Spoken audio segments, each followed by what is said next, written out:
The Wood Beyond the World by William Morris. I have golden Walter and his father. A while ago, there was a young man dwelling in a great and goodly city by the sea which had to name Langton on home.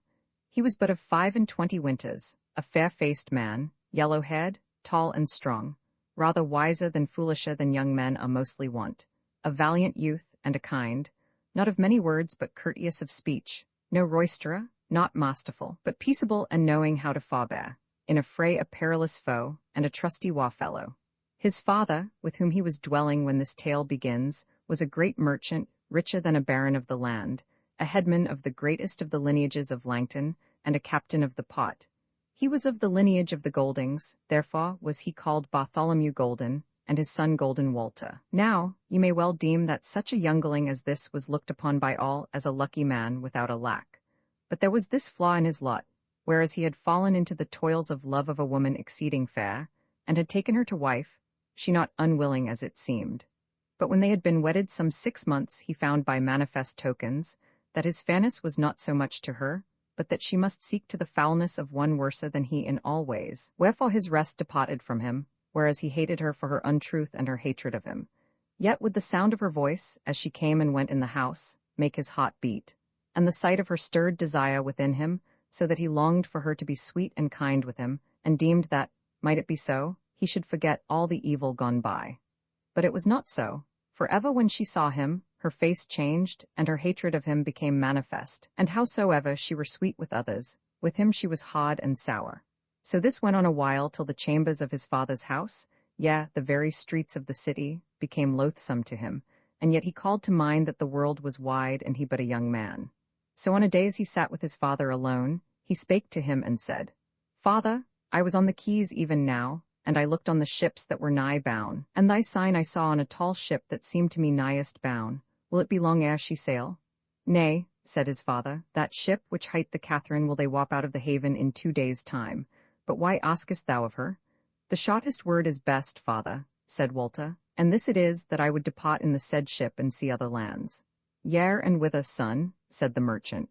Whither she goeth? Said Walter, for I am ill at ease at home, as thou wottest. Father, the merchant held his peace a while, and looked hard on his son, for there was strong love between them, but at last he said, Well, son, maybe it were best for thee, but maybe also we shall not meet again. Yet if we do meet, father, then shalt thou see a new man in me. Well, said Bartholomew, at least I know on whom to lay the loss of thee, and when thou art gone, for thou shalt have thine own way herein, she shall no longer abide in my house. Nay, but it were for the strife that should arise thenceforth betwixt her kindred and ours, it should go somewhat worse with her than that. Said Walter, I pray thee shame her not more than needs must be, lest so doing, thou shame both me and thyself also. Bartholomew held his peace again for a while, then he said, Goeth she with child, my son? Walter reddened and said, I wot not, nor of whom the child may be. Then they both sat silent till Bartholomew spake, saying, The end of it is, son, that this is Monday, and that thou shalt go abroad in the small hours of Wednesday, and meanwhile I shall look to it that thou go not away empty-handed. The skipper of the Catherine is a good man and true, and knows the seas well, and my servant Robert the Low, who is clock of the lading, is trustworthy and wise, and as myself in all matters that look towards chaffer. The Catherine is new and stout-builded, and should be lucky, whereas she is under the ward of her, who is the saint called upon in the church, where thou wert christened, and myself before thee, and thy mother, and my father and mother, all lie under the chancel thereof, as thou wottest. Therewith the elder rose up and went his ways about his business, and there was no more said betwixt him and his son on this matter. Walter happineth on another creature in the strange land, but as he went on through the fair and sweet land so bright and sunlitten, and he now rested and fed, the horror and fear ran off from him, and he wandered on merrily, neither did aught befall him save the coming of night, when he laid him down under a great spreading oak with his drawn sword ready to hand, and fell asleep at once, and woke not till the sun was high. Then he arose and went on his way again, and the land was no worser than yesterday, but even better, it might be, the greensward more flowery, the oaks and chestnuts greater. Deer of divers kinds he saw, and might easily have got his meat thereof, but he meddled not with them since he had his bread, and was timorous of lighting a fire. Withal he doubted little of having some entertainment, and that might be not evil, since even that fearful dwarf had been courteous to him after his kind, and had done him good and not harm. But of the happening on the wretch and the thing, Whereof the dwarf spake, he was yet somewhat afeard. After he had gone a while, and weenas the summer morn was at its brightest, he saw a little way ahead a grey rock rising up from amidst of a ring of oak trees. So he turned thither straightway, for in this plain land he had seen no rocks heretofore. And as he went he saw that there was a fountain gushing out from under the rock, which ran thence in a fair little stream. And when he had the rock and the fountain and the stream clear before him, lo, a child of Adam sitting beside the fountain under the shadow of the rock. He drew a little nigher, and then he saw that it was a woman, clad in green like the sward whereon she lay. She was playing with the welling out of the water, and she had trussed up her sleeves to the shoulder that she might thrust her bare arms therein. Her shoes of black leather lay on the grass beside her, and her feet and legs yet shone with the brook. Belike amidst the splashing and clatter of the water, she did not hear him drawing nigh, so that he was close to her before she lifted up her face and saw him, and he beheld her, that it was the maiden of the thrice-seen pageant. She reddened when she saw him, and hastily covered up her legs with her gown skirt, and drew down the sleeves over her arms, but otherwise stirred not. As for him, he stood still, striving to speak to her, but no word might he bring out, and his heart beat sorely. But the maiden spake to him in a clear sweet voice, wherein was now no trouble. Thou art an alien, art thou not? For I have not seen thee before. Yea, he said, I am an alien, wilt thou be good to me? She said, and why not? I was afraid at first, for I thought it had been the king's son. I looked to see none other, for of goodly men he has been the only one here in the land this long while, till thy coming. He said, Didst thou look for my coming at about this time? Oh nay, she said. How might I? Said Walter. I wot not, but the other man seemed to be looking for me and knew of me, and he brought me bread to eat. She looked on him anxiously, and grew somewhat pale as she said, What other one? Now Walter did not know what the dwarf might be to her, fellow servant or what not, so he would not show his loathing of him, but answered wisely, The little man in the yellow raiment. But when she heard that word, she went suddenly very pale, and leaned her head aback, and beat the air with her hands, but said presently in a faint voice, I pray thee talk not of that one while I am by, nor even think of him, if thou mayest forbear. He spake not, and she was a little while before she came to herself again. Then she opened her eyes, and looked upon Walter and smiled kindly on him, as though to ask his pardon for having scared him. Then she rose up in her place and stood before him, and they were nigh together, for the stream betwixt them was little. But he still looked anxiously upon her and said, Have I hurt thee? I pray thy pardon. She looked on him more sweetly still and said, Oh nay, thou wouldst not hurt me thou? Then she blushed very red, and he in like wise, but afterwards she turned pale and laid a hand on her breast, and Walter cried out hastily, Oh me, I have hurt thee again. Wherein have I done amiss? In naught, she said, but I am troubled, I wot not wherefore. Some thought hath taken hold of me, and I know it not. May happen in a little while I shall know what troubles me. Now I bid thee depart from me a little, and I will abide here, and when thou comest back, it will either be that I have found it out or not, and in either case I will tell thee. She spoke earnestly to him, but he said, How long shall I abide away? Her face was troubled as she answered him, For no long while. He smiled on her and turned away, and went a space to the other side of the oak trees, whence she was still within eyeshot. There he abode until the time seemed long to him, but he schooled himself and forbore, for he said, Lest she send me away again. So he abided until again the time seemed long to him, and she called not to him, but once again he forbore to go. Then at last he arose, and his heart beat, and he trembled, and he walked back again speedily, and came to the maiden, who was still standing by the rock of the spring, her arms hanging down, her eyes downcast. She looked up at him as he drew nigh, and her face changed with eagerness as she said, I am glad thou art come back, though it be no long while since thy departure. Sooth to say it was scarce half an hour in all. Nevertheless, I have been thinking many things, and thereof will I now tell thee. He said, Maiden, there is a river betwixt us, though it be no big one. Shall I not stride over and come to thee, that we may sit down together side by side on the green grass? Nay, she said, not yet, tarry a while till I have told thee of matters. I must now tell thee of my thoughts in order. Her colour went and came now, and she plaited the folds of her gown with restless fingers.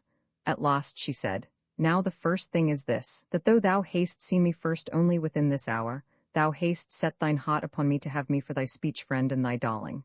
And if this be not so, then is all my speech, yea, and all my hope, come to an end at once. Oh, yea, said Walter, even so it is.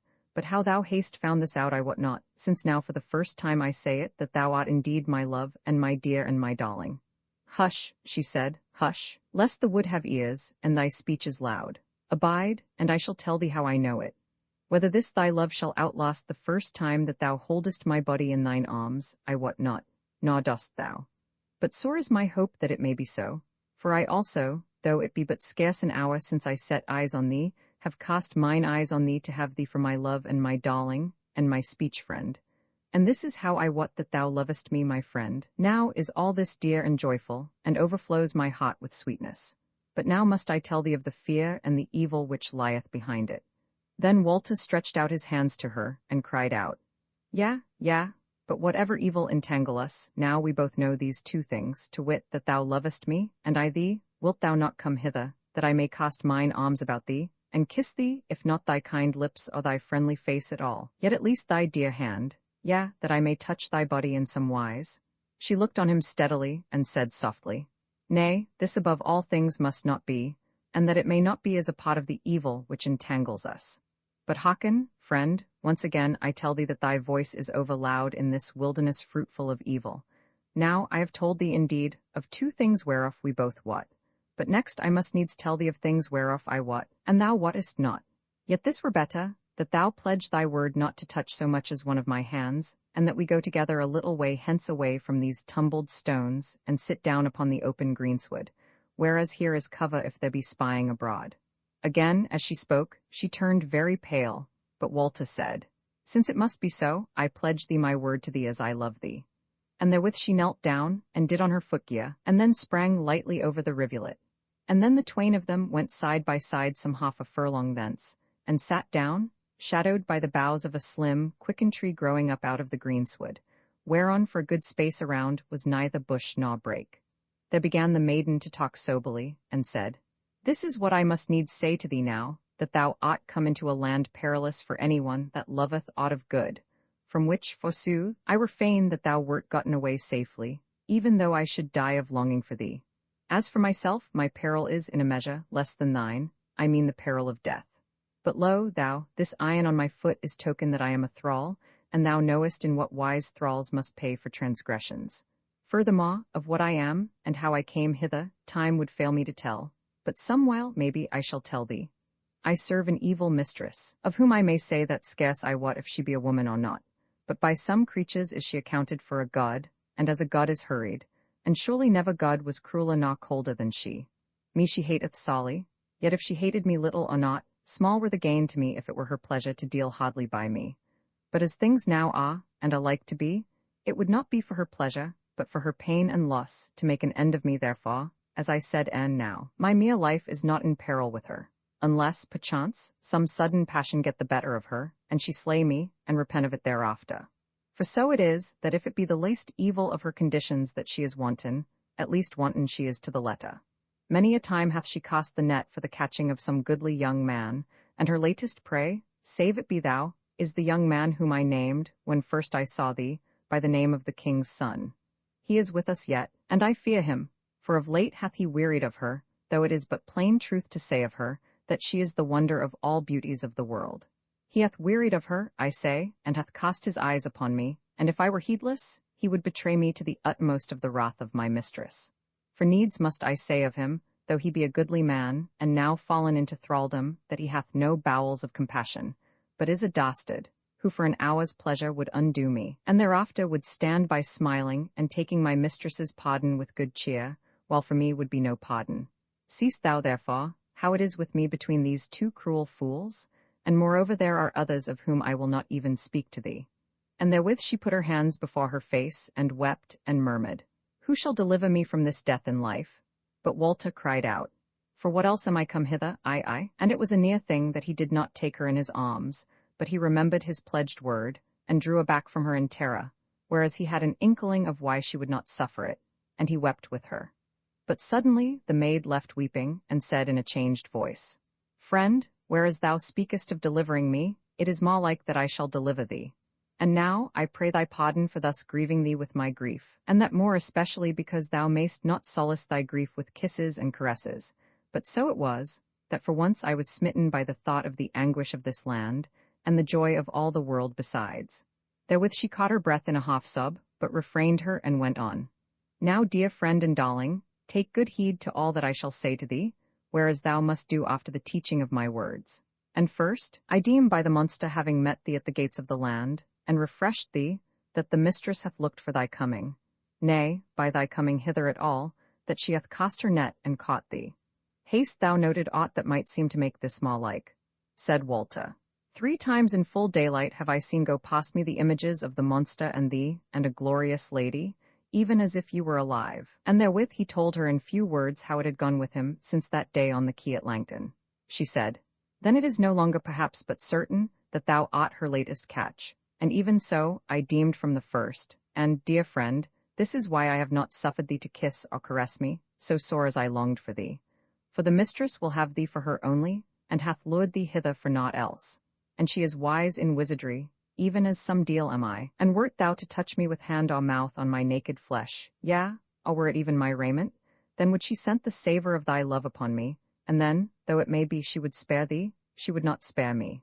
Then was she silent a little, and seemed very downcast, and Walter held his peace from grief and confusion and helplessness, for of wizardry he knew not. At last the maid spake again, and said, Nevertheless we will not die rideless. Now thou must look to this, that from henceforward it is thee, and not the king's son, whom she desireth, and that so much the more that she hath not set eyes on thee. Remember this, whatsoever her seeming may be to thee. Now, therefore, shall the king's son be free, though he know it not, to cast his love on whomso he will, and in a way I also shall be free to yeasay him. Though, forsooth, so fulfilled is she with malice and spite, that even then she may turn round on me to punish me for doing that which she would have me do. Now let me think of it. Then was she silent a good while, and spoke at last.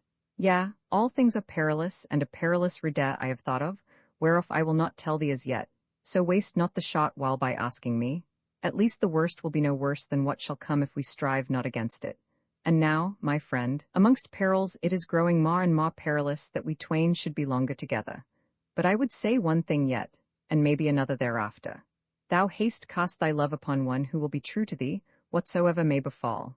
Yet is she a guileful creature, and might not help it her life long, and now for thy very sake must needs be more guileful now than ever before.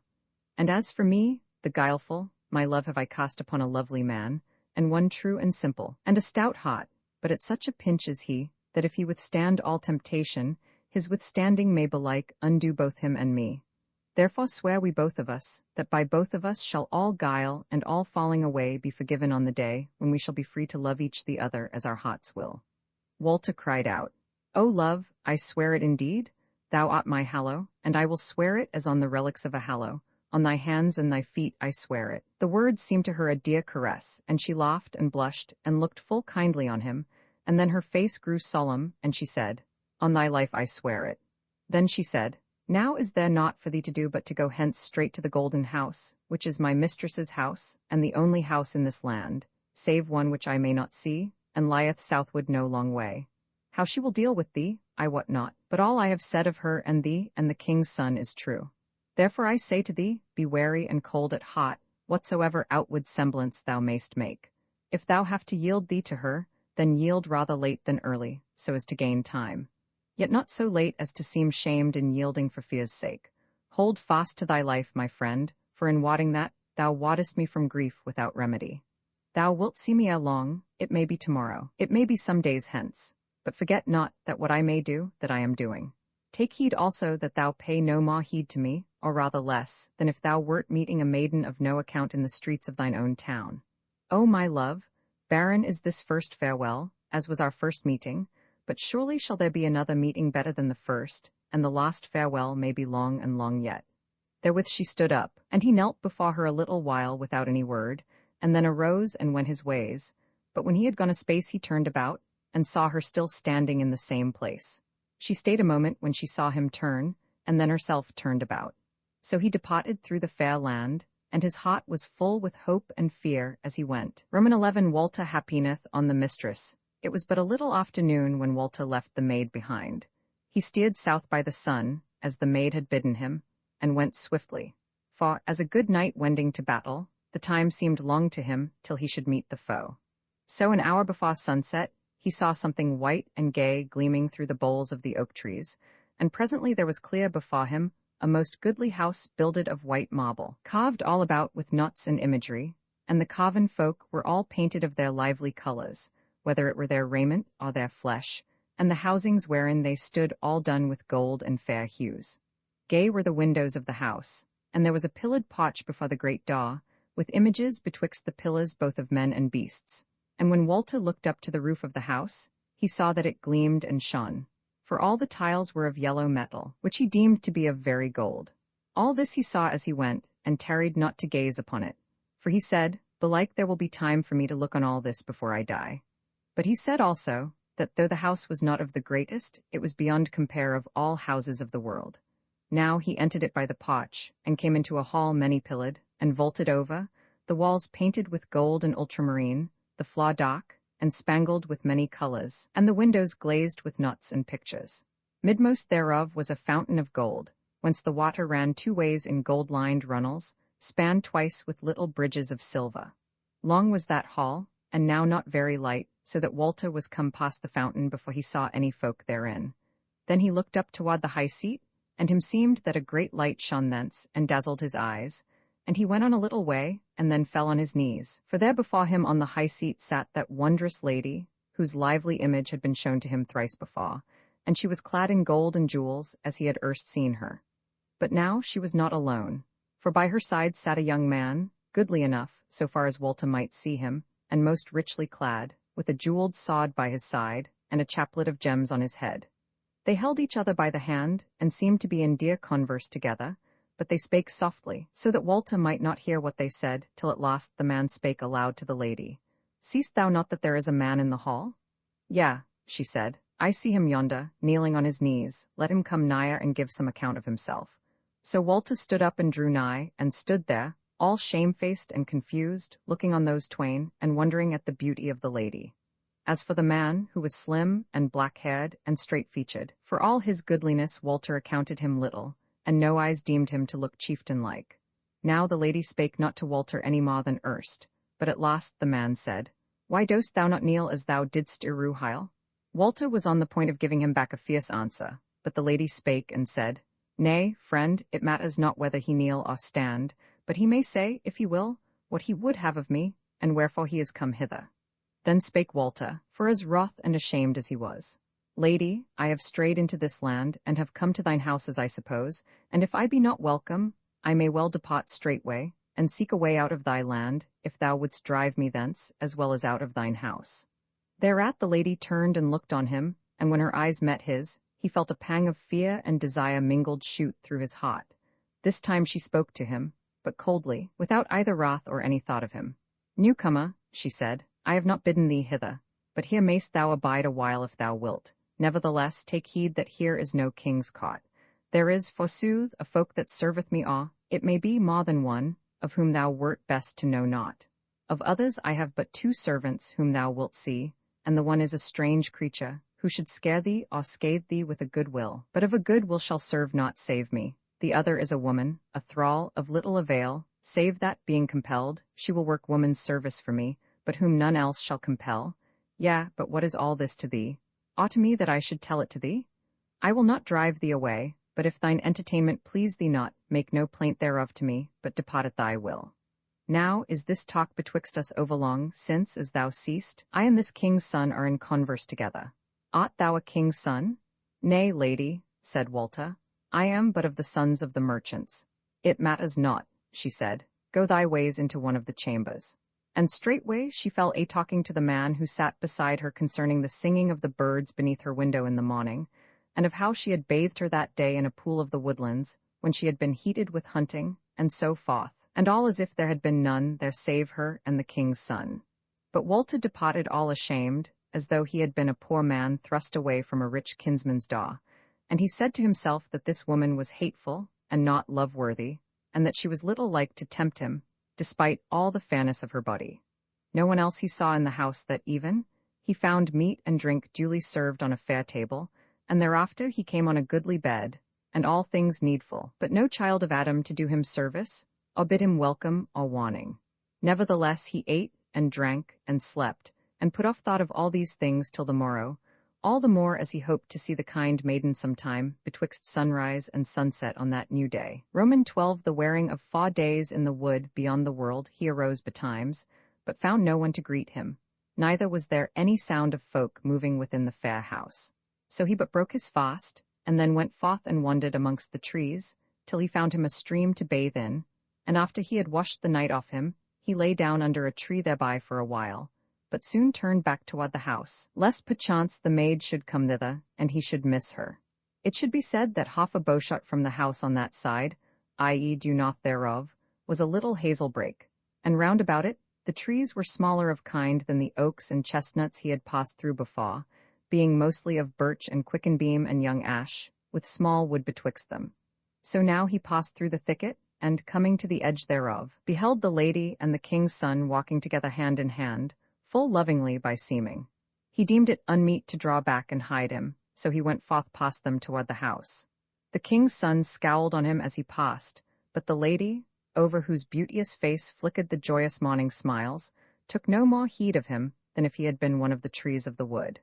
But she had been so high and disdainful with him the evening before, that he thought little of that. The twain went on, skirting the hazel copse, and he could not choose but turn his eyes on them, so sorely did the lady's beauty draw them. Then befell another thing, for behind them the boughs of the hazels parted, and there stood that little evil thing, he or another of his kind. For he was quite unclad, save by his fell of yellowy brown hair, and that he was girt with a leathern girdle, wherein was stuck an ugly two-edged knife. He stood upright a moment, and cast his eyes at Walter and grinned, but not as if he knew him, and scarce could Walter say whether it were the one he had seen, or another. Then he cast himself down on his belly, and fell to creeping through the long grass like a serpent, following the footsteps of the lady and her lover. And now, as he crept, Walter deemed, in his loathing, that the creature was liker to a ferret than aught else. He crept on marvellous swiftly, and was soon clean out of sight. But Walter stood staring after him for a while, and then lay down by the copse side, that he might watch the house and the entry thereof. For he thought, now perchance presently will the kind maiden come hither to comfort me with a word or two. But hour passed by hour, and still she came not. And still he lay there, and thought of the maid, and longed for her kindness and wisdom, till he could not refrain his tears, and wept for the lack of her. Then he arose, and went and sat in the porch, and was very downcast of mood. But as he sat there, back comes the lady again, the king's son leading her by the hand. They entered the porch, and she passed by him so close that the odor of her raiment filled all the air about him, and the sleekness of her side nigh touched him, so that he could not fail to note that her garments were somewhat disarrayed, and that she kept her right hand, for her left the king's son held, to her bosom to hold the cloth together there, whereas the rich raiment had been torn off from her right shoulder. As they passed by him, the king's son once more scowled on him, wordless, but even more fiercely than before, and again the lady heeded him not. After they had gone on a while, he entered the hall, and found it empty from end to end, and no sound in it save the tinkling of the fountain, but there was victual set on the board.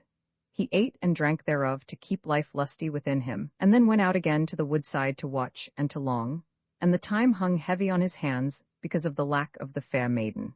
He was of mind not to go into the house to his rest that night, but to sleep under the boughs of the forest. But a little after sunset, he saw a bright-clad image moving amidst the carven images of the porch, and the king's son came forth and went straight to him, and said, Thou ought to enter the house, and go into thy chamber forthwith, and by no means to go forth of it betwixt sunset and sunrise. My lady will not away with thy prowling round the house in the night tide. Therewith he turned away, and went into the house again, and Walter followed him soberly, remembering how the maid had bidden him forbear. So he went to his chamber, and slept. But amidst of the night he awoke, and deemed that he heard a voice not far off, so he crept out of his bed and peered around, lest, perchance, the maid had come to speak with him. But his chamber was dusk and empty. Then he went to the window and looked out, and saw the moon shining bright and white upon the greensward. And lo, the lady walking with the king's son, and he clad in thin and wanton raiment, but she in naught else save what God had given her of long, crispy yellow hair. Then was Walter ashamed to look on her, seeing that there was a man with her, and gat him back to his bed. But yet a long while ere he slept again, he had the image before his eyes of the fair woman on the dewy moonlit grass. The next day matters went much the same way, and the next also, save that his sorrow was increased, and he sickened sorely of hope deferred. On the 4th day also, the forenoon wore as erst, but in the heat of the afternoon, Walter sought to the hazel copse, and laid him down there hard by a little clearing thereof, and slept from very weariness of grief. There, after a while, he woke with words still hanging in his ears, and he knew at once that it was they twain talking together. The king's son had just done his say, and now it was the lady beginning in her honey-sweet voice, low but strong, wherein even was a little of huskiness. She said, "Otto, belike it were well to have a little patience till we find out what the man is, and whence he cometh. It will always be easy to rid us of him. It is but a word to our dwarf king, and it will be done in a few minutes." "Patience?" said the king's son, angrily. "I wot not how to have patience with him, for I can see of him that he is rude and violent and headstrong, and a low-born wily one. Forsooth, he had patience enough with me the other even, when I rated him in, like the dog that he is, and he had no manhood to say one word to me. Soothly, as he followed after me, I had a mind to turn about and deal him a buffet on the face, to see if I could but draw one angry word from him." The lady laughed and said, "Well, Otto, I know not. That which thou deemest dastardy in him may be but prudence and wisdom, and he an alien, far from his friends and nigh to his foes. Perchance we shall yet try him what he is. Meanwhile, I readily try him not with buffets, save he be weaponless and with bounden hands, or else I deem that but a little while shalt thou be fain of thy blow." Now when Walter heard her words and the voice wherein they were said, he might not forbear being stirred by them, and to him, all lonely there, they seemed friendly. But he lay still, and the king's son answered the lady and said, "I know not what is in thine heart concerning this runagate, that thou shouldst bemock me with his valiancy, whereof thou knowest not. If thou deem me unworthy of thee, send me back safe to my father's country. I may look to have worship there. Yea, and the love of fair women belike." Therewith it seemed as if he had put forth his hand to the lady to caress her, for she said, "Nay, lay not thine hand on my shoulder, for today and now it is not the hand of love, but of pride and folly and would-be mastery. Nay, neither shalt thou rise up and leave me until thy mood is softer and kinder to me." Then was there silence betwixt them a while, and thereafter the king's son spake in a wheedling voice, "My goddess, I pray thee pardon me, but canst thou wonder that I fear thy wearying of me, and am therefore peevish and jealous? Thou so far above the queens of the world, and I a poor youth that without thee were nothing."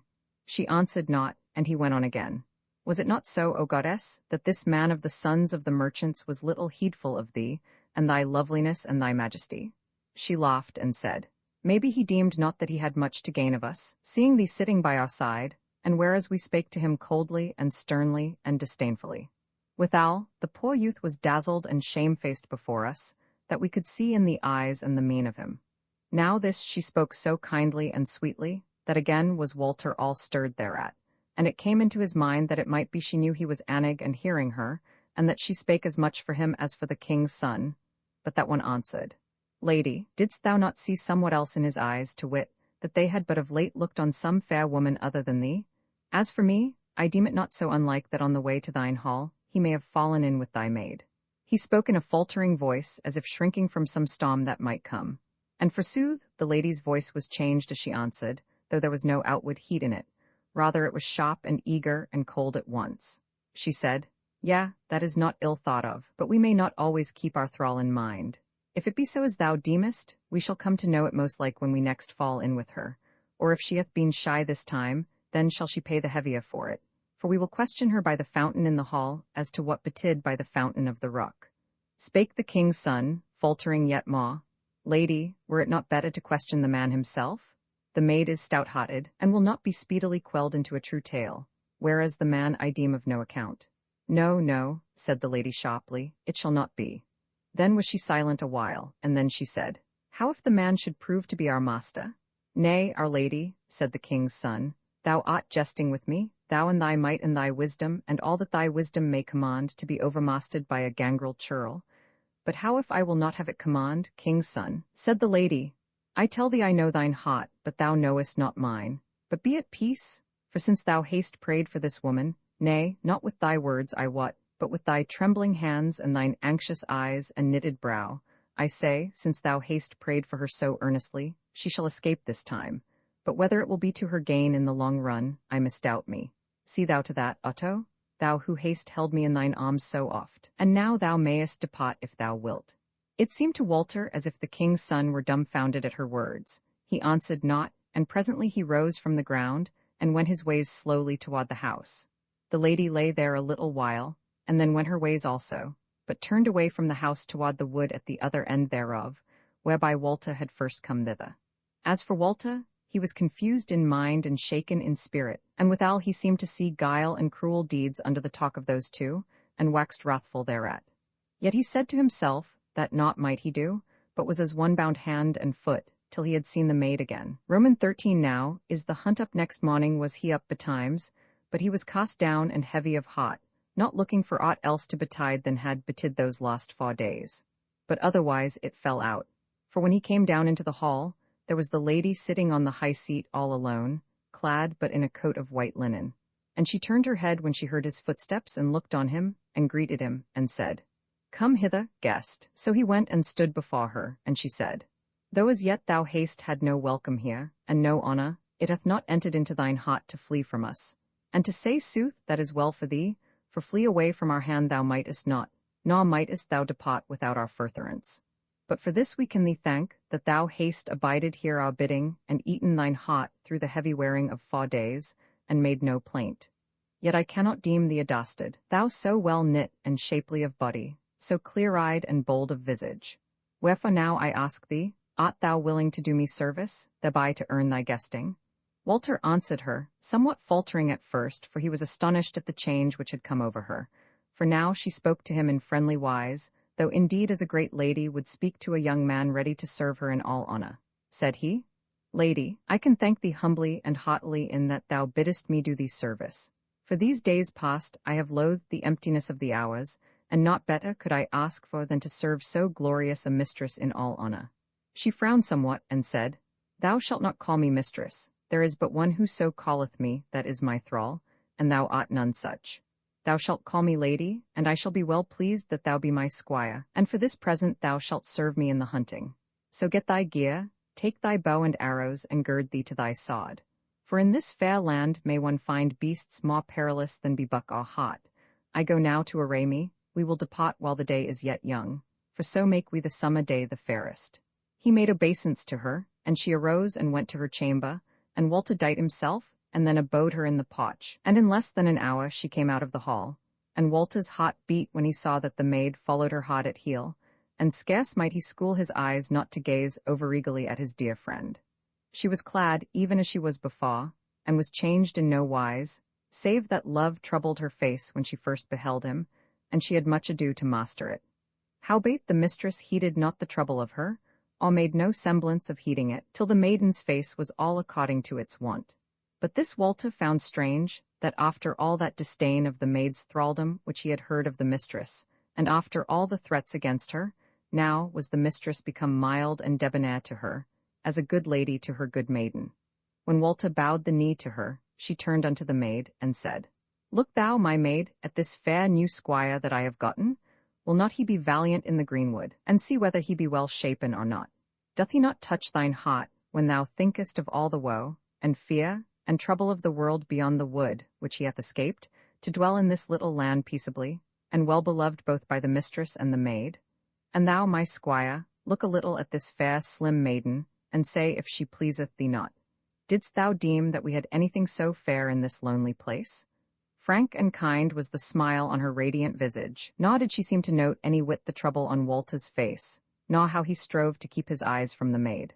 As for her, she had so wholly mastered her countenance, that belike she used her face guilefully, for she stood as one humble but happy, with a smile on her face, blushing, and with her head hung down as if shamefaced before a goodly young man, a stranger.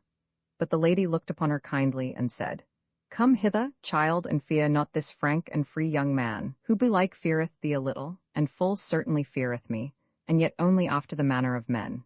And therewith she took the maid by the hand and drew her to her, and pressed her to her bosom, and kissed her cheeks and her lips, and undid the lacing of her gown and bared a shoulder of her, and swept away her skirt from her feet, and then turned to Walter and said, "Lo thou, squire, is not this a lovely thing to have grown up amongst our rough oak boles? What, art thou looking at the iron ring there? It is naught, save a token that she is mine, and that I may not be without her."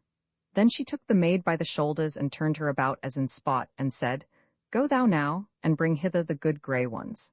For needs must we bring home some venison today, whereas this stout warrior may not feed on naught save manchets and honey. So the maid went her way, taking care, as Walter deemed, to give no side glance to him. But he stood there shamefaced, so confused with all this open-hearted kindness of the great lady, and with the fresh sight of the darling beauty of the maid, that he went nigh to thinking that all he had heard since he had come to the porch of the house that first time was but a dream of evil. But while he stood pondering these matters, and staring before him as one mazed, the lady laughed out in his face, and touched him on the arm, and said, "Ah, our squire, is it so that now thou hast seen my maid thou wouldst with a good will abide behind to talk with her? But call to mind thy word pledged to me e'en now. And moreover I tell thee this for thy behoof now she is out of earshot, that I will above all things take thee away today. For there be other eyes, and they not uncomely, that look at whiles on my fair-ankled thrall. And who knows but the sods might be out if I take not the better heed, and give thee not every whit of thy will." As she spoke and moved forward, he turned a little, so that now the edge of that hazel coppice was within his eye-shot, and he deemed that once more he saw the yellow-brown evil thing crawling forth from the thicket. Then, turning suddenly on the lady, he met her eyes, and seemed in one moment of time to find a far other look in them than that of frankness and kindness, though in a flash they changed back again, and she said merrily and sweetly, So, Sir Squire, now art thou awake again, and mayest for a little while look on me." Now it came into his head, with that look of hers, all that might befall him and the maid if he mastered not his passion, nor did what he might to dissemble. So he bent the knee to her, and spoke boldly to her in her own vein, and said, "Nay, most gracious of ladies, never would I abide behind today, since thou farest afield. But if my speech be hampered, or mine eyes stray, is it not because my mind is confused by thy beauty, and the honey of kind words which floweth from thy mouth?" She laughed outright at his word, but not disdainfully, and said, "This is well spoken, squire, and even what a squire should say to his liege lady, when the sun is up on a fair morning, and she and he and all the world are glad." She stood quite near him as she spoke, her hand was on his shoulder, and her eyes shone and sparkled. Sooth to say, that excusing of his confusion was like enough in seeming to the truth, for sure never creature was fashioned fairer than she. Clad she was for the greenwood as the hunting goddess of the Gentiles, with her green gown gathered unto her girdle, and sandals on her feet, a bow in her hand, and a quiver at her back. She was taller and bigger of fashion than the dear maiden, whiter of flesh, and more glorious and brighter of hair, as a flower of flowers for fairness and fragrance. She said, "Thou art verily a fair squire before the hunt is up, and if thou be as good in the hunting, all will be better than well, and the guest will be welcome. But lo, here cometh our maid with the good grey ones. Go meet her, and we will tarry no longer than for thy taking the leash in hand." So Walter looked, and saw the maid coming with 2 couple of great hounds in the leash straining against her as she came along. He ran lightly to meet her, wondering if he should have a look, or a half-whisper from her, but she let him take the white thongs from her hand, with the same half-smile of shamefacedness still set on her face, and going past him, came softly up to the lady, swaying like a willow branch in the wind, and stood before her, with her arms hanging down by her sides. Then the lady turned to her and said, "Look to thyself, our maid, while we are away. This fair young man thou needest not to fear indeed, for he is good and leal. But what thou shalt do with the king's son I wot not. He is a hot lover forsooth, but a hard man, and whiles evil is his mood, and perilous both to thee and me. And if thou do his will, it shall be ill for thee, and if thou do it not, take heed of him, and let me, and me only, come between his wrath and thee. I may do somewhat for thee. Even yesterday he was instant with me to have thee chastised after the manner of thralls, but I bade him keep silence of such words, and jeered him and mocked him, till he went away from me peevish and in anger. So look to it that thou fall not into any trap of his contrivance." Then the maid cast herself at the mistress's feet, and kissed and embraced them, and as she rose up, the lady laid her hand lightly on her head, and then, turning to Walter, cried out, "Now, squire, let us leave all these troubles and wiles and desires behind us, and flit through the merry greenwood, like the Gentiles of old days." And therewith she drew up the laps of her gown till the whiteness of her knees was seen, and set off swiftly toward the wood that lay south of the house, and Walter followed, marveling at her goodliness. Nor durst he cast a look backward to the maiden, for he knew that she desired him, and it was her only that he looked to for his deliverance from this house of guile and lies. Roman 14. The hunting of the heart. As they went, they found a change in the land, which grew emptier of big and wide-spreading trees, and more beset with thickets. From one of these they roused a hart, and Walter let slip his hounds thereafter, and he and the lady followed running. Exceeding swift was she, and well-breathed withal, so that Walter wondered at her. And eager she was in the chase as the very hounds, heeding nothing the scratching of briars, or the whipping of stiff twigs as she sped on. But for all their eager hunting, the quarry outran both dogs and folk, and gat him into a great thicket, amidmost whereof was a wide plash of water. Into the thicket they followed him, but he took to the water under their eyes and made land on the other side. And because of the tangle of underwood, he swam across much faster than they might have any hope to come round on him, and so were the hunters left undone for that time. So the lady cast herself down on the green grass anig the water, while Walter blew the hounds in and coupled them up. Then he turned round to her, and lo, she was weeping for despite that they had lost the quarry. And again did Walter wonder that so little a matter should raise a passion of tears in her. He durst not ask what ailed her, or proffer her solace, but was not ill apaid by beholding her loveliness as she lay. Presently she raised up her head and turned to Walter, and spake to him angrily and said, "Squire, why dost thou stand staring at me like a fool?" "Yea, lady," he said, "but the sight of thee maketh me foolish to do aught else but to look on thee." She said in a peevish voice, "Tush, squire, the day is too far spent for soft and courtly speeches. What was good there is not so good here. Withal, I know more of thine heart than thou deemest." Walter hung down his head and reddened, and she looked on him, and her face changed, and she smiled and said, kindly this time, "Look ye, squire, I am hot and weary, and ill content. But presently it will be better with me, for my knees have been telling my shoulders that the cold water of this little lake will be sweet and pleasant this summer noonday, and that I shall forget my foil when I have taken my pleasure therein. Wherefore, go thou with thine hounds without the thicket, and there abide my coming. And I bid thee look not aback as thou goest, for therein were peril to thee. I shall not keep thee tarrying long alone." He bowed his head to her, and turned and went his ways. And now, when he was a little space away from her, he deemed her indeed a marvel of women, and well nigh forgat all his doubts and fears concerning her, whether she were a fair image fashioned out of lies and guile, or it might be but an evil thing in the shape of a goodly woman. Forsooth, when he saw her caressing the dear and friendly maid, his heart all turned against her, despite what his eyes and his ears told his mind, and she seemed like as it were a serpent enfolding the simplicity of the body which he loved. But now it was all changed, and he lay on the grass and longed for her coming, which was delayed for somewhat more than an hour. Then she came back to him, smiling and fresh and cheerful, her green gown let down to her heels. He sprang up to meet her, and she came close to him, and spake from a laughing face, "Squire, hast thou no meat in thy wallet? For meseemeth, I fed thee when thou wert hungry the other day. Do thou now the same by me." He smiled and louted to her, and took his wallet and brought out thence bread and flesh and wine, and spread them all out before her on the green grass, and then stood by humbly before her. But she said, "Nay, my squire, sit down by me and eat with me, for today are we both hunters together." So he sat down by her trembling, but neither for awe of her greatness, nor for fear and horror of her guile and sorcery. A while they sat there together after they had done their meat, and the lady fell a-talking with Walter concerning the parts of the earth, and the manners of men, and of his journeyings to and fro. At last she said, "Thou hast told me much and answered all my questions wisely, and as my good squire should, and that pleaseth me. But now tell me of the city wherein thou wert born and bred, a city whereof thou hast hitherto told me not." "Lady," he said, "it is a fair and a great city, and to many it seemeth lovely, but I have left it, and now it is nothing to me." "Hast thou not kindred there?" said she. "Yea," said he, "and foemen withal, and a false woman waylayeth my life there." "And what was she?" said the lady. Said Walter, "She was but my wife." "Was she fair?" said the lady. Walter looked on her a while, and then said, "I was going to say that she was well nigh as fair as thou, but that may scarce be. Yet was she very fair. But now, kind and gracious lady, I will say this word to thee. I marvel that thou askest so many things concerning the city of Langton on Home, where I was born, and where are my kindred yet, for meseemeth that thou knowest it thyself." "I know it, said the lady. "What then, thou knowest it not?" said Walter. Spake the lady, and some of her old disdain was in her words. "Dost thou deem that I wander about the world and its cheaping steads like one of the chapmen? Nay, I dwell in the wood beyond the world, and nowhere else. What hath put this word into thy mouth?" He said, "Pardon me, lady, if I have misdone, but thus it was.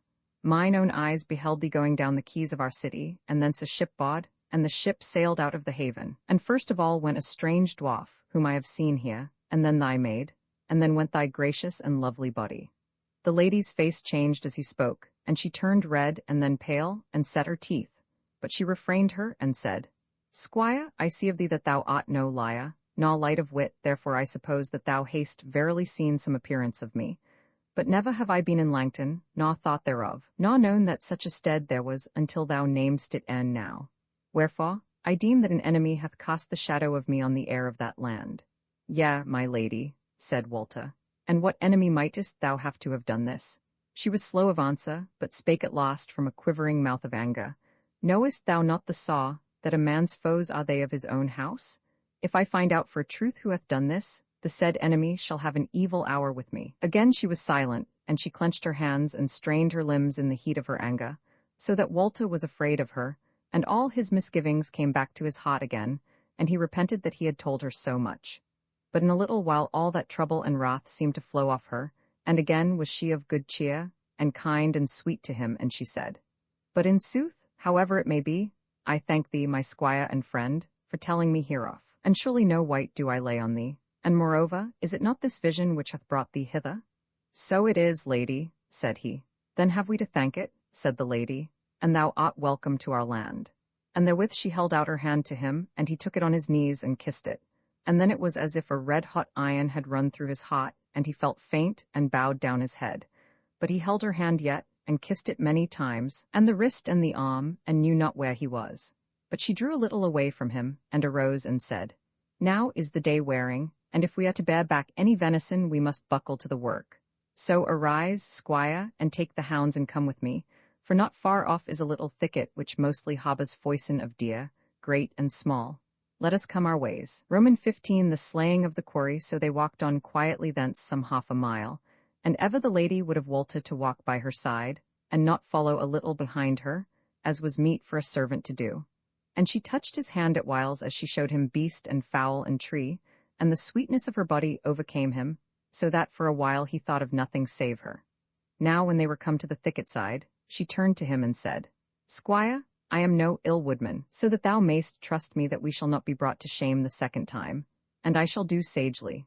So knock an arrow to thy bow, and abide me here, and stir not hence. For I shall enter this thicket without the hounds, and arouse the quarry for thee, and see that thou be brisk and clean shooting, and then shalt thou have a reward of me. Therewith she drew up her skirts through her girdle again, took her bent bow in her hand, and drew an arrow out of the quiver, and stepped lightly into the thicket, leaving him longing for the sight of her, as he hearkened to the tread of her feet on the dry leaves, and the rustling of the brake as she thrust through it. Thus he stood for a few minutes, and then he heard a kind of gibbering cry without words, yet as of a woman, coming from the thicket, and while his heart was yet gathering the thought that something had gone amiss, he glided swiftly, but with little stir, into the brake. He had gone but a little way ere he saw the lady standing there in a narrow clearing, her face pale as death, her knees cleaving together, her body swaying and tottering, her hands hanging down, and the bow and arrow fallen to the ground, and 10 yards before her a great-headed yellow creature crouching flat to the earth and slowly drawing nigher. He stopped short. One arrow was already notched to the string, and another hung loose to the lesser fingers of his string hand. He raised his right hand, and drew and loosed in a twinkling. The shaft flew close to the lady's side, and straightway all the wood rung with a huge roar, as the yellow lion turned about to bite at the shaft which had sunk deep into him behind the shoulder, as if a bolt out of the heavens had smitten him.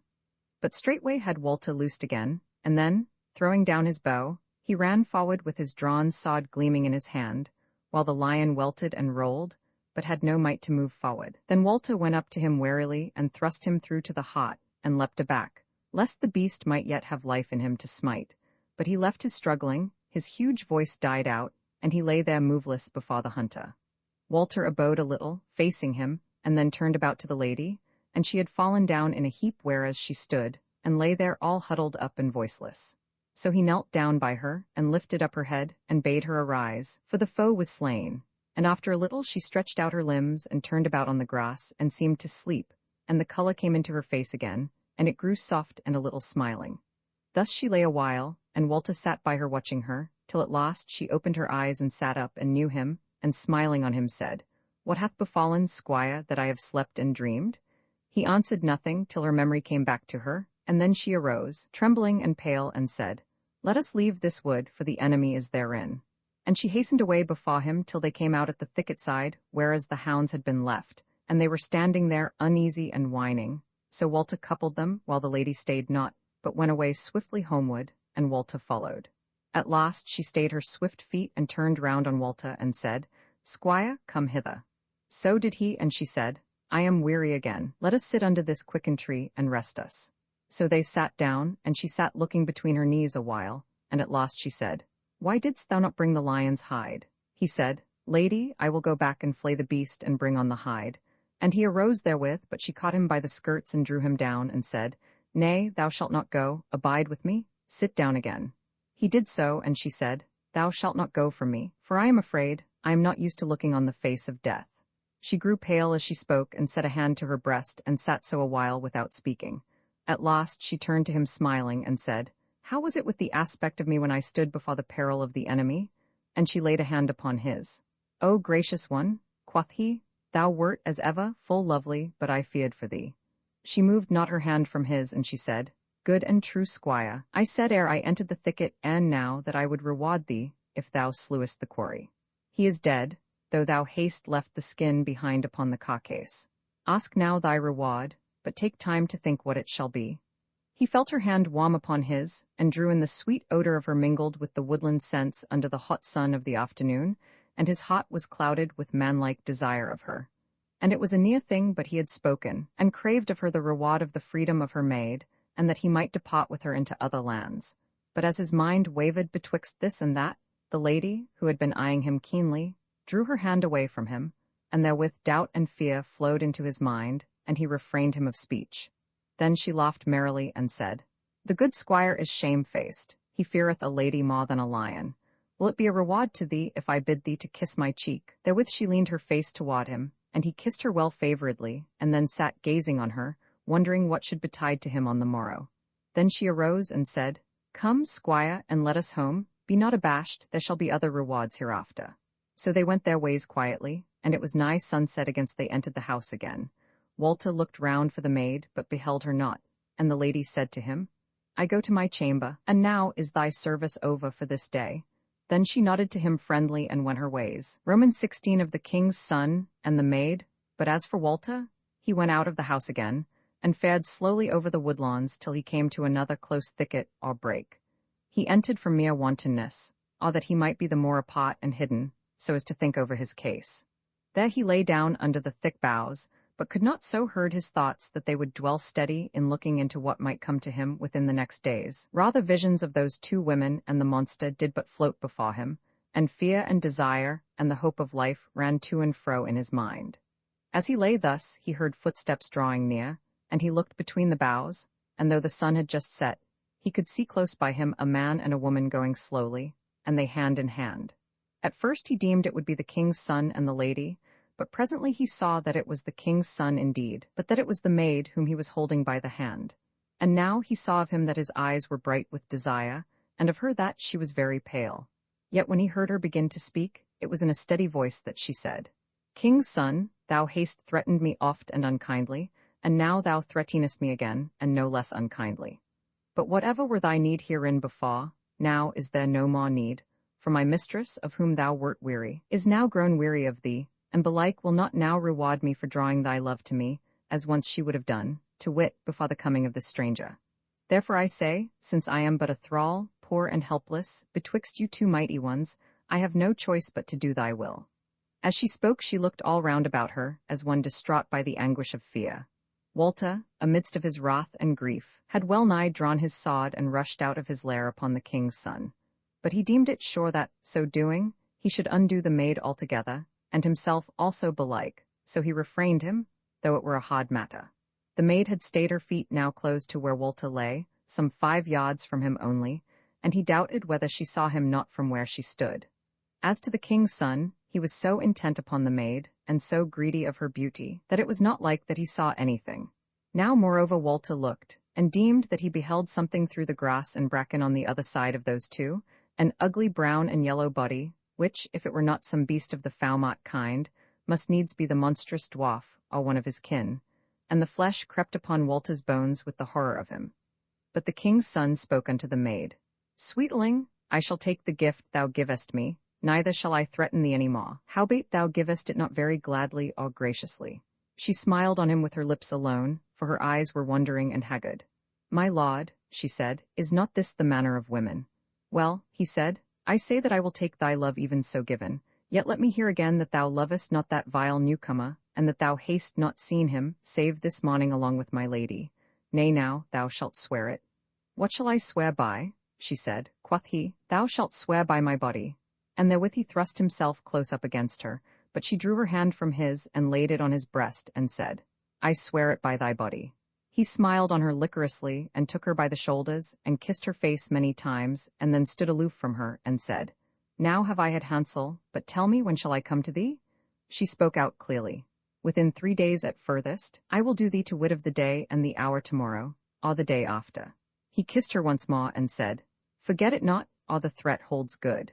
And therewith he turned about and went his ways toward the house, and Walter saw the yellow-brown thing creeping after him in the gathering dusk. As for the maid, she stood for a while without moving, and looking after the king's son and the creature that followed him. Then she turned about to where Walter lay, and lightly put aside the boughs, and Walter leapt up, and they stood face to face. She said softly but eagerly, Friend, touch me not yet. He spake not, but looked on her sternly. She said, Thou art angry with me? Still he spake not, but she said, Friend, this at least I will pray thee, not to play with life and death, with happiness and misery. Dost thou not remember the oath which we swore each to each but a little while ago? And dost thou deem that I have changed in these few days? Is thy mind concerning thee and me the same as it was? If it be not so, now tell me. For now have I the mind to do as if neither thou nor I are changed to each other, whoever may have kissed mine unwilling lips, or whomsoever thy lips may have kissed. But if thou hast changed, and wilt no longer give me thy love, nor crave mine, then shall this steel. And she drew a sharp knife from her girdle. Be for the fool and the dastard who hath made thee wroth with me, my friend, and my friend that I deemed I had won. And then let come what will come. But if thou be not changed, and the oath yet holds, then, when a little while hath passed, may we thrust all evil and guile and grief behind us, and long joy shall lie before us, and long life, and all honor in death. If only thou wilt do as I bid thee, O my dear, and my friend, and my first friend. He looked on her, and his breast heaved up as all the sweetness of her kind love took hold on him, and his face changed, and the tears filled his eyes and ran over, and rained down before her, and he stretched out his hand toward her. Then she said exceeding sweetly, Now indeed I see that it is well with me, yea, and with thee also. A sore pain it is to me, that not even now may I take thine hand, and cast mine arms about thee, and kiss the lips that love me. But so it has to be, my dear, even so I were fain to stand here long before thee, even if we spake no more word to each other. But abiding here is perilous, for there is ever an evil spy upon my doings, who has now as I deem followed the king's son to the house, but who will return when he has tracked him home thither, so we must sunder. But belike there is yet time for a word or two. First, the rede which I had thought on for our deliverance is now afoot, though I durst not tell thee thereof, nor have time thereto. But this much shall I tell thee, that whereas great is the craft of my mistress in wizardry, yet I also have some little craft therein, and this, which she hath not, to change the aspect of folk so utterly that they seem other than they verily are, yea, so that one may have the aspect of another. Now the next thing is this. Whatsoever my mistress may bid thee, do her will therein, with no more naysaying than thou deemest may please her. And the next thing, wheresoever thou mayst meet me, speak not to me, make no sign to me, even when I seem to be all alone, till I stoop down and touch the ring on my ankle with my right hand. But if I do so, then stay thee without fail, till I speak. The last thing I will say to thee, dear friend, ere we both go our ways, this it is. When we are free, and thou knowest all that I have done, I pray thee deem me not evil and wicked, and be not wroth with me for my deed, whereas thou wottest well that I am not in like plight with other women. I have heard tell that when the knight goeth to the war, and hath overcome his foes by the shearing of swords and guileful tricks, and hath come back home to his own folk, they praise him and bless him, and crown him with flowers, and boast of him before God in the minster for his deliverance of friend and folk and city. Why shouldst thou be worse to me than this? Now is all said, my dear and my friend. Farewell, farewell. Therewith she turned and went her ways toward the house in all speed, but making somewhat of a compass. And when she was gone, Walter knelt down and kissed the place where her feet had been, and arose thereafter, and made his way toward the house, he also, but slowly, and staying oft on his way. Romans 17 of the house and the pleasance in the wood on the morrow morning Walter loitered a while about the house till the morn was grown old, and then about noon he took his bow and arrows, and went into the woods to the northward, to get him some venison. He went somewhat far ere he shot him a fawn, and then he sat him down to rest under the shade of a great chestnut tree, for it was not far past the hottest of the day. He looked around thence and saw below him a little dale with a pleasant stream running through it, and he bethought him of bathing therein. So he went down and had his pleasure of the water and the willowy banks. For he lay naked a while on the grass by the lip of the water, for joy of the flickering shade, and the little breeze that ran over the down-long ripples of the stream. Then he did on his raiment, and began to come his ways up the bent, but had scarce gone 3 steps ere he saw a woman coming towards him from downstream. His heart came into his mouth when he saw her, for she stooped and reached down her arm, as if she would lay her hand on her ankle, so that at first he deemed it had been the maid, but at the second eye-shot he saw that it was the mistress. She stood still and looked on him, so that he deemed she would have him come to her.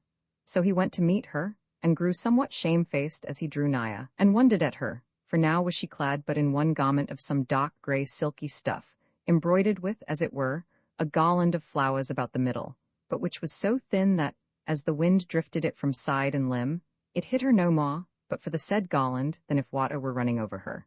Her face was full of smiling joy and content as she spake to him in a kind, caressing voice, and said, I give thee good day, good squire, and well art thou met. And she held out her hand to him. He knelt down before her and kissed it, and abode still upon his knees and hanging down his head.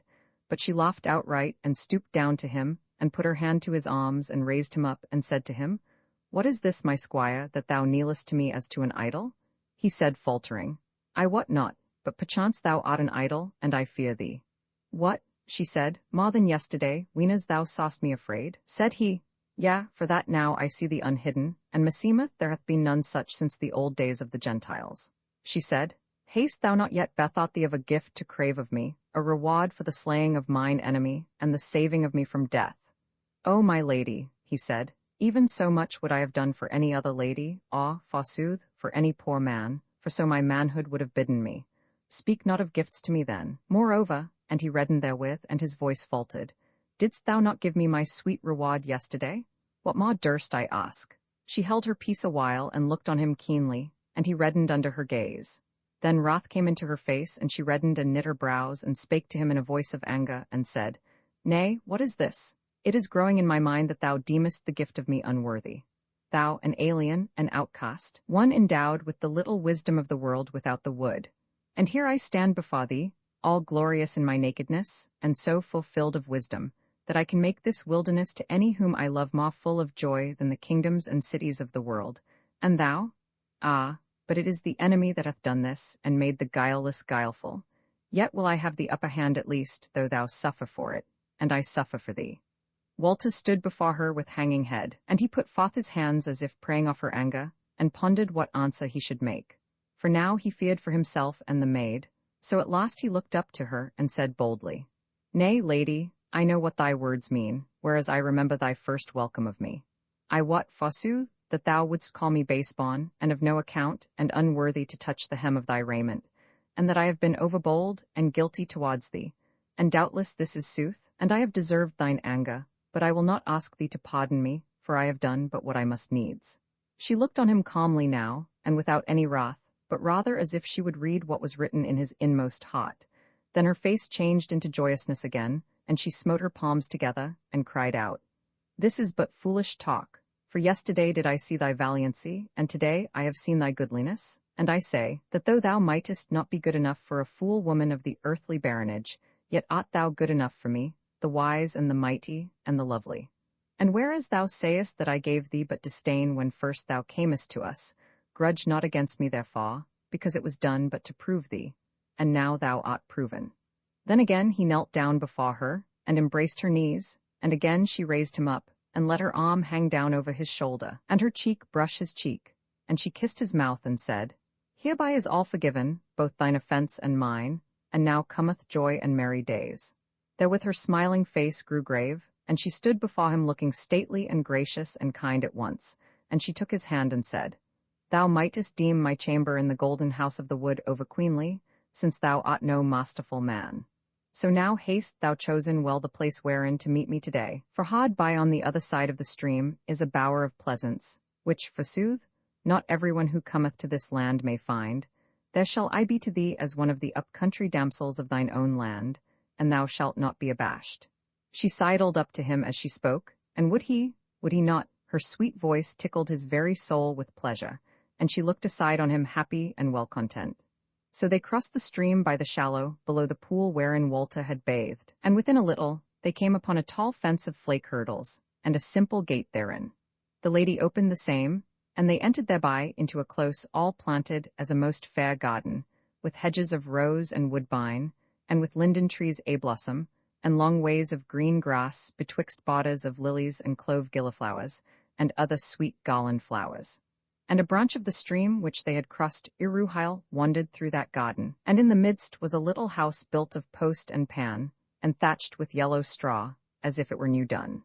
Then Walter looked this way and that, and wondered at first, and tried to think in his mind what should come next, and how matters would go with him. But his thought would not dwell steady on any other matter than the beauty of the lady amidst the beauty of the garden. And withal she was now grown so sweet and kind, and even somewhat timid and shy with him, that scarce did he know whose hand he held, or whose fragrant bosom and sleek side went so close to him. So they wandered here and there through the waning of the day, and when they entered at last into the cool dusk house, then they loved and played together, as if they were a pair of lovers guileless, with no fear for the morrow, and no seeds of enmity and death sown betwixt them. Roman 18. The maid gives Walter tryst now, on the morrow, when Walter was awake. He found there was no one lying beside him, and the day was no longer very young. So he arose and went through the garden from end to end, and all about, and there was none there. And albeit that he dreaded to meet the lady there, yet was he sad at heart and fearful of what might betide.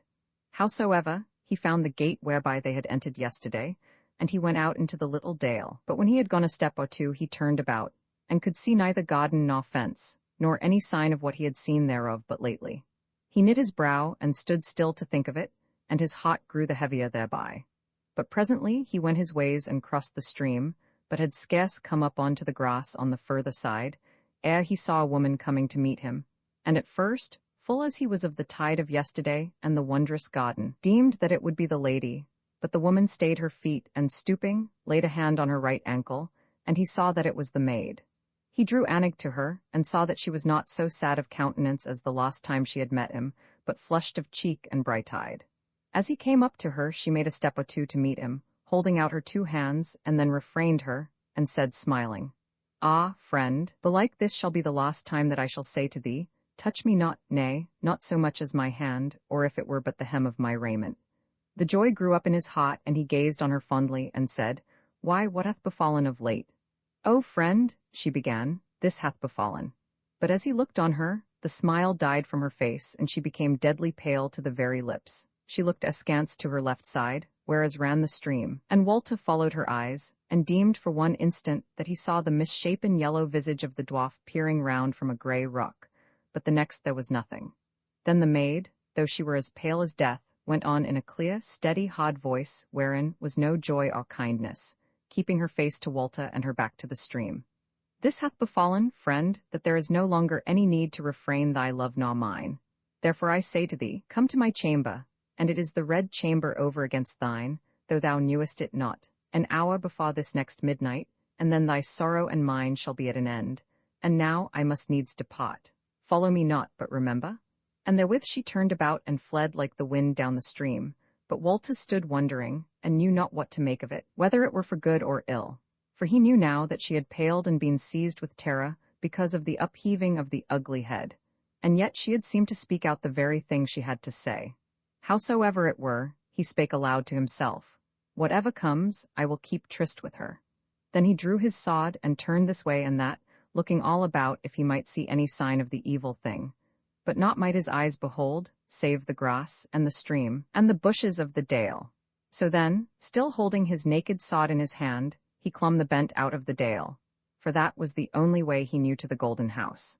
And when he came to the top, and the summer breeze blew in his face, and he looked down a fair green slope beset with goodly oaks and chestnuts, he was refreshed with the life of the earth, and he felt the good sod in his fist, and knew that there was might and longing in him, and the world seemed open unto him. So he smiled, if it were somewhat grimly, and sheathed his sod and went on toward the house. Roman 19 Walter goes to fetch home the lion's hide. He entered the cool dusk through the porch, and, looking down the pillared hall, saw beyond the fountain a gleam of gold, and when he came past the said fountain, he looked up to the high seat, and lo, the lady sitting there clad in her queenly raiment.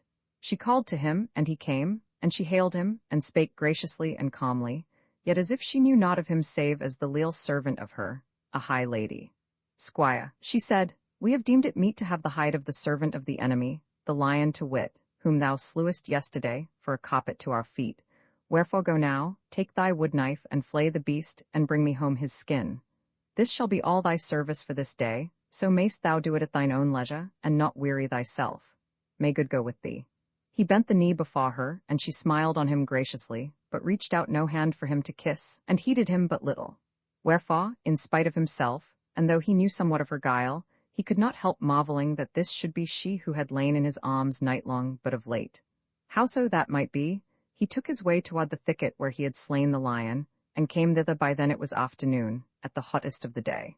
So he entered therein, and came to the very place whereas the lady had lain, when she fell down before the terror of the lion, and there was the mark of her body on the grass where she had lain that while, like as it were the form of a hare.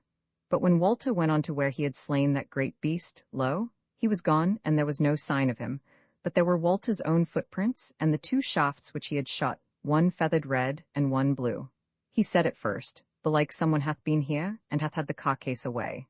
Then he laughed in very despite, and said, how may that be, since there are no signs of dragging away of so huge a body, and no blood or fur on the grass if they had cut him up, and moreover no trampling of feet, as if there had been many men at the deed.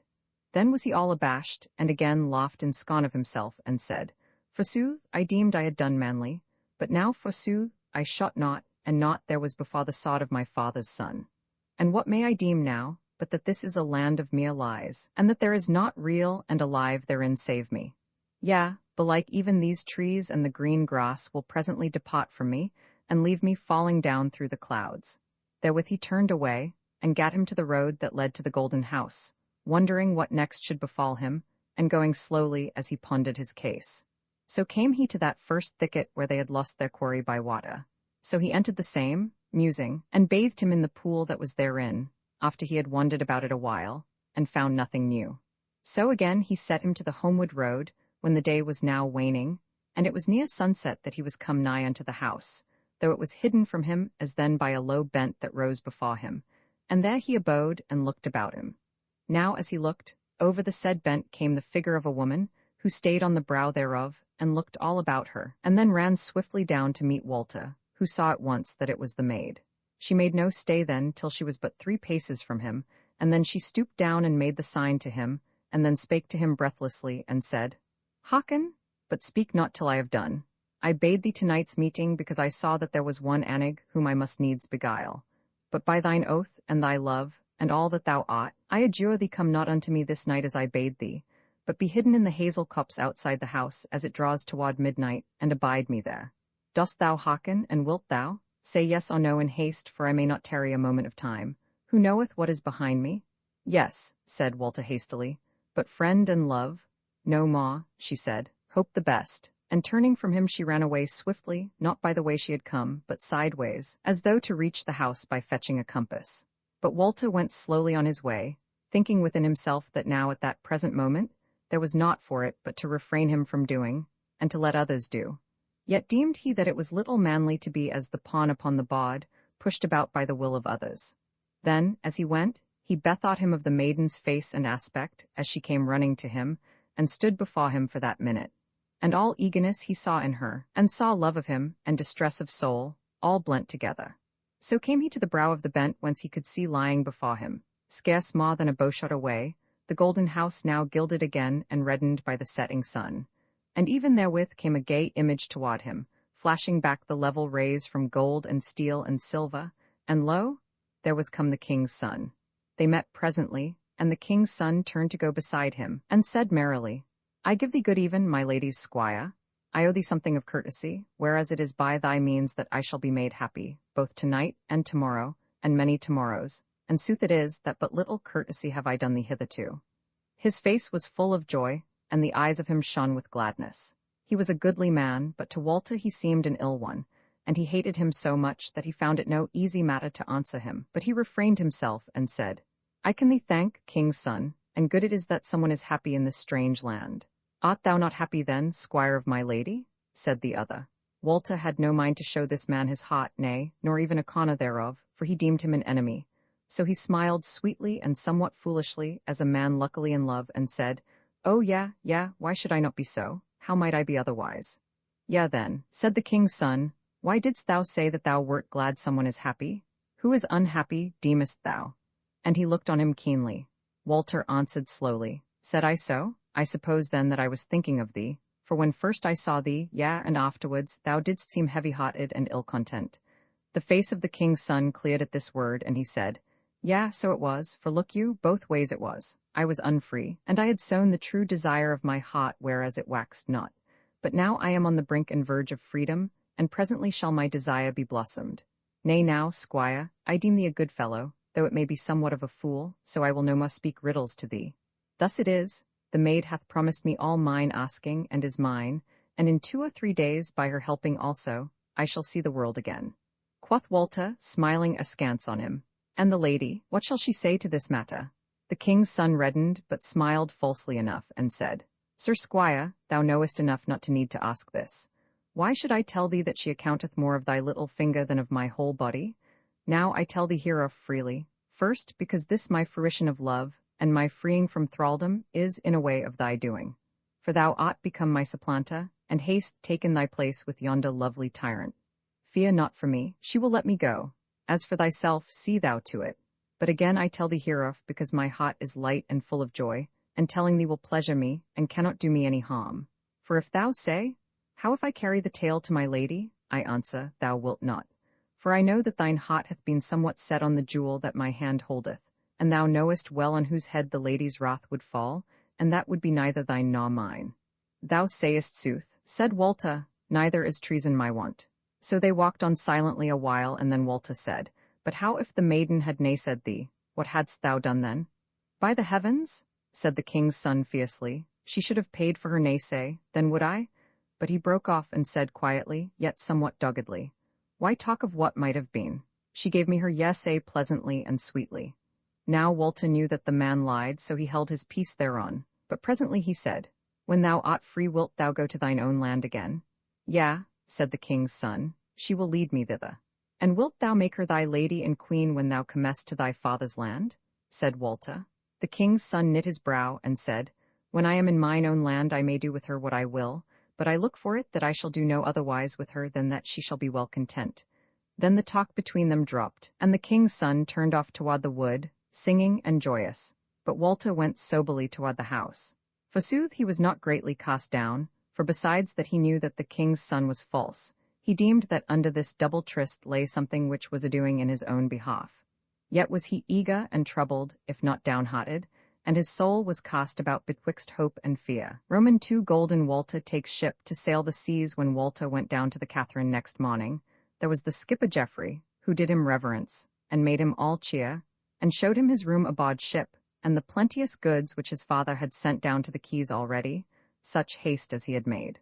Walter thanked his father's love in his heart, but otherwise took little heed to his affairs, but wore away the time about the haven, gazing listlessly on the ships that were making them ready outward, or unlading, and the mariners and aliens coming and going, and all these were to him as the curious images woven on a tapestry.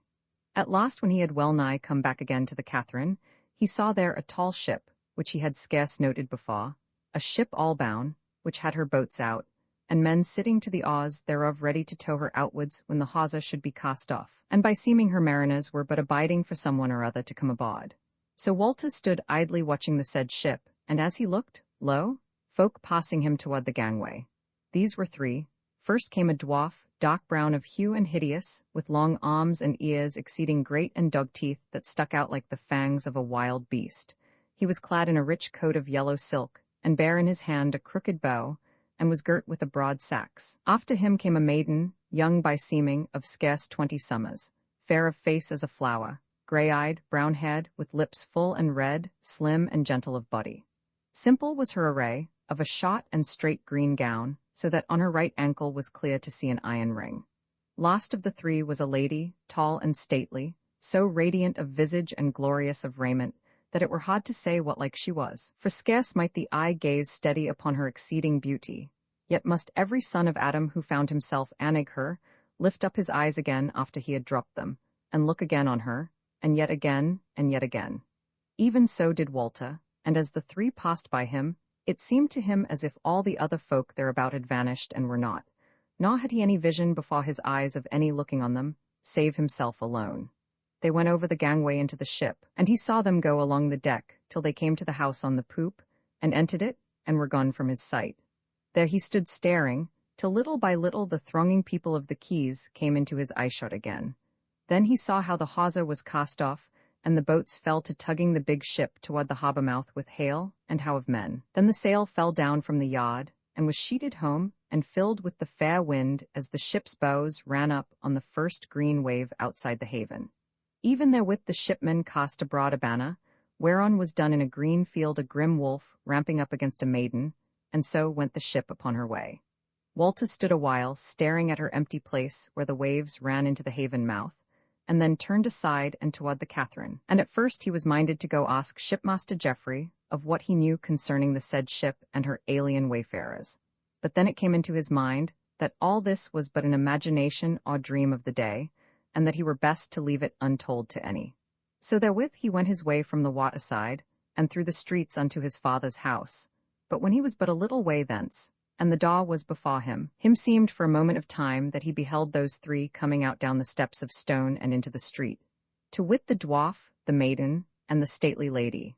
But when he stood still to abide their coming, and looked toward them, lo, there was nothing before him save the goodly house of Bartholomew Golden, and 3 children and a cur dog playing about the steps thereof, and about him were 4 or 5 passers-by going about their business. Then was he all confused in his mind, and knew not what to make of it, whether those whom he had seemed to see pass aboard ship were but images of a dream, or children of Adam in very flesh. Howsoever, he entered the house, and found his father in the chamber, and fell to speech with him about their matters. But for all that he loved his father, and worshipped him as a wise and valiant man, yet at that hour he might not hearken the words of his mouth. So much was his mind entangled in the thought of those three, and they were ever before his eyes, as if they had been painted on a table by the best of limners.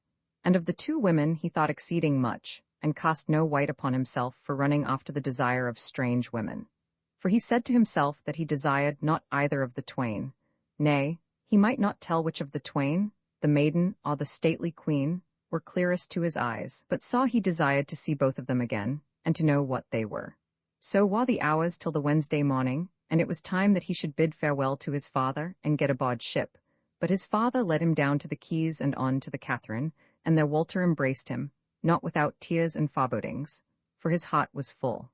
Then presently the old man went aland, the gangway was unshipped, the hawsers cast off, the oars of the towing boats splashed in the dark water, the sail fell down from the yard, and was sheeted home, and out plunged the Catherine into the misty sea and rolled up the grey slopes, casting abroad her ancient withal, whereon was beaten the token of Bartholomew Golden, to wit a B and a G to the right and the left, and thereabove a cross and a triangle rising from the midst.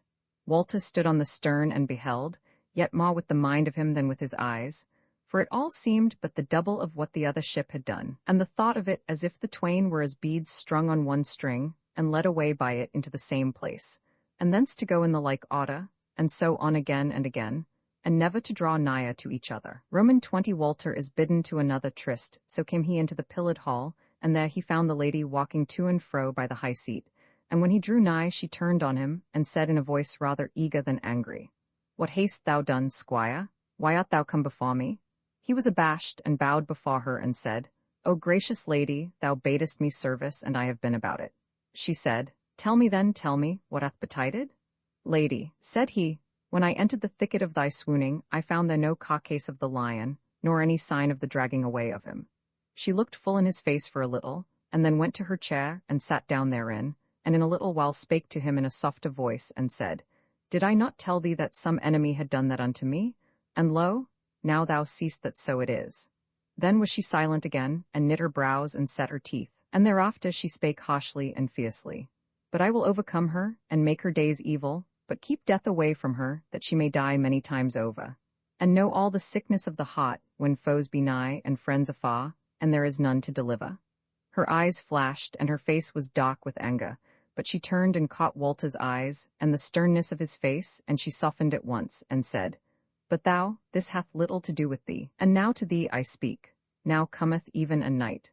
Go thou to thy chamber, and there shalt thou find raiment worthy of thee, what thou now art, and what thou shalt be.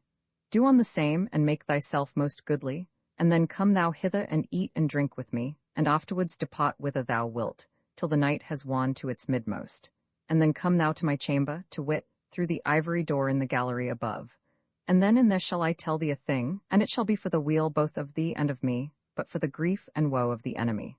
Therewith she reached her hand to him, and he kissed it, and departed and came to his chamber, and found raiment therebefore rich beyond measure. And he wondered if any new snare lay therein. Yet if there were, he saw no way whereby he might escape it. So he did it on, and became as the most glorious of kings, and yet lovelier than any king of the world. Sithence he went his way into the pillared hall, when it was now night, and without the moon was up, and the trees of the wood as still as images.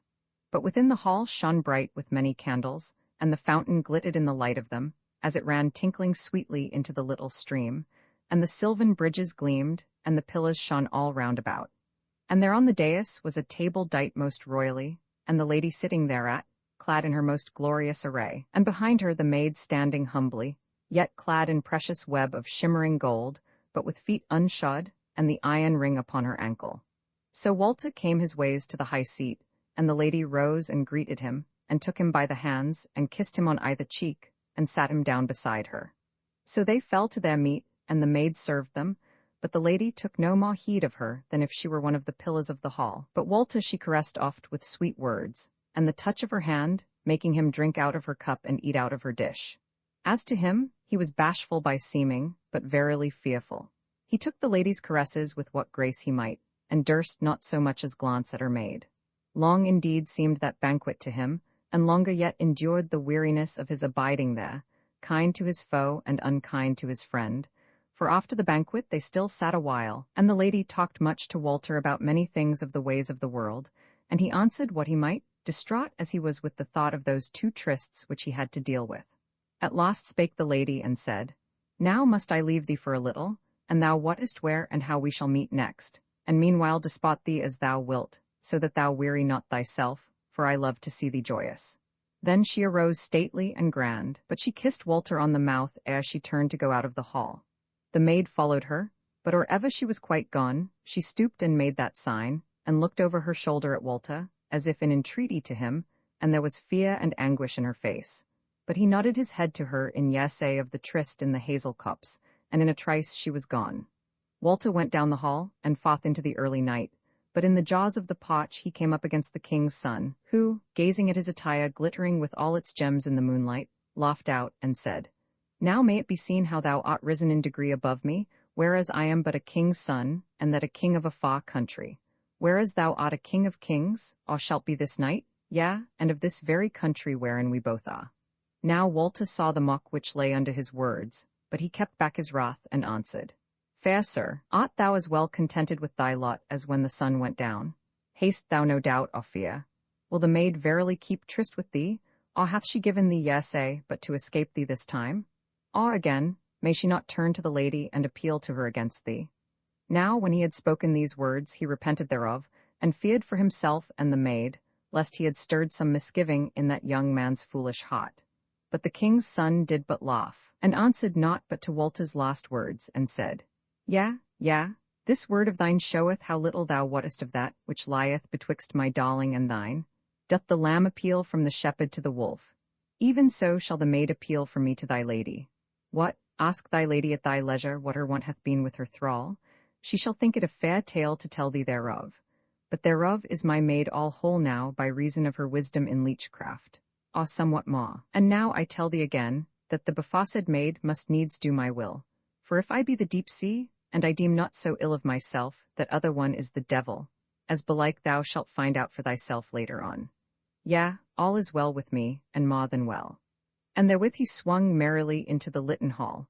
But Walter went out into the moonlit night, and wandered about for an hour or more, and stole warily into the hall, and thence into his own chamber. There he did off that royal array, and did his own raiment upon him.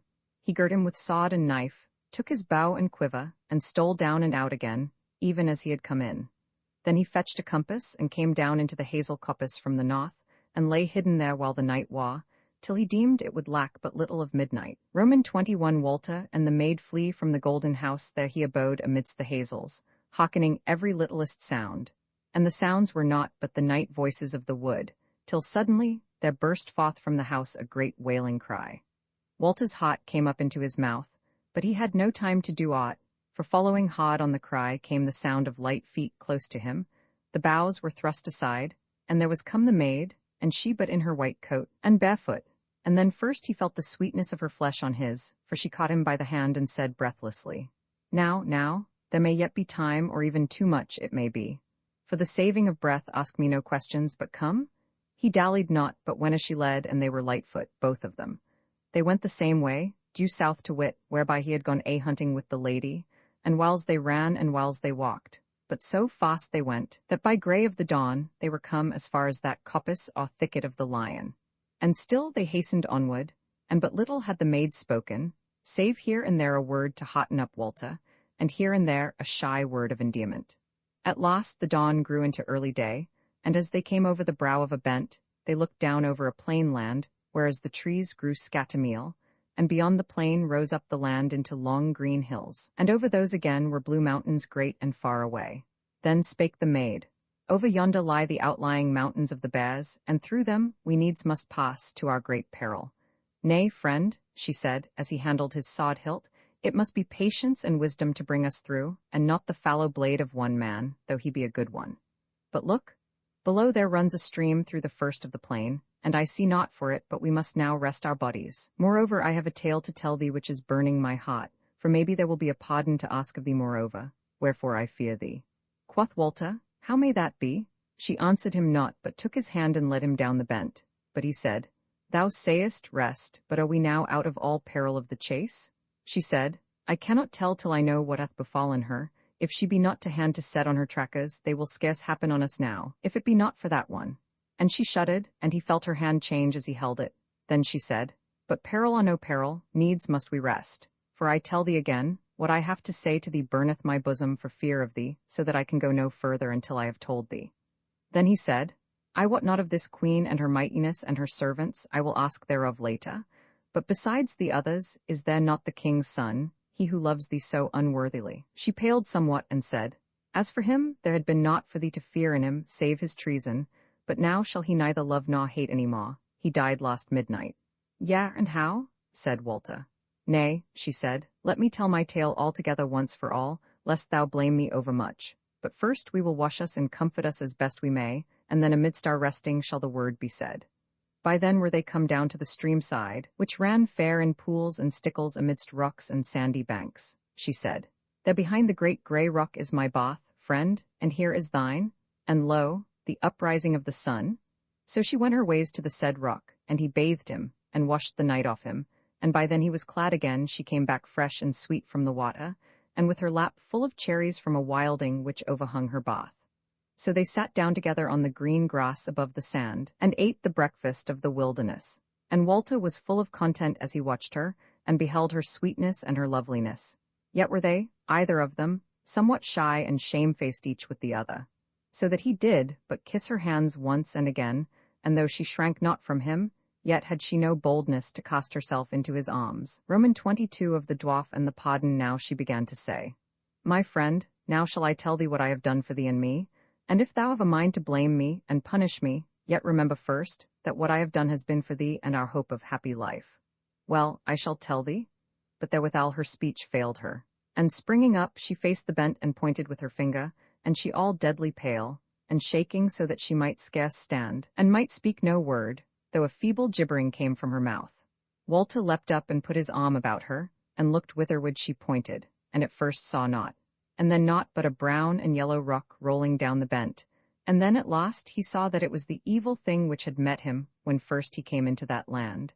And now it stood upright, and he could see that it was clad in a coat of yellow samite. Then Walter stooped down and gat his bow into his hand, and stood before the maid, while he knocked an arrow. But the monster made ready his tackle while Walter was stooping down, and or ever he could loose, his bowstring twanged, and an arrow flew forth and grazed the maid's arm above the elbow, so that the blood ran, and the dwarf gave forth a harsh and horrible cry. Then flew Walter's shaft, and true was it aimed, so that it smote the monster full on the breast, but fell down from him as if he were made of stone. Then the creature set up his horrible cry again, and loosed withal, and Walter deemed that he had smitten the maid, for she fell down in a heap behind him. Then waxed Walter woodwroth, and cast down his bow and drew his sword, and strode forward towards the bent against the dwarf. But he wrought out again, and there were words in his raw, and he said, Fool, thou shalt go free if thou wilt give up the enemy. And who, said Walter, is the enemy? Yelled the dwarf. She, the pink and white thing lying there, she is not dead yet, she is but dying for fear of me. Yea, she hath reason.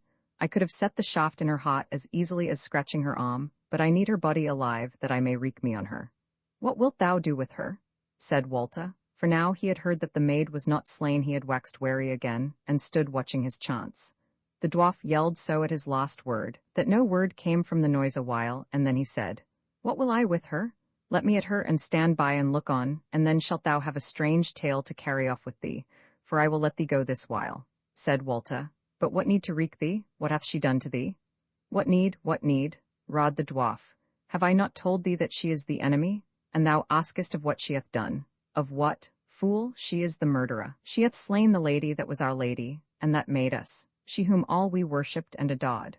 O impudent fool! Therewith he knocked and loosed another arrow, which would have smitten Walter in the face, but that he lowered his head in the very nick of time.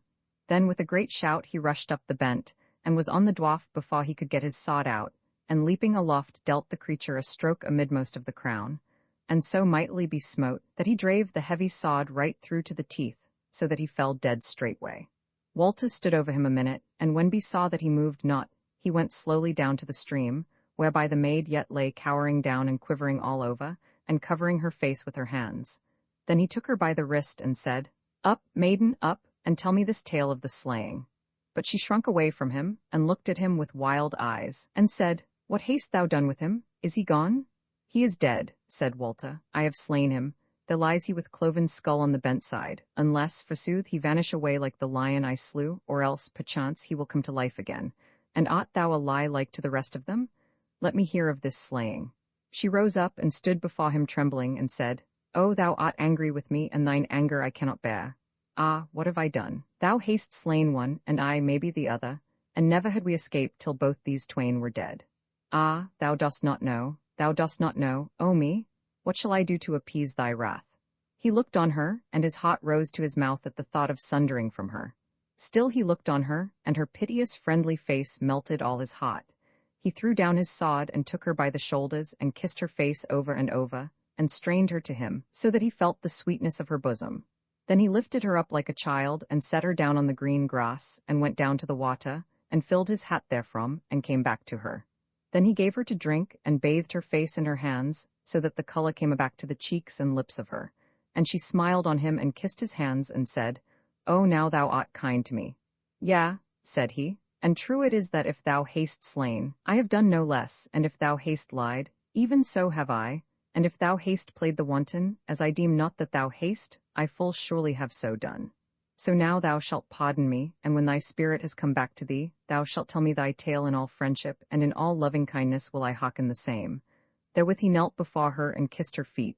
But she said, Yea, what thou willest, that will I do. But first tell me one thing. Hast thou buried this horror and hidden him in the earth? He deemed that fear had bewildered her, and that she scarcely yet knew how things had gone. But he said, Fair sweet friend, I have not done it as yet, but now will I go and do it if it seem good to thee. Yea, she said, but first must thou smite off his head, and lie it by his buttocks when he is in the earth, or evil things will happen else. This of the burying is no idle matter, I bid thee believe. I doubt it not, said he. Surely such malice as was in this one will be hard to slay. And he picked up his sword, and turned to go to the field of deed. She said, I must needs go with thee. terror hath so filled my soul that I durst not abide here without thee. So they went both together to where the creature lay. The maid durst not look on the dead monster, but Walter noted that he was girt with a big, ungainly sax, so he drew it from the sheath, and there smote off the hideous head of the fiend with his own weapon. Then they twain together laboured the earth, she with Walter's sod, he with the ugly sax, till they had made a grave deep and wide enough, and therein they thrust the creature, and covered him up, weapons and all together. Roman 23 of the peaceful ending of that wild day. Thereafter Walter led the maid down again, and said to her, Now, sweetling, shall the story be told. Nay, friend, she said, not here. This place hath been polluted by my craven fear, and the horror of the vile wretch of whom no words may tell his vileness. Let us hence and onward. Thou seest I have once more come to life again. But, said he, thou hast been hurt by the dwarf's arrow. She laughed, and said, Had I never had greater hurt from them than that, little had been the tale thereof. Yet whereas thou lookest dolorous about it, we will speedily heal it. Therewith she sought about, and found nigh the stream-side certain herbs, and she spake words over them, and bade Walter lay them on the wound, which, forsooth, was of the least, and he did so, and bound a strip of his shirt about her arm, and then would she set forth. But he said, Thou art all unshod, and but if that be seen to, our journey shall be stayed by thy foot soreness. I may make a shift to fashion thee brogues. She said, I may well go barefoot, and in any case I entreat thee that we tarry here no longer, but go away hence, if it be but for a mile. And she looked piteously on him, so that he might not gainsay her. So then they crossed the stream, and set forward, when amidst all these haps the day was wan to mid-morning. But after they had gone a mile, they sat them down on a knoll under the shadow of a big thorn tree, within sight of the mountains. Then said Walter, Now will I cut thee the brogues from the skirt of my buff coat, which shall be well meet for such work, and meanwhile shalt thou tell me thy tale. Thou art kind, she said, but be kinder yet, and abide my tale till we have done our day's work. For we were best to make no long delay here, because though thou hast slain the king dwarf, yet there be others of his kindred, who swam in some parts of the wood as the rabbits in a warren. Now true it is that they have but little understanding, less, it may be, than the very brute beasts, and that, as I said afore, unless they be set on our slot like to hounds, they shall have no inkling of where to seek us, yet might they happen upon us by mere misadventure. And moreover, friend, quoth she, blushing, I would beg of thee some little respite, for though I scarce fear thy wrath any more, since thou hast been so kind to me, yet is there shame in that which I have to tell thee. Wherefore, since the fairest of the day is before us, let us use it all we may, and when thou hast done me my new footgear, get us gone forward again. He kissed her kindly, and yes at her asking. He had already fallen to work on the leather, and in a while had fashioned her the brogues. So she tied them to her feet, and arose with a smile, and said, Now am I hale and strong again, what with the rest, and what with thy loving kindness, and thou shalt see how nimble I shall be to leave this land, for as fair as it is. Since forsooth a land of lies it is, and of grief to the children of Adam.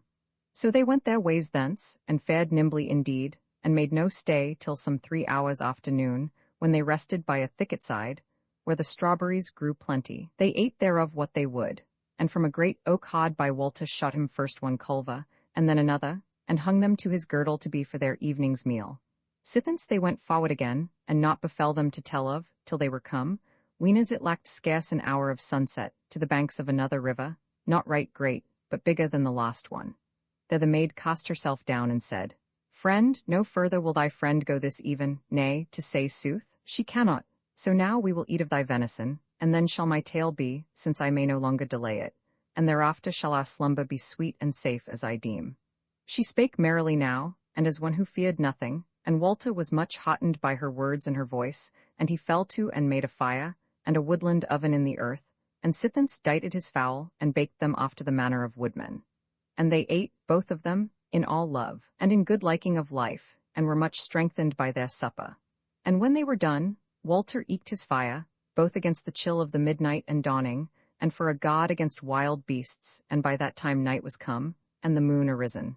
Then the maiden drew up to the fire, and turned to Walter and spake. Roman 24, the maid tells of what had befallen her now. Friend, by the clear of the moon and this firelight will I tell what I may and can of my tale. Thus it is. If I be wholly of the race of Adam I wot not, nor can I tell thee how many years old I may be. For there are, as it were, shods or gaps in my life, wherein are but a few things dimly remembered, and doubtless many things forgotten. I remember well when I was a little child, and right happy, and there were people about me whom I loved and who loved me.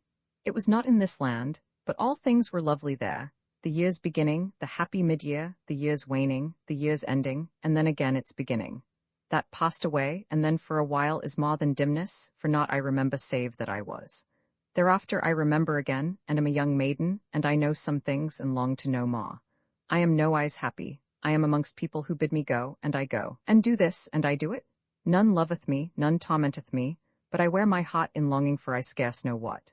Neither then am I in this land, but in a land that I love not, and a house that is big and stately, but not lovely. Then is a dim time again, and sithence a time not right clear, an evil time, wherein I am older, well nigh grown to womanhood. There are many folk about me, and they foul and greedy and hard, and my spirit is fierce, and my body feeble, and I am set to tasks that I would not do, by them that are unwiser than I, and smitten I am by them that are less valiant than I, and I know lack and stripes and divers misery. But all that is now become but a dim picture to me, save that amongst all these unfriends is a friend to me, an old woman, who telleth me sweet tales of other life, wherein all is high and goodly, or at the least valiant and doughty, and she setteth hope in my heart, and learneth me, and maketh me to know much, O much, so that at last I am grown wise, and wise to be mighty if I durst. Yet am I not in this land all this while, but, as meseemeth, in a great and a foul city.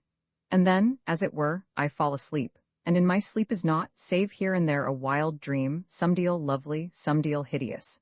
But of this dream is my mistress a pot, and the monster, withal, whose head thou didst cleave today. But when I am awakened from it, then am I verily in this land and myself, as thou seest me today. And the first part of my life here is this, that I am in the pillared ball yonder, half-clad and with bound hands, and the dwarf leadeth me to the lady, and I hear his horrible croak as he saith, Lady, will this one do? And then the sweet voice of the lady saying, This one will do, thou shalt have thy reward. Now set thou the token upon her. Then I remember the dwarf dragging me away, and my heart sinking for fear of him. But for that time he did me no more harm than the riveting upon my leg this iron ring, which here thou seest. So from that time forward I have lived in this land, and been the thrall of the lady, and I remember my life here day by day, and no part of it has fallen into the dimness of dreams. Thereof will I tell thee but little, but this I will tell thee, that in spite of my past dreams, or it may be because of them, I had not lost the wisdom which the old woman had erst learned me, and for more wisdom I longed. Maybe this longing shall now make both thee and me happy, but for the passing time it brought me grief. For at first my mistress was indeed wayward with me, but as any great lady might be with her bought thrall, whiles caressing me, and whiles chastising me, as her mood went. But she seemed not to be cruel of malice, or with any set purpose. But so it was, rather little by little than by any great sudden uncovering of my intent, that she came to know that I also had some of the wisdom whereby she lived her queenly life. That was about 2 years after I was first her thrall, and 3 weary years have gone by, since she began to see in me the enemy of her days. Now why or wherefore I know not, but it seemeth that it would not avail her to slay me outright, or suffer me to die, but not withheld her from piling up griefs and miseries on my head. At last she set her servant, the dwarf, upon me, even he whose head thou clavest today. Many things I bore from him whereof it were unseemly for my tongue to tell before thee, but the time came when he exceeded, and I could bear no more. And then I showed him this sharp knife, wherewith I would have thrust me through to the heart, if thou hadst not pardoned me e'en now. And I told him that if he forbore me not, I would slay, not him, but myself. And this he might not away with because of the commandment of the lady, who had given him the word that in any case I must be kept living. And her hand, withal, fear held somewhat hereafter. Yet was there need to me of all my wisdom, for with all this her hatred grew, and whiles raged within her so furiously that it overmastered her fear, and at such times she would have put me to death if I had not escaped her by some turn of my law. Now further, I shall tell thee that somewhat more than a year ago hither to this land came the king's son, the second goodly man, as thou art the third, whom her sorceries have drawn hither since I have dwelt here. Forsooth, when he first came, he seemed to us, to me, and yet more to my lady, to be as beautiful as an angel, and sorely she loved him, and he her, after his fashion. But he was light-minded and cold-hearted, and in a while he must needs turn his eyes upon me, and offer me his love, which was but foul and unkind as it turned out. For when I nay said him, as maybe I had not done save for fear of my mistress, he had no pity upon me, but spared not to lead me into the trap of her wrath, and leave me without help or a good word. But, O friend, in spite of all grief and anguish, I learned still, and waxed wise and wiser, abiding the day of my deliverance which has come, and thou art come. Therewith she took Walter's hands and kissed them, but he kissed her face, and her tears wet her lips. Then she went on, But sithence months ago the lady began to weary of this dastard, despite of his beauty, and then it was thy turn to be swept into her net. I partly guess how.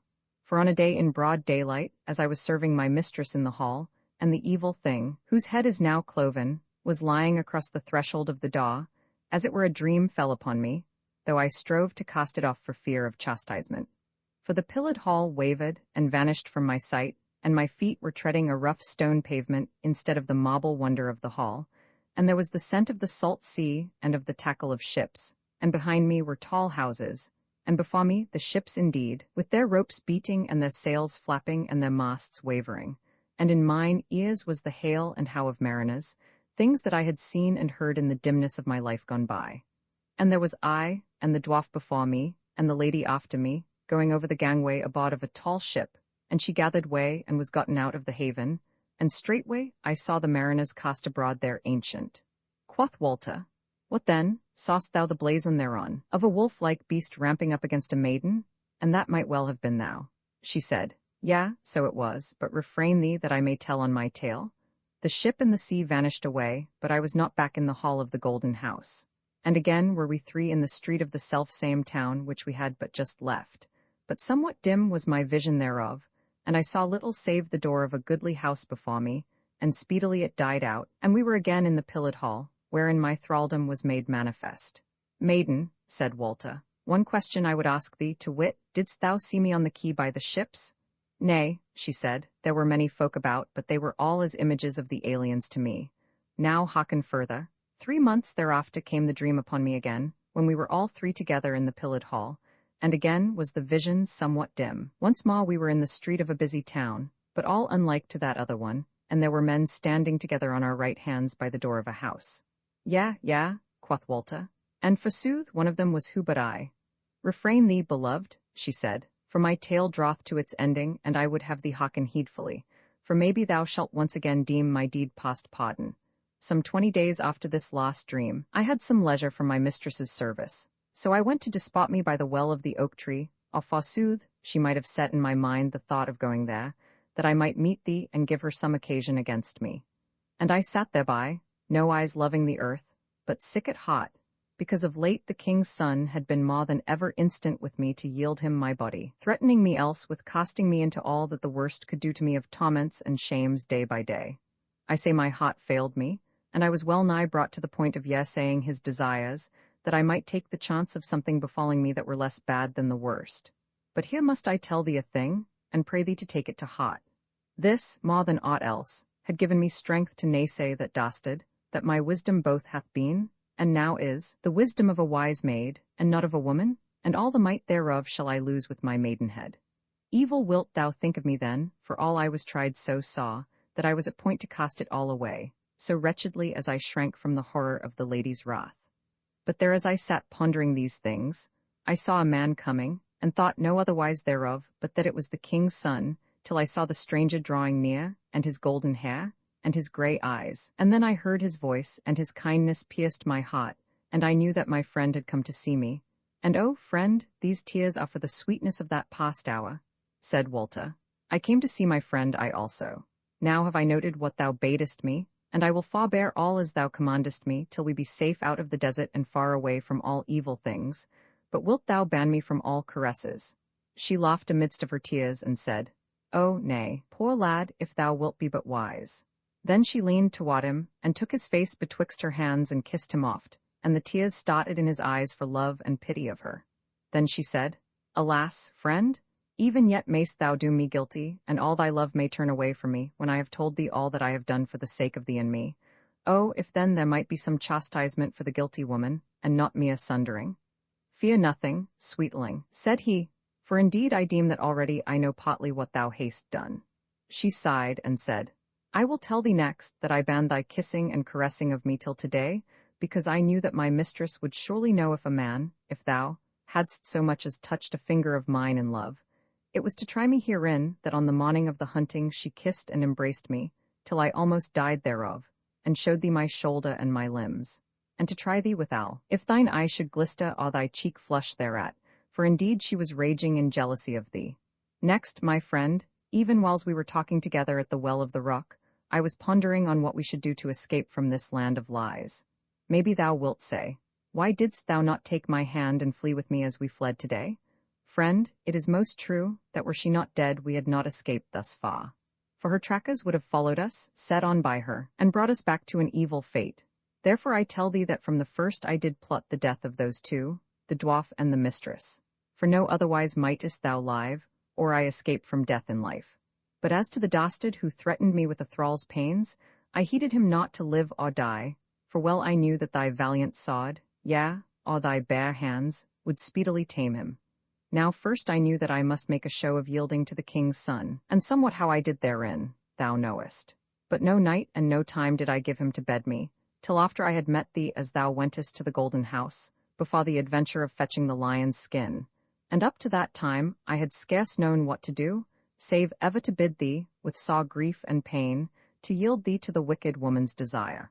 But as we spake together there by the stream, and I saw that the evil thing, whose head thou clavest e'en now, was spying on us, then amidst the sickness of terror which ever came over me whensoever I thought of him, and much more when I saw him, ah, he is dead now, it came flashing into my mind how I might destroy my enemy.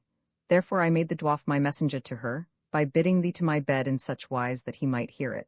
And wot thou well, that he speedily carried her the tidings. Meanwhile I hastened to lie to the king's son, and all privily bade him come to me and not thee.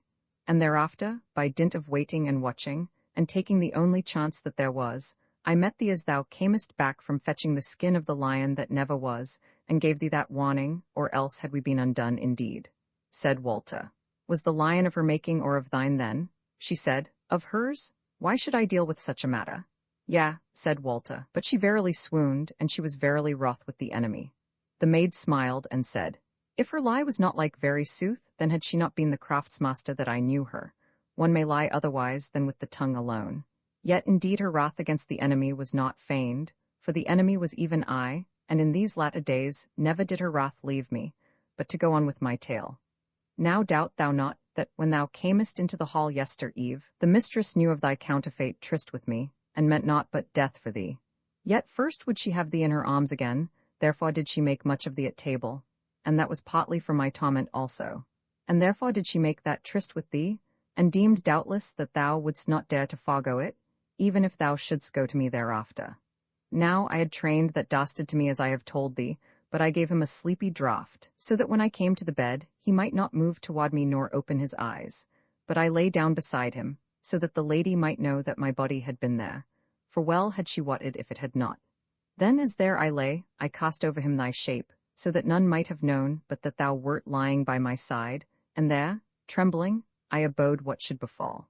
Thus I passed through the hour weenas thou shouldest have been at her chamber, and the time of my tryst with thee was come as the mistress would be deeming, so that I looked for her speedily, and my heart well nigh failed me for fear of her cruelty.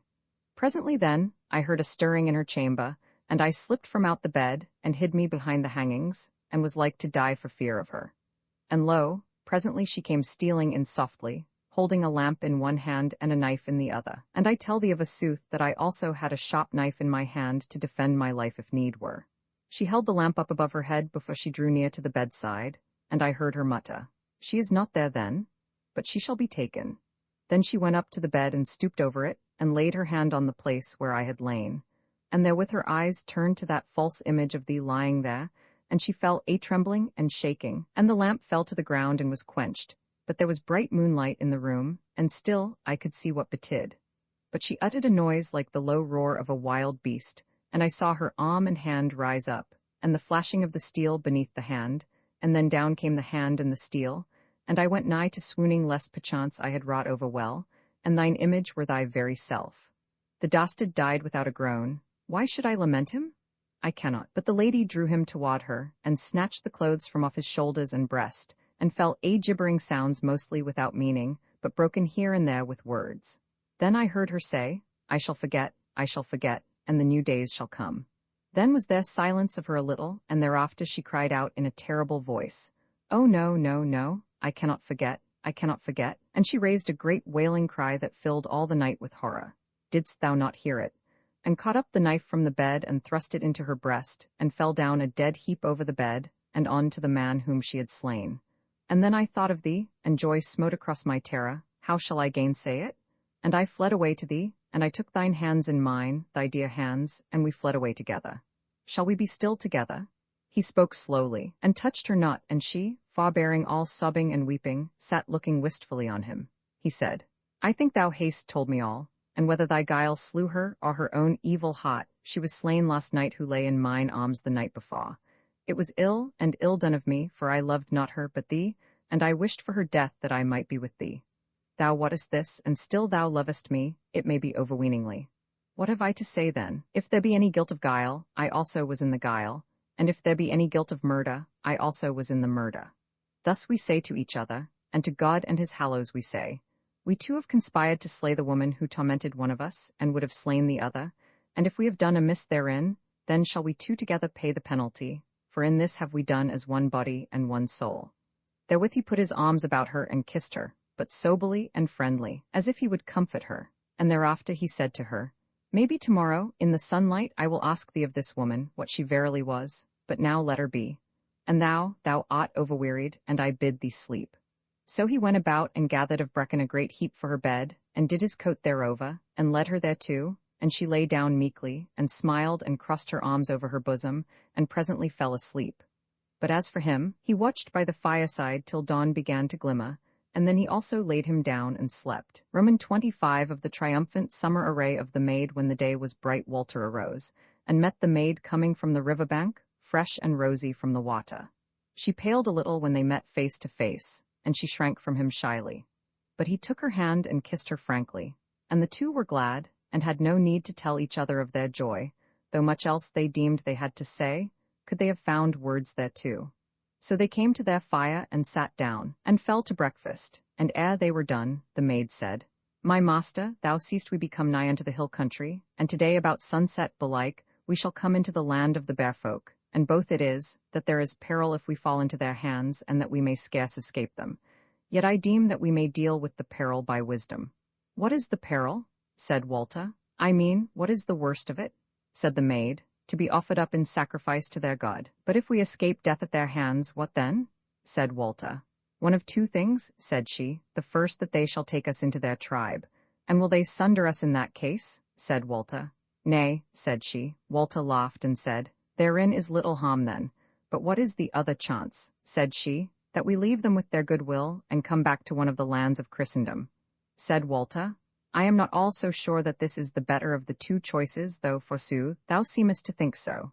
But tell me now, what like is their God that they should offer up newcomers to him? Their God is a woman, she said, and the mother of their nation and tribes also they deem, before the days when they had chieftains and lords of battle. That will be long ago, said he. How then may she be living now? Said the maid.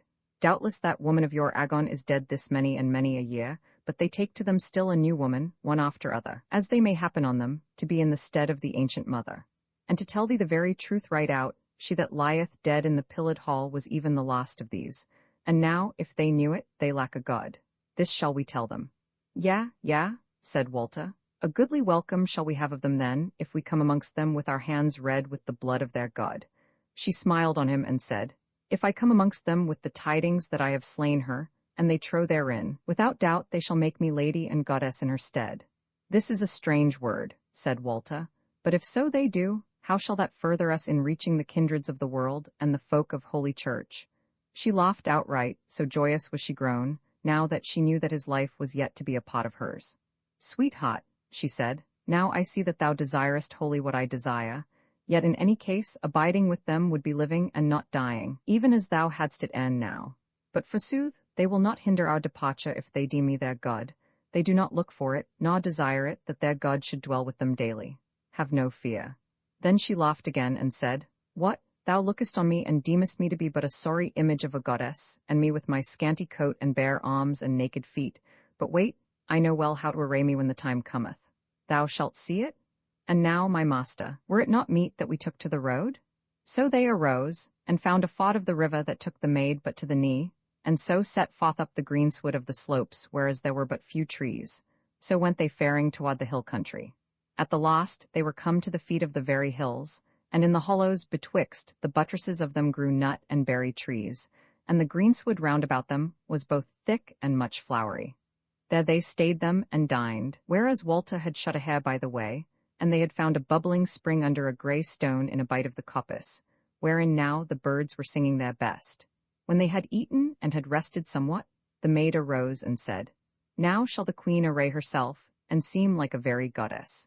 Then she fell to work, while Walter looked on, and she made a garland for her head of eglantine where the roses were the fairest, and with mingled flowers of the summer she wreathed her middle about, and let the garland of them hang down to below her knees. And knots of the flowers she made fast to the skirts of her coat, and did them for arm rings about her arms, and for anklets and sandals for her feet. Then she set a garland about Walter's head, and then stood a little off from him, and set her feet together, and lifted up her arms, and said, "Lo now, am I not as like to the mother of summer as if I were clad in silk and gold? And even so shall I be deemed by the folk of the Bear.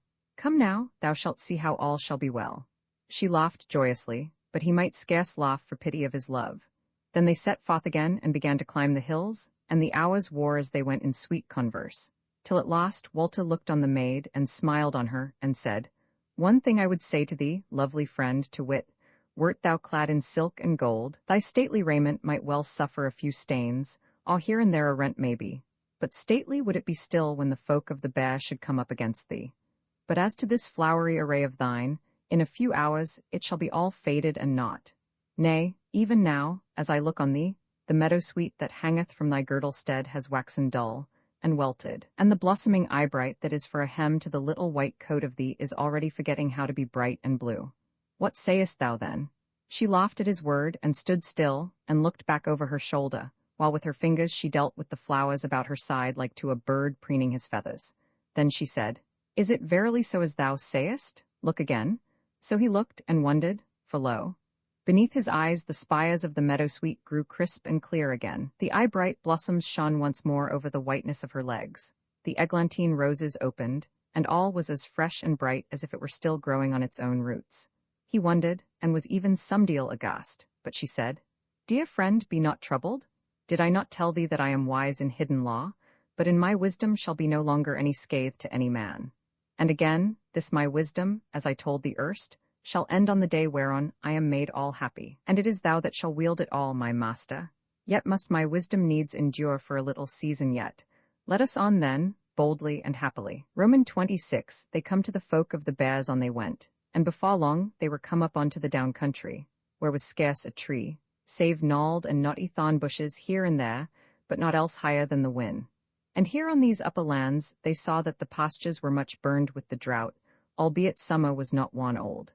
Now they went making due south toward the mountains, whose heads they saw from time to time rising deep blue over the bleak grayness of the downland ridges. And so they went, till at last, hard on sunset, after they had climbed long over a high bent, they came to the brow thereof, and, looking down, beheld new tidings.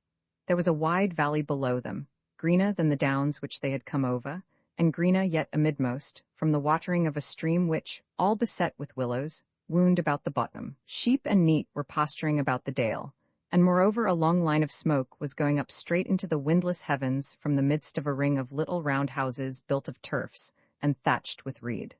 And beyond that, toward an eastward lying bight of the dale, they could see what looked like to a doomring of big stones, though there were no rocky places in that land. About the cooking fire amidst of the houses, and here and there otherwhere, they saw, standing or going to and fro, huge figures of men and women, with children playing about betwixt them. They stood and gazed down at it for a minute or two, and though all were at peace there, yet to Walter, at least, it seemed strange and awful. He spake softly, as though he would not have his voice reach those men, though they were, forsooth, out of earshot of anything save a shout. "Are these then the children of the Bear? What shall we do now?" She said, "Yea, of the Bear they be, though there be other folks of them far and far away to the northward and eastward, near to the borders of the sea. And as to what we shall do, let us go down at once and peacefully. Indeed, by now there will be no escape from them, for lo you, they have seen us."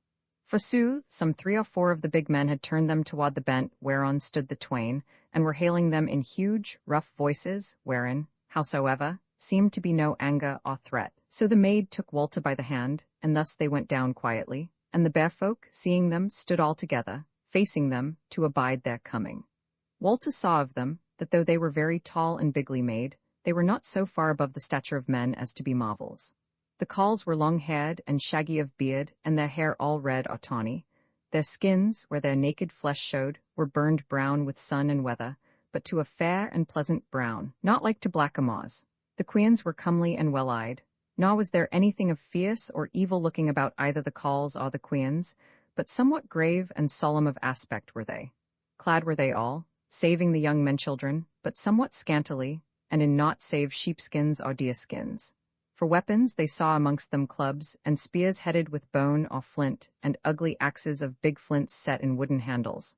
Nor was there, as far as they could see, either now or afterward, any bow amongst them, but some of the young men seemed to have slings done about their shoulders. Now, when they were come but 3 fathom from them, the maid lifted up her voice, and spake clearly and sweetly. Hail, ye folk of the bears! We have come amongst you, and that for your good and not for your hurt, wherefore we would know if we be welcome. There was an old man who stood foremost in the midst, clad in a mantle of deerskins worked very goodly, and with a gold ring on his arm, and a chaplet of blue stones on his head, and he spake. Little are ye, but so goodly, that if ye were but bigger, we should deem that ye were come from the God's house. Yet have I heard that how mighty soever may the gods be, and chiefly our God, they be at whiles not so bigly made as we of the bears. How this may be, I wot not. But if ye be not of the gods or their kindred, then are ye mere aliens, and we know not what to do with aliens, save we meet them in battle, or give them to the god, or save we make them children of the bear. But yet again, ye may be messengers of some folk who would bind friendship and alliance with us, in which case ye shall at the least depart in peace, and whiles ye are with us shall be our guests in all good cheer. Now, therefore, we bid you declare the matter unto us. Then spake the maid, Father, it were easy for us to declare what we be unto you here present. But meseemeth, ye who be gathered round the fire here this evening are less than the whole tale of the children of the bear. So it is, maiden, said the elder, that many more children hath the bear. This then we bid you, said the maid, that ye send the tokens round and gather your people to you, and when they be assembled in the doom ring, then shall we put our errand before you, and according to that shall ye deal with us. Thou hast spoken well, said the elder, and even so had we bidden you ourselves. Tomorrow, before noon, shall ye stand in the doom ring in this dale, and speak with the children of the bear. Therewith he turned to his own folk and called out something, whereof those twain knew not the meaning. And there came to him, one after another, 6 young men, unto each of whom he gave a thing from out his pouch, but what it was Walter might not see, save that it was little and of small account. To each, also, he spake a word or two, and straight they set off running, one after the other, turning toward the bent which was over against that whereby the twain had come into the dale, and were soon out of sight in the gathering dusk. Then the elder turned him again to Walter and the maid, and spake, Man and woman, whatsoever ye may be, or whatsoever may abide you tomorrow, tonight, ye are welcome guests to us, so we bid you come eat and drink at our fire. So they sat all together upon the grass round about the embers of the fire, and ate curds and cheese, and drank milk in abundance. And as the night grew on them, they quickened the fire, that they might have light. This wild folk talked merrily amongst themselves, with laughter enough and friendly jests, but to the newcomers they were few spoken, though, as the twain deemed, for no enmity that they bore them. But this found Walter, that the younger ones, both men and women, seemed to find it a hard matter to keep their eyes off them, and seemed, withal, to gaze on them with somewhat of doubt, or, it might be, of fear. So when the night was wearing a little, the elder arose and bade the twain to come with him, and led them to a small house or booth, which was amidmost of all, and somewhat bigger than the others, and he did them to wit that they should rest there that night, and bade them sleep in peace and without fear till the morrow. So they entered, and found beds thereon of heather and ling, and they laid them down sweetly, like brother and sister, when they had kissed each other. But they noted that 4 brisk men lay without the booth, and across the door, with their weapons beside them, so that they must needs look upon themselves as captives. Then Walter might not refrain him, but spake. Sweet and dear friend, I have come a long way from the quay at Langton, and the vision of the dwarf, the maid, and the lady, and for this kiss wherewith I have kissed thee e'en now, and the kindness of thine eyes, it was worth the time and the travail. But tomorrow, meseemeth, I shall go no further in this world, though my journey be far longer than from Langton hither. And now may God and All Hallows keep thee amongst this wild folk, weenas I shall be gone from thee. She laughed low and sweetly, and said, Dear friend, dost thou speak to me thus mournfully to move me to love thee better? Then is thy labour lost, for no better may I love thee than now I do, and that is with mine whole heart. But keep a good courage, I bid thee, for we be not sundered yet, nor shall we be. Nor do I deem that we shall die here, or tomorrow, but many years hence after we have known all the sweetness of life.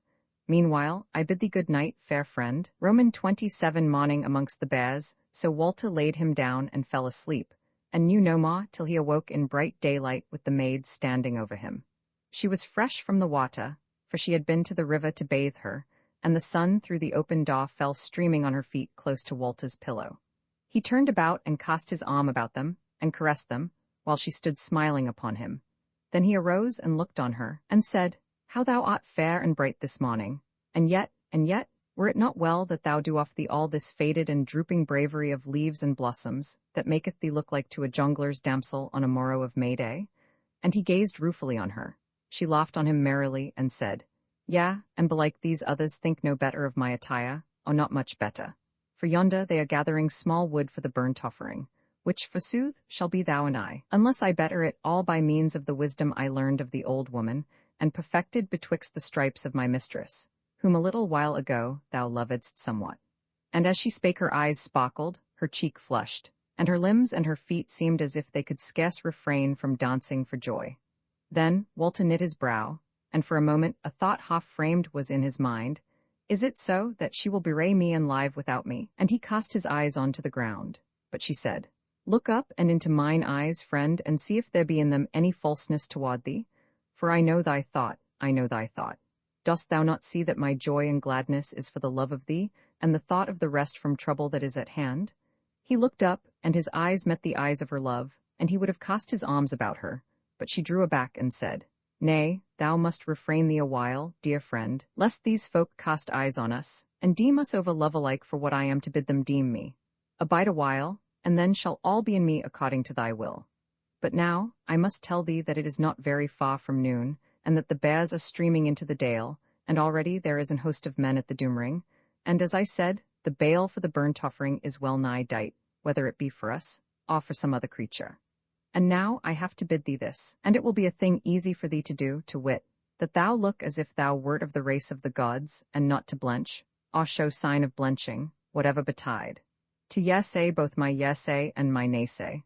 And lastly this, which is the only hard thing for thee, but thou hast already done it before somewhat, to look upon me with no masterful eyes of love, nor as if thou wert at once praying me and commanding me, rather thou shalt so demean thee as if thou wert my man all simply, and nowise my master. O friend beloved, said Walter, here at least art thou the master, and I will do all thy bidding in certain hope of this, that either we shall live together or die together. But as they spoke, in came the elder, and with him a young maiden, bearing with them their breakfast of curds and cream and strawberries, and he bade them eat. So they ate, and were not unmerry, and the while of their eating the elder talked with them soberly, but not hardly, or with any seeming enmity.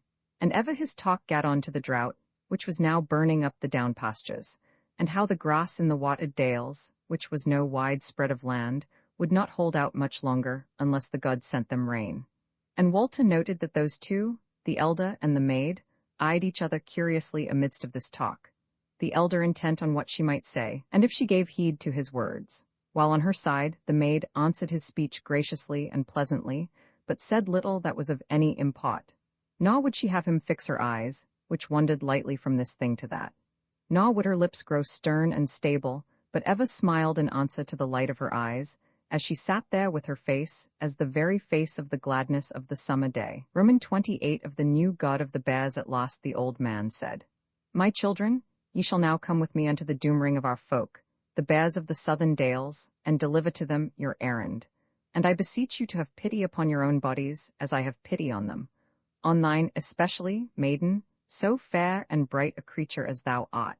For so it is, that if ye deal us out light and lying words after the manner of dastards, ye shall miss the worship and glory of wending away amidst of the flames, a gift to the god and a hope to the people, and shall be passed by the rods of the folk, until ye faint and fail amongst them, and then shall ye be thrust down into the flow at the dale's end, and a stone-laden hurdle cast upon you, that we may thenceforth forget your folly. The maid now looked full into his eyes, and Walter deemed that the old man shrank before her. But she said, Thou art old and wise, O great man of the bears, yet not I need to learn of thee. Now lead us on our way to the stead of the errands. So the elder brought them along to the doomring at the eastern end of the dale, and it was now all peopled with those huge men, weaponed after their fashion, and standing up, so that the grey stones thereof but showed a little over their heads. But amidmost of the said ring was a big stone, fashioned as a chair, whereon sat a very old man, long hoary and white-bearded, and on either side of him stood a great-limbed woman clad in war gear, holding, each of them, a long spear, and with a flint-bladed knife in the girdle. And there were no other women in all the moat. Then the elder led those twain into the midst of the moat, and they bade them go up onto a wide, flat-topped stone, 6 feet above the ground, just over against the ancient chieftain. And they mounted it by a rough stair, and stood there before that folk, Walter in his array of the outward world, which had been fair enough, of crimson cloth and silk, and white linen, but was now travel-stained and wan, and the maid with naught upon her, save the smock wherein she had fled from the golden house of the wood beyond the world, decked with the faded flowers which she had wreathed about her yesterday. Nevertheless, so it was, that those big men eyed her intently, and with somewhat of worship. Now did Walter, according to her bidding, sink down on his knees beside her, and drawing his sword, hold it before him, as if to keep all interlopers aloof from the maid. And there was silence in the moat, and all eyes were fixed on those twain. At last the old chief arose and spake, Ye men, here are come a man and a woman, we know not whence. Whereas they have given word to our folk who first met them, that they would tell their errand to none save the mote of the people, which it was their due to do, if they were minded to risk it. For either they be aliens without an errand hither, save, it may be, to beguile us, in which case they shall presently die an evil death, or they have come amongst us that we may give them to the god with flint edge and fire, or they have a message to us from some folk or other, on the issue of which lieth life or death. Now shall ye hear what they have to say concerning themselves and their faring hither. But meseemeth, it shall be the woman who is the chief and hath the word in her mouth, for lo you, the man kneeleth at her feet as one who would serve and worship her. Speak out then, woman, and let our warriors hear thee. Then the maid lifted up her voice and spake out clear and shrilling, like to a flute of the best of the minstrels. Ye men of the children of the bear, I would ask you a question, and let the chieftain who sitteth before me answer it. The old man nodded his head, and she went on. Tell me, children of the bear, how long a time is wan since ye saw the god of your worship made manifest in the body of a woman? Said the elder. Many winters have wan since my father's father was a child, and saw the very god in the bodily form of a woman. Then she said again, Did ye rejoice at her coming, and would ye rejoice if once more she came amongst you? Yea, said the old chieftain, for she gave us gifts and learned us law, and came to us in no terrible shape, but as a young woman as goodly as thou. Then said the maid, Now then is the day of your gladness come, for the old body is dead, and I am the new body of your God, come amongst you for your welfare. Then fell a great silence on the moat, till the old man spake and said, What shall I say in live? For if thou be verily the God, and I threaten thee, wilt thou not destroy me? But thou hast spoken a great word with a sweet mouth, and hast taken the burden of blood on thy lily hands, and if the children of the bear be befooled of light liars, how shall they put the shame off them? Therefore I say, show to us a token, and if thou be the God, this shall be easy to thee. And if thou show it not, then is thy falsehood manifest, and thou shalt dree the weird. For we shall deliver thee into the hands of these women here, who shall thrust thee down into the flow which is hereby, after they have wearied themselves with whipping thee. But thy man that naileth at thy feet shall we give to the true God, and he shall go to her by the road of the flint and the fire. Haste thou heard. Then give to us the sign and the token. She changed countenance no whit at his word, but her eyes were the brighter, and her cheek the fresher, and her feet moved a little, as if they were growing glad before the dance. And she looked out over the moat, and spake in her clear voice, Old man, thou needest not to fear for thy words. Forsooth it is not me whom thou threatenest with stripes and a foul death, but some light fool and liar, who is not here. Now hearken. I wot well that you would have somewhat of me, to wit, that I should send you rain to end this drought, which otherwise seemeth like to lie long upon you. But this rain, I must go into the mountains of the south to fetch it you. Therefore shall certain of your warriors bring me on my way, with this my man, up to the great pass of the said mountains, and we shall set out thitherward this very day. She was silent a while, and all looked on her, but none spake or moved, so that they seemed as images of stone amongst the stones. Then she spake again and said, Some would say, men of the Bear, that this were a sign and a token great enough, but I know you, and how stubborn and perverse of heart ye be, and how that the gift not yet within your hand is no gift to you, and the wonder ye see not, your hearts trow not. Therefore look ye upon me as here I stand, I who have come from the fairer country and the greenwood of the lands, and see if I bear not the summer with me, and the heart that maketh increase and the hand that giveth. Lo then, as she spake, the faded flowers that hung about her gathered life and grew fresh again, the woodbine round her neck and her sleek shoulders knit itself together, and embraced her freshly, and cast its scent about her face. The lilies that girded her loins lifted up their heads, and the gold of their tassels fell upon her. The eyebright grew clean blue again upon her smock. The eglantine found its blooms again, and then began to shed the leaves thereof upon her feet. The meadow-sweet wreathed amongst it made clear the sweetness of her legs, and the mousea studded her raiment as with gems. There she stood amidst of the blossoms, like a great orient pearl against the fretwork of the goldsmiths, and the breeze that came up the valley from behind bore the sweetness of her fragrance all over the manmote. Then, indeed, the bears stood up and shouted and cried, and smote on their shields, and tossed their spears aloft. Then the elder rose from his seat and came up humbly to where she stood, and prayed her to say what she would have done, while the others drew about in knots, but durst not come very nigh to her. She answered the ancient chief, and said that she would depart presently toward the mountains, whereby she might send them the rain which they lacked, and that thence she would away to the southward for a while. But that they should hear of her, or, it might be, see her, before they who were now of middle age should be gone to their fathers. Then the old man besought her that they might make her a litter of fragrant green boughs, and so bear her away toward the mountain pass, amidst a triumph of the whole folk. But she leapt lightly down from the stone, and walked to and fro on the greensward, while it seemed of her that her feet scarce touched the grass. And she spake to the ancient chief where he still kneeled in worship of her, and said, Nay, deemest thou of me that I need bearing by men's hands, or that I shall tire at all when I am doing my will, and I, the very heart of the years increase? So it is, that the going of my feet over your pastures shall make them to thrive, both this year and the coming years. Surely will I go afoot.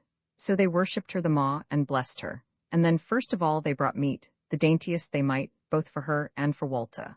But they would not look on the maid while she ate, or suffer Walter to behold her the while. Afterwards, when they had eaten, some 20 men, weaponed after their fashion, made them ready to wend with the maiden up into the mountains, and anon they set out thitherward all together. Howbeit, the huge men held them ever somewhat aloof from the maid. And when they came to the resting place for that night, where was no house, for it was up amongst the foothills before the mountains, then it was a wonder to see how carefully they built up a sleeping place for her, and tilted it over with their skin cloaks, and how they watched nightlong about her.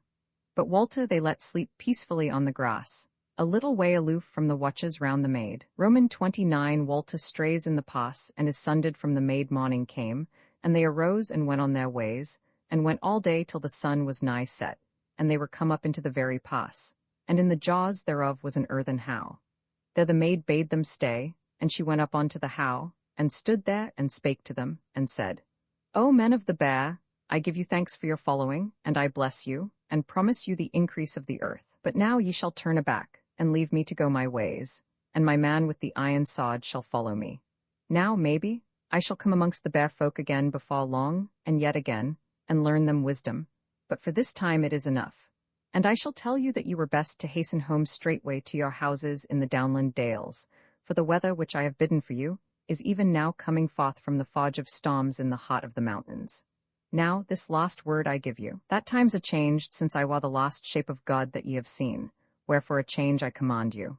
If so be aliens come amongst you, I will not that ye send them to me by the flint and the fire. Rather, unless they be baleful unto you, and worthy of an evil death, ye shall suffer them to abide with you. Ye shall make them become children of the bears, if they be goodly enough and worthy, and they shall be my children as ye be. Otherwise, if they be ill-favored and weakling, let them live and be thralls to you, but not join with you, man to woman. Now depart ye with my blessing. Therewith she came down from the mound, and went her ways up the pass so lightly, that it was to Walter, standing amongst the bears, as if she had vanished away. But the men of that folk abode standing and worshipping their God for a little while, and that while he durst not sunder him from their company. But when they had blessed him and gone on their way backward, he betook him in haste to following the maid, thinking to find her abiding him in some nook of the pass. Howsoever, it was now twilight or more, and for all his haste, dark night overtook him, so that perforce he was stayed amidst the tangle of the mountain ways. And moreover, ere the night was grown old, the weather came upon him on the back of a great south wind, so that the mountain nooks rattled and roared, and there was the rain and the hail, with thunder and lightning, monstrous and terrible, and all the huge array of a summer storm. So he was driven at last to crouch under a big rock and abide the day. But not so were his troubles at an end. For under the said rock he fell asleep, and when he awoke it was day indeed. But as to the pass, the way thereby was blind with the driving rain and the lowering lift. So that, though he struggled as well as he might against the storm and the tangle, he made but little way. And now once more the thought came on him, that the maid was of the fays, or of some race even mightier. And it came on him now not as erst, with half fear and whole desire, but with a bitter oppression of dread, of loss and misery. So that he began to fear that she had but won his love to leave him and forget him for a newcomer, after the wont of fey women, as old tales tell. 2 days he battled thus with storm and blindness, and one hope of his life, for he was growing weak and fordone. But the 3rd morning the storm abated, though the rain yet fell heavily, and he could see his way somewhat as well as feel it, withal he found that now his path was leading him downwards. As it grew dusk, he came down into a grassy valley with a stream running through it to the southward, and the rain was now but little, coming down but in dashes from time to time. So he crept down to the stream side, and lay amongst the bushes there, and said to himself that on the morrow he would get him victual, so that he might live to seek his maiden through the wide world. He was of somewhat better heart. But now that he was laid quiet, and had no more for that present to trouble him about the way, the anguish of his loss fell upon him the keener, and he might not refrain him from lamenting his dear maiden aloud, as one who deemed himself in the empty wilderness. And thus he lamented for her sweetness and her loveliness, and the kindness of her voice and her speech, and her mirth. Then he fell to crying out concerning the beauty of her shaping, praising the parts of her body, as her face, and her hands, and her shoulders, and her feet, and cursing the evil fate which had sundered him from the friendliness of her, and the peerless fashion of her. Roman 3. Walter heareth tidings of the death of his father fast, sailed the Catherine over the seas, and not befell to tell of, either to herself or her crew. She came to one cheaping town and then to another, and so on to a third and a fourth, and at each was buying and selling after the manner of chapmen. And Walter not only looked on the doings of his father's folk, but lent a hand, what he might, to help them in all matters, whether it were in seaman's craft, or in chaffer. And the further he went and the longer the time war, the more he was eased of his old trouble wherein his wife and her treason had to do. But as for the other trouble, to wit his desire and longing to come up with those 3, it yet flickered before him. And though he had not seen them again as one sees people in the streets, and as if he might touch them if he would, yet were their images often before his mind's eye. And yet, as time wore, not so often, nor so troublessly, and forsooth, both to those about him and to himself, he seemed as a man well healed of his melancholy mood. Now they left that 4th stead, and sailed over the seas and came to a 5th, a very great and fair city, which they had made more than 7 months from Langton on home. And by this time was Walter taking heed and joyance in such things as were toward in that fair city, so far from his kindred, and especially he looked on the fair women there, and desired them, and loved them, but lightly, as befalleth young men.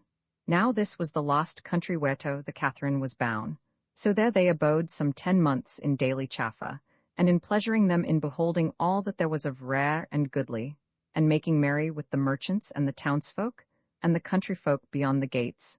And Walter was grown as busy and gay as a strong young man is like to be, and was as one who would fain be of some account amongst his own folk.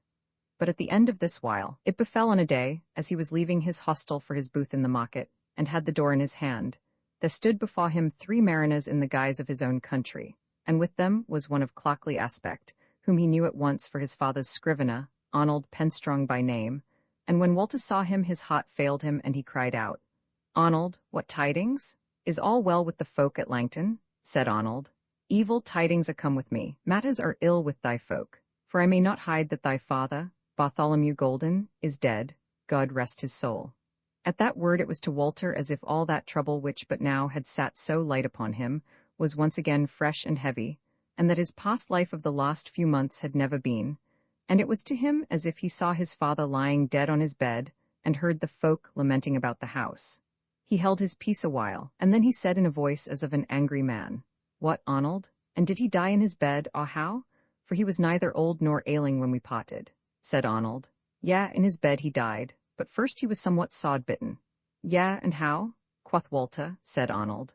"When thou wert gone in a few days' wearing, thy father sent thy wife out of his house back to her kindred of the Reddings with no honour, and yet with no such shame as might have been, without blame to us of those who knew the tale of thee and her, which, God a mercy, will be pretty much the whole of the city. Nevertheless, the Reddings took it amiss, and would have a mote with us Goldings to talk of booting. By ill luck we said that for the saving of the city's peace. But what betid? We met in our guild hall, and there befell the talk between us, and in that talk certain words could not be hidden, though they were none too seemly nor too meek. And the said words once spoken drew forth the whetted steel, and there then was the hewing and thrusting. 2 of ours were slain outright on the floor, and 4 of theirs, and many were hurt on either side. Of these was thy father, for as thou mayst well deem, he was not backward in the fray, but despite his hurts, 2 in the side and 1 on the arm, he went home on his own feet, and we deemed that we had come to our above. But well away, it was an evil victory, whereas in 10 days he died of his hurts. God have his soul? But now, my master, thou mayst well wot that I am not come to tell thee this only, but moreover to bear the word of the kindred, to wit that thou come back with me straightway in the swift cutter which hath borne me and the tidings, and thou mayst look to it, that though she be swift and light, she is a keel full weatherly. Then said Walter, "This is a bidding of war, come back will I, and the Reddings shall wot of my coming. Are ye all bound?" "Yea," said Arnold, "we may up anchor this very day, or tomorrow morn at latest. But what aileth thee, master, that thou starest so wild over my shoulder? I pray thee take it not so much to heart, ever it is the wont of fathers to depart this world before their sons." But Walter's visage from wrathful red had become pale, and he pointed up street and cried out, "Look, dost thou see?" "See what, master?" quoth Arnold. "What, here cometh an ape in gay raiment, belike the beast of some jongler. Nay, by God's wounds, 'tis a man, though he be exceeding misshapen like a very devil. Yea, and now there cometh a pretty maid going as if she were of his many. And lo, here a most goodly and noble lady. Yea, I see, and doubtless she owneth both the 2, and is of the greatest of the folk of this fair city. For on the maiden's ankle I saw an iron ring, which betokeneth thraldom amongst these aliens. But this is strange, for notest thou not how the folk in the street heed not this quaint show, nay, not even the stately lady, though she be as lovely as a goddess of the Gentiles, and beareth on her gems that would buy Langton twice over. Surely they must be overwont to strange and gallant sights. But now, master, but now? "Yea, what is it?" said Walter. "Why, master, they should not yet be gone out of eyeshot, yet gone they are. What is become of them? Are they sunk into the earth?" "Tush, man," said Walter, looking not on Arnold, but still staring down the street. "They have gone into some house while thine eyes were turned from them a moment." "Nay, master, nay," said Arnold. "Mine eyes were not off them one instant of time." "Well," said Walter, somewhat snappishly, "they are gone now, and what have we to do to heed such toys, we with all this grief and strife on our hands? Now would I be alone to turn the matter of thine errand over in my mind. Meantime do thou tell the shipmaster Geoffrey and our other folk of these tidings, and thereafter get thee all ready, and come hither to me before sunrise tomorrow, and I shall be ready for my pot. And so sail we back to Langton." Therewith he turned him back into the house, and the others went their ways, but Walter sat alone in his chamber a long while, and pondered these things in his mind. And whiles he made up his mind that he would think no more of the vision of those 3, but would fare back to Langton, and enter into the strife with the Reddings and quell them, or die else. But lo, when he was quite steady in this doom, and his heart was lightened thereby, he found that he thought no more of the Reddings and their strife, but as matters that were past and done with, and that now he was thinking and devising if by any means he might find out in what land dwelt those 3. And then again he strove to put that from him, saying that what he had seen was but meat for one brainsick, and a dreamer of dreams. But furthermore he thought, yea, and was Arnold, who this last time had seen the images of those 3, a dreamer of waking dreams. For he was not wanted in such wise. Then thought he, at least I am well content that he spake to me of their likeness, not I to him, for so I may tell that there was at least something before my eyes which grew not out of mine own brain. And yet again, why should I follow them? and what should I get by it, and indeed how shall I set about it? Thus he turned the matter over and over, and at last, seeing that if he grew no foolisher over it, he grew no wiser, he became weary thereof, and bestirred him, and saw to the trussing up of his goods, and made all ready for his departure, and so war the day, and slept at nightfall. And at daybreak comes Arnold to lead him to their keel, which hight the Bartholomew. He tarried not, and with few farewells went aboard ship, and an hour after they were in the open sea, with the ship's head turned toward Langton on home. XXX now they meet again complaining thuswise, he fell asleep from sheer weariness. And when he awoke, it was broad day, calm and bright and cloudless, with the scent of the earth refreshed going up into the heavens, and the birds singing sweetly in the bushes about him. For the dale whereunto he was now come was a fair and lovely place amidst the shelving slopes of the mountains, a paradise of the wilderness, and naught but pleasant and sweet things were to be seen there, now that the morn was so clear and sunny. He arose and looked about him, and saw where, 100 yards aloof, was a thicket of small wood, as thorn and elder and whitebeam, all wreathed about with the binds of wayfaring tree. It hid a bite of the stream, which turned round about it, and betwixt it and Walter was the grass shot and thick, and sweet, and all beset with flowers. And he said to himself, that it was even such a place as wherein the angels were leading the blessed in the great painted paradise in the choir of the big church at Langton on home. But lo, as he looked he cried aloud for joy, for forth from the thicket on to the flowery grass came one like to an angel from out of the said picture, white-clad and barefoot, sweet of flesh, with bright eyes and ruddy cheeks, for it was the maid herself. So he ran to her, and she abode him, holding forth kind hands to him, and smiling, while she wept for joy of the meeting. He threw himself upon her, and spared not to kiss her, her cheeks and her mouth, and her arms and her shoulders, and wheresoever she would suffer it. Till at last she drew aback a little, laughing on him for love, and said, Forbear now, friend, for it is enough for this time, and tell me how thou hast sped. Ill, ill, said he. What ails thee? She said. Hunger, he said, and longing for thee. Well, she said, me thou haste, there is one ill-quenched, take my hand, and we will see to the other one. So he took her hand, and to hold it seemed to him sweet beyond measure. But he looked up, and saw a little blue smoke going up into the air from beyond the thicket, and he laughed, for he was weak with hunger, and he said, Who is at the cooking yonder? Thou shalt see, she said, and led him therewith into the said thicket and through it, and lo, a fair little grassy place, full of flowers, betwixt the bushes and the bite of the stream, and on the little sandy air, just off the greensward, was a fire of sticks, and beside it 2 trouts lying, fat and red-flecked. Here is the breakfast, said she. When it was time to wash the night off me, and now, I went down the strand here into the rippling shallow, and saw the bank below it, where the water draws together yonder, and deepens, that it seemed like to hold fish. And whereas I looked to meet thee presently, I groped the bank for them, going softly, and lo thou? Help me now that we cook them. So they roasted them on the red embers, and fell to and ate well, both of them, and drank of the water of the stream out of each other's hollow hands, and that feast seemed glorious to them, such gladness went with it. But when they were done with their meat, Walter said to the maid, And how didst thou know that thou shouldst see me presently? She said, looking on him wistfully, This needed no wizardry. I lay not so far from thee last night, but that I heard thy voice and knew it. Said he, Why didst thou not come to me then, since thou heardest me bemoaning thee? She cast her eyes down, and plucked at the flowers and grass, and said, It was dear to hear thee praising me. I knew not before that I was so sore desired, or that thou hadst taken such note of my body, and found it so dear. Then she reddened sorely, and said, I knew not that aught of me had such beauty as thou didst bewail. And she wept for joy. Then she looked on him and smiled, and said, Wilt thou have the very truth of it? I went close up to thee, and stood there hidden by the bushes and the night, and amidst thy bewailing, I knew that thou wouldst soon fall asleep, and in sooth I outwaked thee.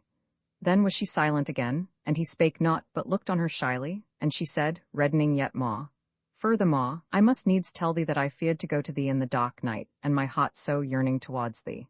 And she hung her head adown, but he said, Is it so indeed that thou fearest me? Then doth that make me afraid of thy naysay.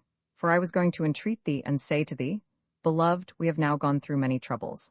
Let us now take a good reward at once, and wed together, here amidst this sweet and pleasant house of the mountains, ere we go further on our way, if indeed we go further at all. For where shall we find any place sweeter or happier than this? But she sprang up to her feet, and stood there trembling before him, because of her love. And she said, Beloved, I have deemed that it were good for us to go seek mankind as they live in the world, and to live amongst them. And as for me, I will tell thee the sooth, to wit, that I long for this Solly. For I feel afraid in the wilderness, and as if I needed help and protection against my mistress, though she be dead. And I need the comfort of many people, and the throngs of the cities. I cannot forget her.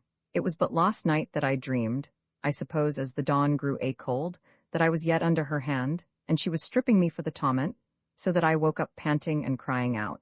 I pray thee be not angry with me for telling thee of my desires, for if thou wouldst not have it so, then here will I abide with thee as thy mate, and strive to gather courage. He rose up and kissed her face, and said, Nay, I had in sooth no mind to abide here forever. I meant but that we should feast a while here, and then depart. Sooth it is, that if thou dreadest the wilderness, somewhat I dread the city. She turned pale, and said, Thou shalt have thy will, my friend, if it must be so. But bethink thee we be not yet at our journey's end, and may have many things and much strife to endure, before we be at peace and in welfare. Now shall I tell thee, did I not before? That while I am a maid untouched, my wisdom and some deal of might abideth with me, and only so long. Therefore I entreat thee, let us go now, side by side, out of this fair valley, even as we are, so that my wisdom and might may help thee at need. For my friend, I would not that our lives be shot, so much of joy as hath now come into them. Yea, beloved, he said, let us on straightway then, and shotten the while that sundereth us. Love, she said, thou shalt pardon me one time for all. But this is to be said, that I know somewhat of the haps that lie a little way ahead of us, partly by my law, and partly by what I learned of this land of the wild folk whiles thou wert lying asleep that morning. So they left that pleasant place by the water, and came into the open valley, and went their ways through the pass. And it soon became stony again, as they mounted the bent which went up from out the dale. And when they came to the brow of the said bent, they had a sight of the open country lying fair and joyous in the sunshine, and amidst of it, against the blue hills, the walls and towers of a great city. Then said the maid, O dear friend, lo you, is not that our abode that lieth yonder, and is so beauteous? Dwell not our friends there, and our protection against uncouth wights and mere evil things in guileful shapes. O city, I bid thee hail? But Walter looked on her, and smiled somewhat, and said, I rejoice in thy joy. But there be evil things in yonder city also, though they be not fays nor devils, or it is like to no city that I wot of. And in every city shall foes grow up to us without rhyme or reason, and life therein shall be tangled unto us. Yea, she said, but in the wilderness amongst the devils, what was to be done by manly might or valiancy? There hadst thou to fall back upon the guile and wizardry which I had filched from my very foes. But when we come down yonder, then shall thy valiancy prevail to cleave the tangle for us. Or at the least, it shall leave a tale of thee behind, and I shall worship thee. He laughed, and his face grew brighter. Mastery mows the meadow, quoth he, and one man is of little might against many. But I promise thee I shall not be slothful before thee. Roman 31, they come upon new folk with that they went down from the bent again, and came to where the pass narrowed so much, that they went betwixt a steep wall of rock on either side. But after an hour's going, the said wall gave back suddenly, and they were where almost, they came on another dale like to that which they had left, but not so fair, though it was grassy and well watered, and not so big either. But here indeed befell a change to them. For lo, tents and pavilions pitched in the said valley, and amidst of it a throng of men, mostly weaponed, and with horses ready saddled at hand. So they stayed their feet, and Walter's heart failed him, for he said to himself, Who wotteth what these men may be, save that they be aliens?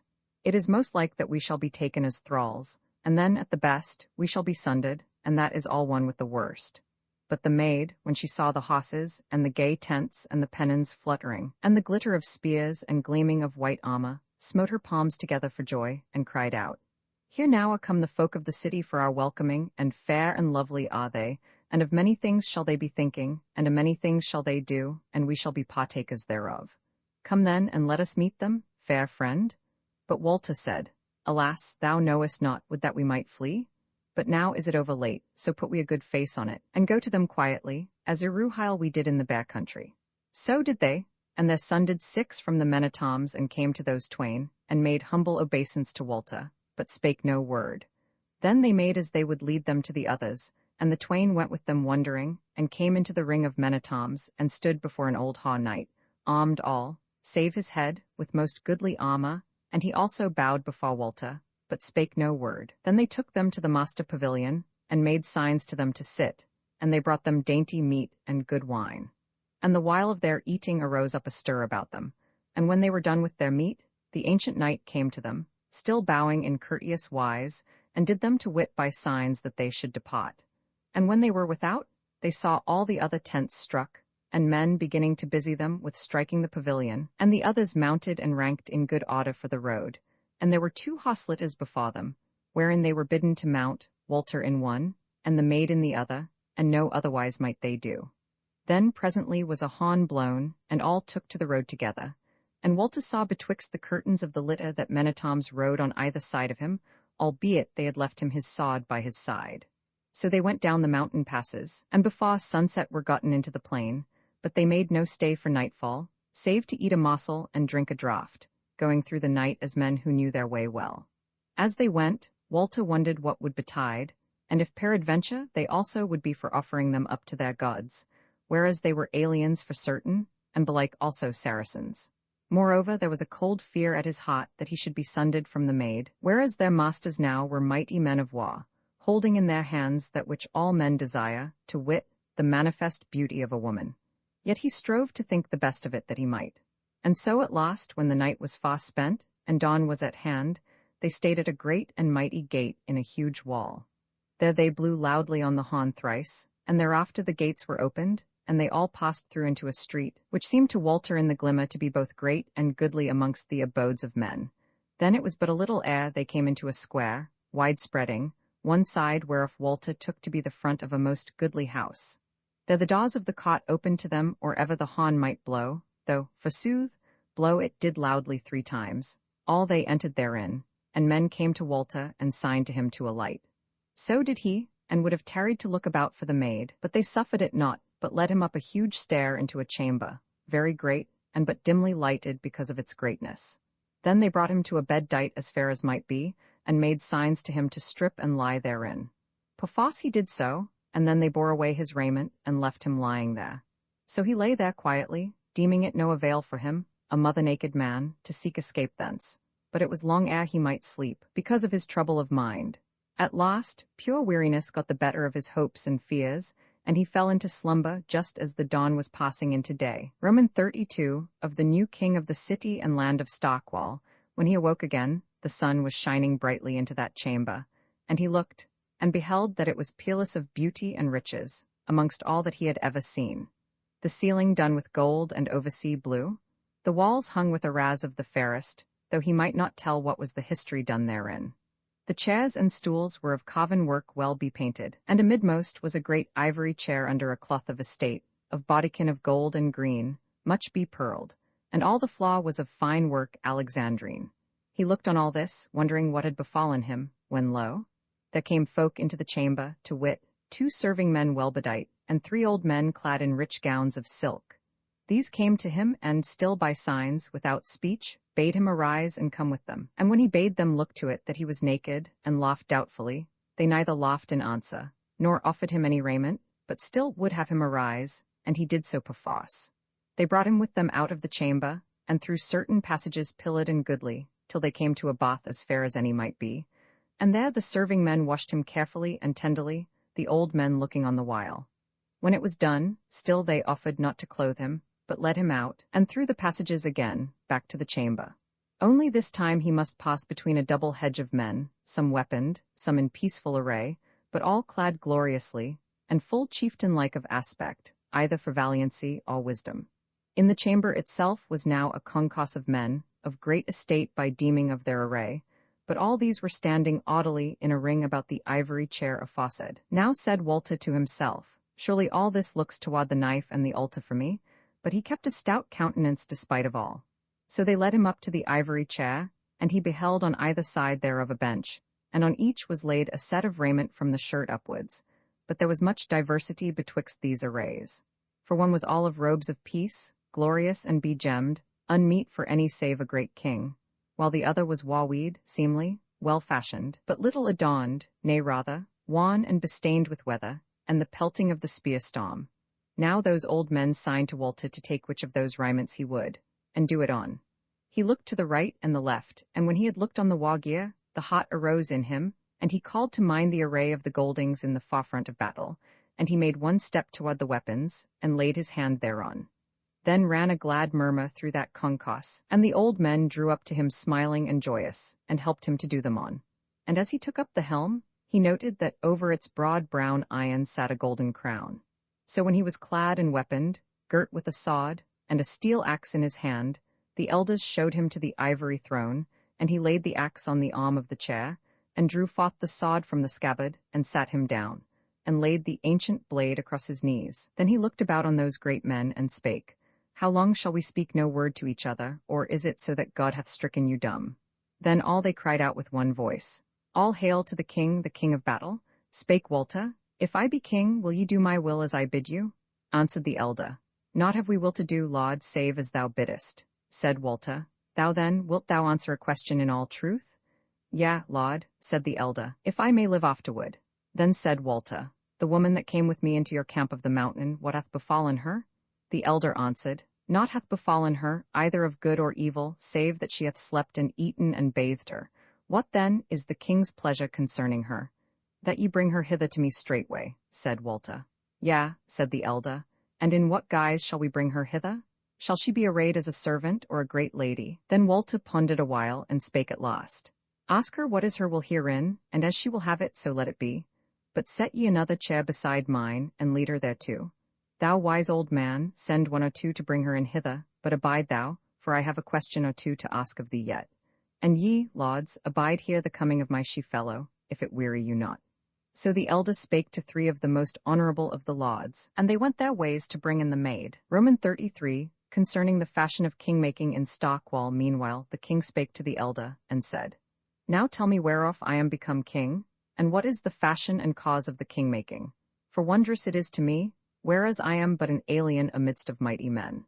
Lord, said the old man, thou art become king of a mighty city, which hath under it many other cities and wide lands and havens by the seaside, and which lacketh no wealth which men desire. Many wise men dwell therein, and of fools not more than in other lands.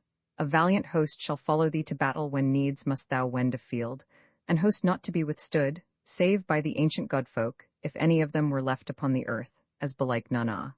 And as to the name of our said city, it hight the city of the Stockwall, or more shortly, Stockwall. Now, as to the fashion of our king-making, if our king dieth and leaveth an heir male, begotten of his body, then is he king after him. But if he die and leave no heir, then send we out a great lord, with knights and sergeants, to that pass of the mountain whereto ye came yesterday. And the first man that cometh unto them, they take and lead to the city, as they did with thee, Lord. For we believe and trow that of old time our forefathers came down from the mountains by that same pass, poor and rude, but full of valiancy, before they conquered these lands, and builded the Stockwall. But now furthermore, when we have gotten the said wanderer, and brought him home to our city, we behold him mother naked, all the great men of us, both sages and warriors. Then if we find him ill-fashioned and counterfeit of his body, we roll him in a great carpet till he dies. Or whiles, if he be but a simple man, and without guile, we deliver him for thrall to some artificer amongst us, as a shoemaker, a wright, or what not, and so forget him. But in either case we make as if no such man had come to us, and we send again the lord and his knights to watch the pass, for we say that such an one the fathers of old time have not sent us. But again, when we have seen to the newcomer that he is well-fashioned of his body, all is not done, for we deem that never would the fathers send us a dolt or a craven to be our king. Therefore we bid the naked one take to him which he will of these raiments, either the ancient armor, which now thou bearest, Lord, or this golden raiment here. And if he take the war gear, as thou takest it, king, it is well. But if he take the raiment of peace, then hath he the choice either to be thrall of some goodman of the city, or to be proven how wise he may be, and so fare the narrow edge betwixt death and kingship. For if he fall short of his wisdom, then shall he die the death. Thus is thy question answered, king, and praise be to the fathers that they have sent us one whom none may doubt, either for wisdom or valiancy. Roman 34. Now cometh the maid to the king, then all they bowed before the king, and he spake again. What is that noise that I hear without, as if it were the rising of the sea on a sandy shore, when the southwest wind is blowing? Then the elder opened his mouth to answer, but before he might get out the word, there was a stir without the chamber door, and the throng parted, and lo, amidst of them came the maid, and she yet clad in naught save the white coat wherewith she had won through the wilderness, save that on her head was a garland of red roses, and her middle was wreathed with the same. Fresh and fair, she was as the dawn of June, her face bright, red-lipped, and clear-eyed, and her cheeks flushed with hope and love. She went straight to Walter where he sat, and lightly put away with her hand the elder who would lead her to the ivory throne beside the king. But she knelt down before him, and laid her hand on his steel-clad knee, and said, "O my lord, now I see that thou hast beguiled me, and that thou wert all along a king-born man coming home to thy realm. But so dear thou hast been to me, and so fair and clear, and so kind withal do thine eyes shine on me from under the grey war-helm, that I will beseech thee not to cast me out utterly, but suffer me to be thy servant and handmaid for a while. Wilt thou not?" But the king stooped down to her and raised her up and stood on his feet, and took her hands and kissed them, and set her down beside him, and said to her, "Sweetheart, this is now thy place till the night cometh, even by my side." So she sat down there meek and valiant, her hands laid in her lap and her feet one over the other, while the king said, "Lords, this is my beloved and my spouse. Now therefore, if you will have me for king, ye must worship this one for queen and lady, or else suffer us both to go our ways in peace." Then all they that were in the chamber cried out aloud, "The queen, the lady, the beloved of our Lord." And this cry came from their hearts and not their lips only, for as they looked on her, and the brightness of her beauty, they saw also the meekness of her demeanor, and the high heart of her, and they all fell to loving her. But the young men of them, their cheeks flushed as they beheld her, and their hearts went out to her, and they drew their swords and brandished them aloft, and cried out for her as men made suddenly drunk with love. The queen, the lady, the lovely one, Roman 35 of the king of Stockwall and his queen. But while this betid, that murmur without, which is aforesaid, grew louder, and it smote on the king's ear, and he said again to the elder, "Tell us now of that noise withoutward, what is it?" Said the elder, "If thou, king, and the queen, wilt but arise and stand in the window, and go forth into the hanging gallery thereof, then shall ye know at once what is this rumour, and therewithal shall ye see a sight meet to rejoice the heart of a king new come into kingship." So the king arose and took the maid by the hand, and went to the window and looked forth. And lo, the great square of the place all thronged with folk as thick as they could stand, and the maw part of the calls with a weapon in hand, and many armed right gallantly. Then he went out into the gallery with his queen, still holding her hand, and his lords and wise men stood behind him. Straightway then arose a cry, and a shout of joy and welcome that rent the very heavens, and the great place was all glittering and strange with the tossing up of spears, and the brandishing of swords, and the stretching forth of hands. But the maid spake softly to King Walter and said, "Here then is the wilderness left behind a long way, and here is wadding and protection against the foes of our life and soul. O blessed be thou and thy valiant heart." But Walter spake nothing, but stood as one in a dream, and yet, if that might be, his longing toward her increased manifold. But down below, amidst of the throng, stood two neighbours somewhat anig to the window, and quoth one to the other, "See thou, the new man in the ancient armour of the Battle of the Waters, bearing the sword that slew the foeman king on the day of the doubtful onset. Surely this is a sign of good luck to us all." "Yea," said the second, "he beareth his armour well, and the eyes are bright in the head of him. But hast thou beheld well his she-fellow, and what the like of her is?" "I see her," said the other, "that she is a fair woman, yet somewhat worse clad than simply. She is in her smock, man, and were it not for the ballastas I deem ye should see her barefoot. What is amiss with her?" "Dost thou not see her," said the second neighbour, "that she is not only a fair woman, but yet more, one of those lovely ones that draw the heart out of a man's body? One may scarce say for why. Surely Stockwall hath cast a lucky net this time. And as to her raiment, I see of her that she is clad in white and wreathed with roses, but that the flesh of her is so wholly pure and sweet that it maketh all her attire but a part of her body, and halloweth it, so that it hath the semblance of gems. Alas, my friend, let us hope that this queen will fare abroad unseldom amongst the people."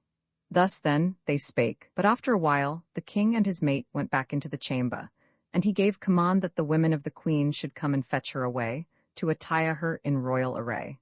And thither came the fairest of the honourable damsels, and were fain of being her waiting women.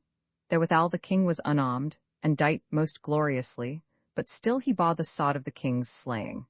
And sithence were the king and the queen brought into the great hall of the palace, and they met on the dais, and kissed before the lords and other folk that thronged the hall. There they ate a morsel and drank a cup together while all beheld them. And then they were brought forth, and a white horse of the goodliest, well bedight, brought for each of them, and thereon they mounted and went their ways together, by the lane which the huge throng made for them, to the great church, for the hallowing and the crowning, and they were led by one squire alone, and he unarmed, for such was the custom of Stockwall when a new king should be hallowed. So came they to the great church, for that folk was not miscreant, so to say, and they entered it, they two alone, and went into the choir.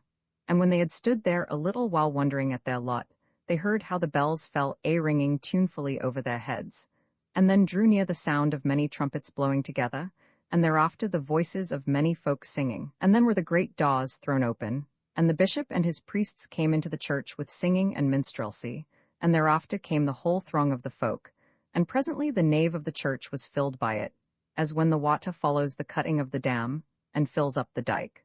Thereafter came the bishop and his mates into the choir, and came up to the king, and gave him and the queen the kiss of peace. This was mass sung gloriously, and thereafter was the king anointed and crowned, and great joy was made throughout the church. Afterwards they went back afoot to the palace, they two alone together, with none but the esquire going before to show them the way.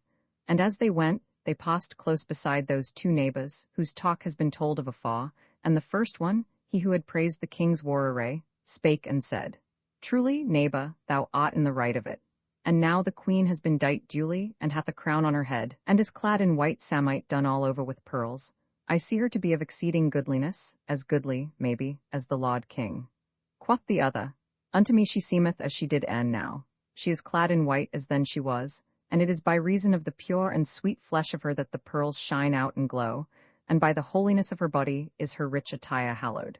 But forsooth, it seemed to me as she went past as though paradise had come anig to our city, and that all the air breathed of it.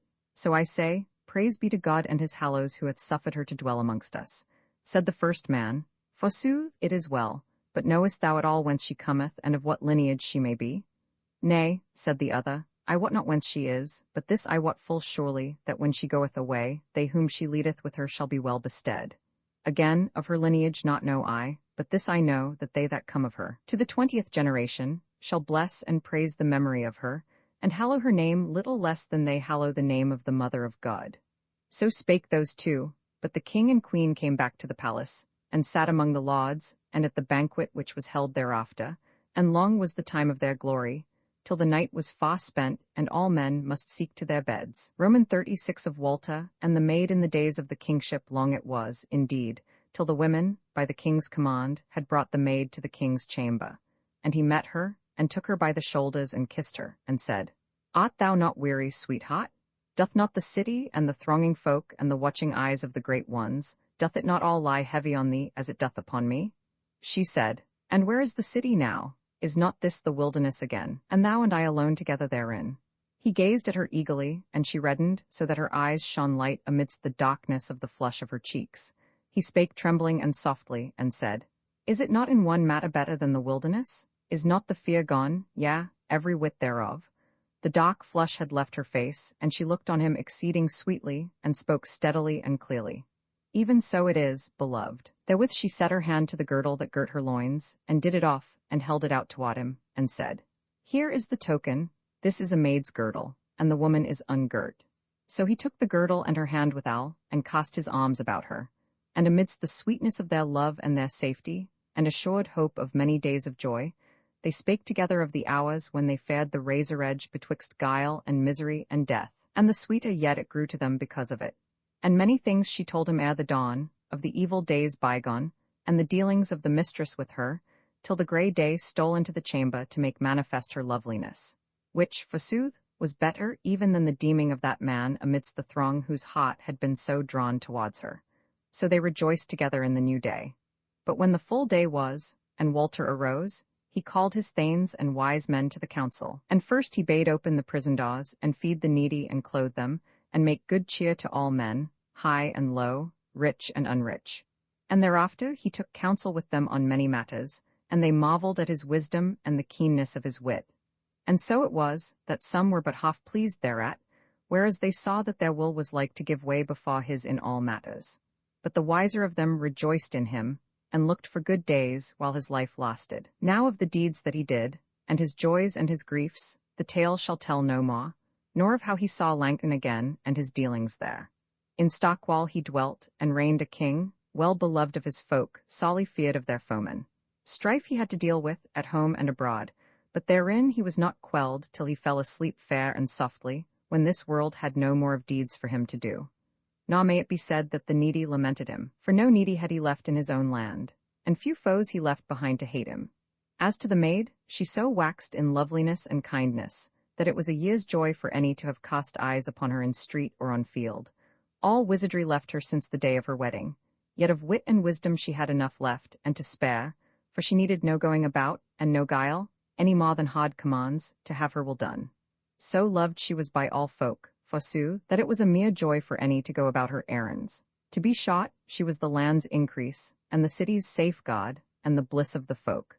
Somewhat, as the days passed, it misgave her that she had beguiled the bear folk to deem her their god, and she considered and thought how she might atone it. So the second year after they had come to Stockwall, she went with certain folk to the head of the pass that led down to the bears, and there she stayed the men-at-arms, and went on further with the 200 of husbandmen whom she had redeemed from thraldom in Stockwall. And when they were hard on the dales of the bears, she left them there in a certain little dale, with their wains and hosses, and seed corn, and iron tools, and went down all bird alone to the dwelling of those huge men, unguarded now by sorcery, and trusting in naught but her loveliness and kindness. Clad she was now, as when she fled from the wood beyond the world, in a shot white coat alone, with bare feet and naked arms, but the said coat was now embroidered with the imagery of blossoms in silk and gold, and gems, whereas now her wizardry had departed from her. So she came to the bears, and they knew her at once, and worshipped and blessed her, and feared her. But she told them that she had a gift for them, and was come to give it. And therewith she told them of the art of tillage, and bade them learn it. And when they asked her how they should do so, she told them of the men who were abiding them in the mountain dale, and bade the bears take them for their brothers and sons of the ancient fathers, and then they should be taught of them. This they behight her to do, and so she led them to where her freedmen lay, whom the bears received with all joy and loving kindness, and took them into their folk. So they went back to their dales together, but the maid went her ways back to her men-at-arms and the city of Stockwall. Thereafter she sent more gifts and messages to the bears, but never again went herself to see them. For as good a face as she put on it that last time, yet her heart waxed cold with fear, and it almost seemed to her that her mistress was alive again, and that she was escaping from her and plotting against her once more. As for the bears, they throve and multiplied, till at last strife arose great and grim betwixt them and other peoples, for they had become mighty in battle. Yea, once and again they met the host of Stockwall in fight, and overthrew and were overthrown. But that was a long while after the maid had passed away. Now of Walter and the maid is no more to be told, saving that they begat between them goodly sons and fair daughters. Whereof came a great lineage in Stockwall, which lineage was so strong, and endured so long a while, that by then it had died out. Folk had clean forgotten their ancient custom of king-making, so that after Walter of Langton, there was never another king that came down to them poor and lonely from out of the mountains of the bears. Roman far storm befalls the Bartholomew, and she is driven off her course now. Swift sailed the Bartholomew for 4 weeks toward the northwest with a fair wind, and all was well with ship and crew. Then the wind died out on even of a day, so that the ship scarce made way at all, though she rolled in a great swell of the sea, so great that it seemed to ridge all the main athwart. Moreover, down in the west was a great bank of cloud huddled up in haze, whereas for 20 days past the sky had been clear, save for a few bright white clouds flying before the wind. Now the shipmaster, a man right cunning in his craft, looked long on sea and sky, and then turned and bade the mariners take in sail and be right heedful. And when Walter asked him what he looked for, and wherefore he spake not to him thereof, he said surlily, "Why should I tell thee what any fool can see without telling, to wit that there is weather to hand?" So they abode what should befall, and Walter went to his room to sleep away the uneasy while, for the night was now fallen, and he knew no more till he was waked up by great hubbub and clamour of the shipmen, and the whipping of ropes and thunder of flapping sails, and the tossing and weltering of the ship withal. But being a very stout-hearted young man, he lay still in his room, partly because he was a landsman, and had no mind to tumble about amongst the shipmen and hinder them. And withal he said to himself, "What matter whether I go down to the bottom of the sea, or come back to Langton, since either way my life or my death will take away from me the fulfilment of desire? Yet soothly if there hath been a shift of wind, that is not so ill, for then shall we be driven to other lands, and so at the least our homecoming shall be delayed, and other tidings may hap amidst of our tarrying." so let all be as it will. So in a little while, in spite of the ship's wallowing and the tumult of the wind and waves, he fell asleep again, and woke no more till it was full daylight, and there was the shipmaster standing in the door of his room, the sea water all streaming from his wet weather raiment. He said to Walter, "Young master, the seal of the day to thee, for by good hap we have gotten into another day. Now I shall tell thee that we have striven to beat, so as not to be driven off our course, but all would not avail. Wherefore for these 3 hours we have been running before the wind. But fair sir, so big hath been the sea that but for our ship being of the stoutest, and our men all we had all grown exceeding wise concerning the ground of the mid-main. Praise be to St. Nicholas and All Hallows, for though ye shall presently look upon a new sea, and maybe a new land to boot, yet is that better than looking on the ugly things down below. Is all well with ship and crew then?" said Walter. "Yea, forsooth," said the shipmaster. "Verily the Bartholomew is the darling of Oak Woods, come up and look at it, how she is dealing with wind and waves all free from fear." So Walter did on his foul weather raiment, and went up onto the quarterdeck, and there indeed was a change of days.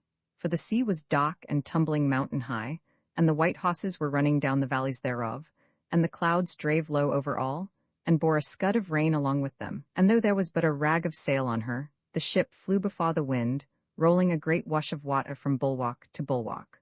Walter stood looking on it all a while, holding on by a stay rope, and saying to himself that it was well that they were driving so fast toward new things.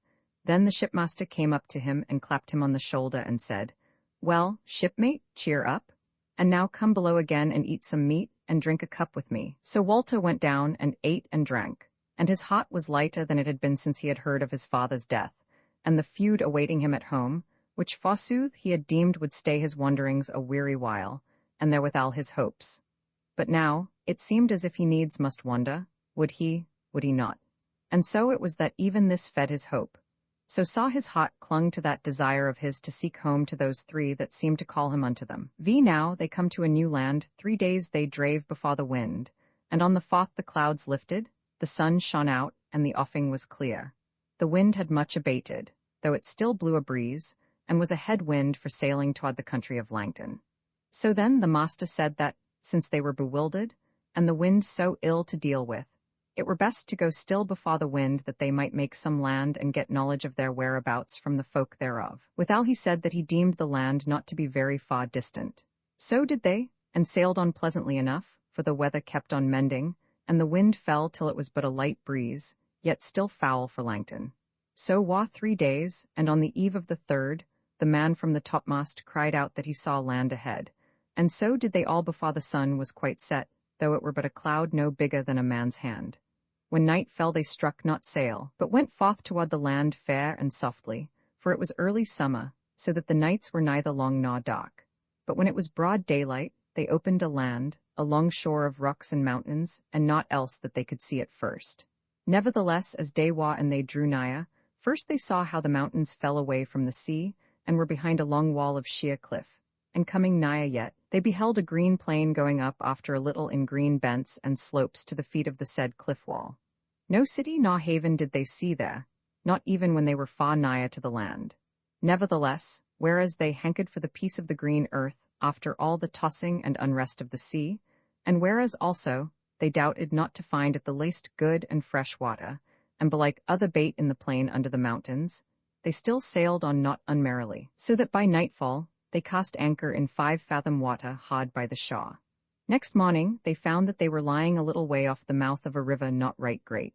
So they put out their boats and towed the ship up into the said river, and when they had gone up it for a mile or thereabouts, they found the sea water failed, for little was the ebb and flow of the tide on that coast.